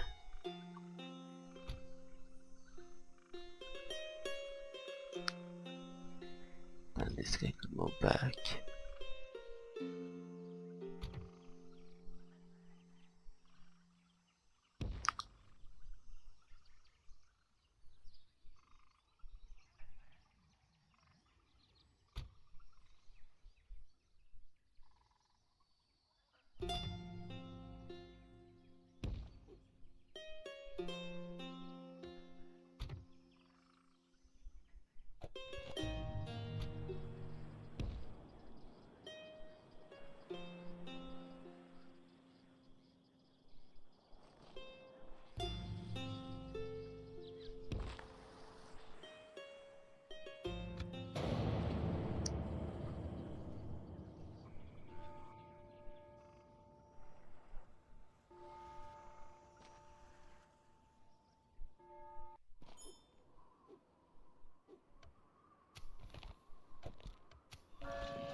Vi har inte declared war on Mulleran där.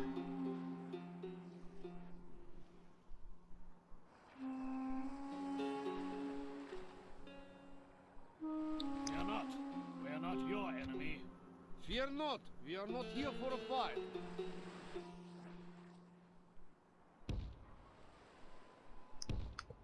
Neverwinter here.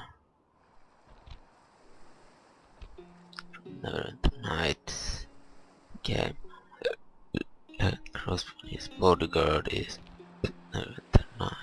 We need bodyguard for that guy.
Lurar areas, Silver Moon.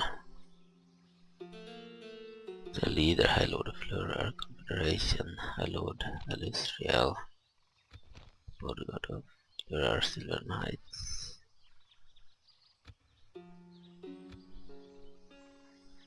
I am a warrior, not a diplomat. Do I remind you of one of your own captains, Lord? Lurar Silver Knights here. No. That's not the right card for Tired them. of ordering your own forces about, eh? I am a warrior, not a diplomat.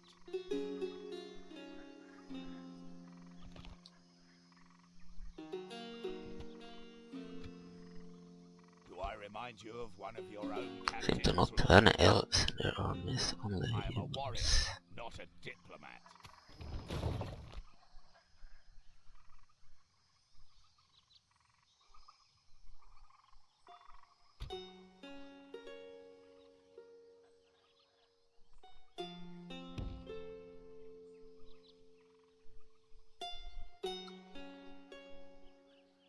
Something interesting to bring to the table, perhaps.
remind you of one of your own captains, Lord?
Alright, we can have a new mercenaries now. But I don't know if this one can have it. Nope. We got the hill guides now, so we get those.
Arrow keep can be upgraded now.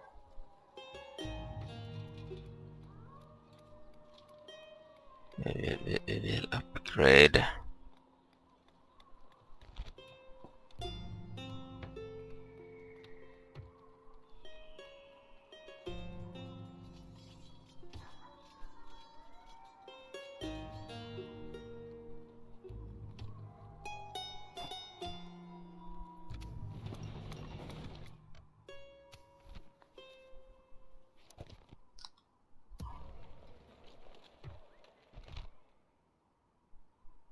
Ordered it low 75%. Yeah, I don't think we have 20 anymore in bonuses, but we have like better than in the past. Yeah.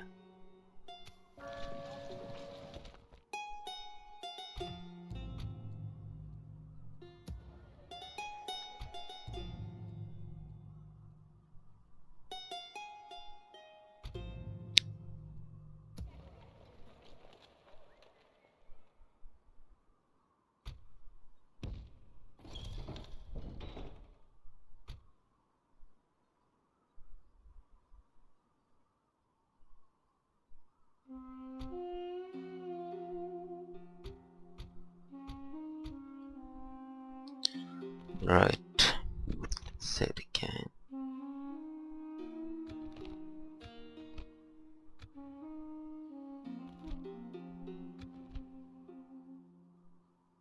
The 2 Elven campaigns. We could try and load.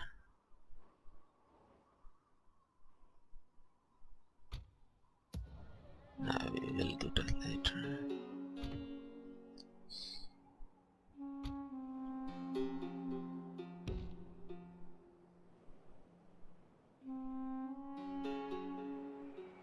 My crew has no quarrel with you, Lord.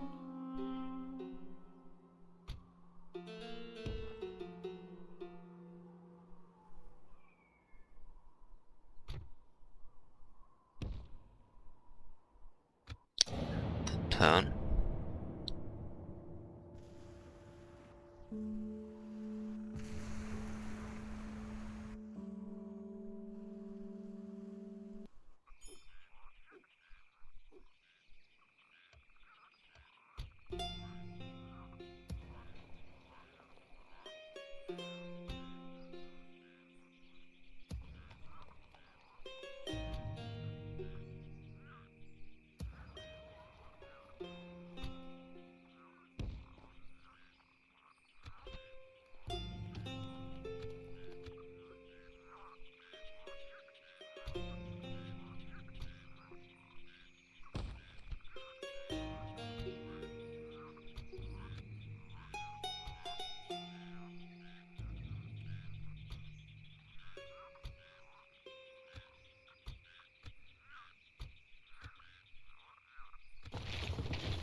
I am a warrior, not a diplomat.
remind you of one of your own captains, Lord?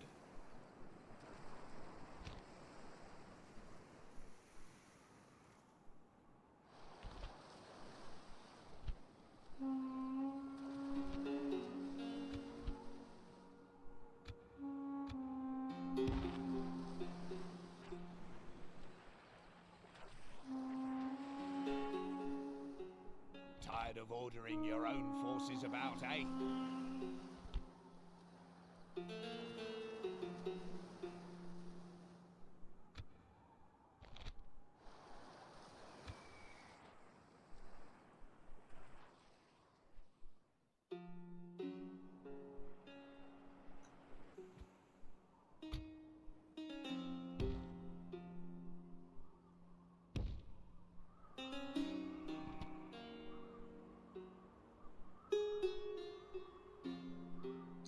Another Elven area.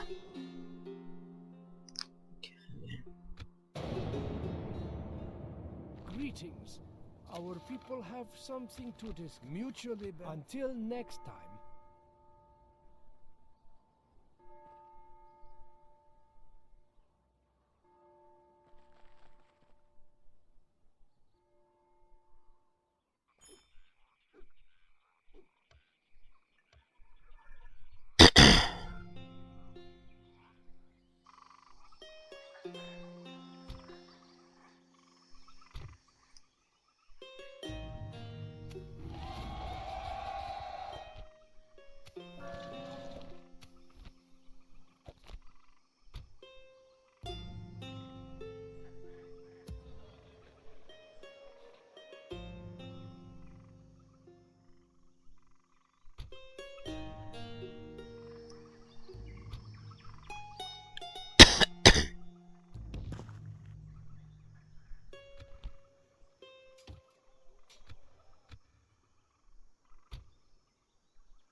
I am neither friend nor foe, your majesty.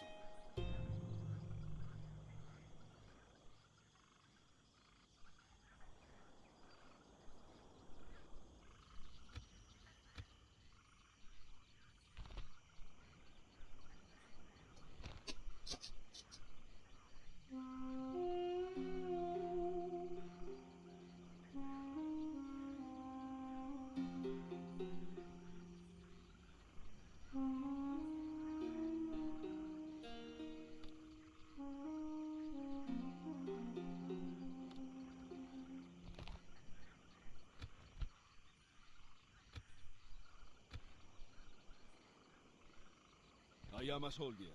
Speak to our representatives.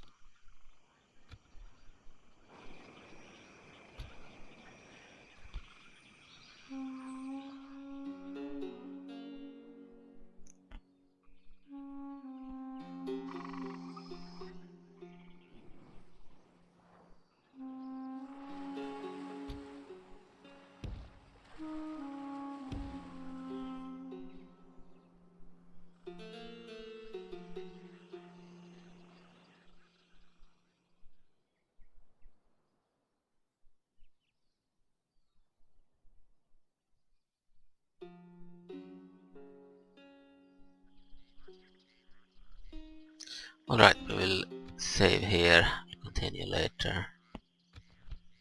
Might try the elves off recording, so you don't have to record another videos. Alright, thank you for watching, bye.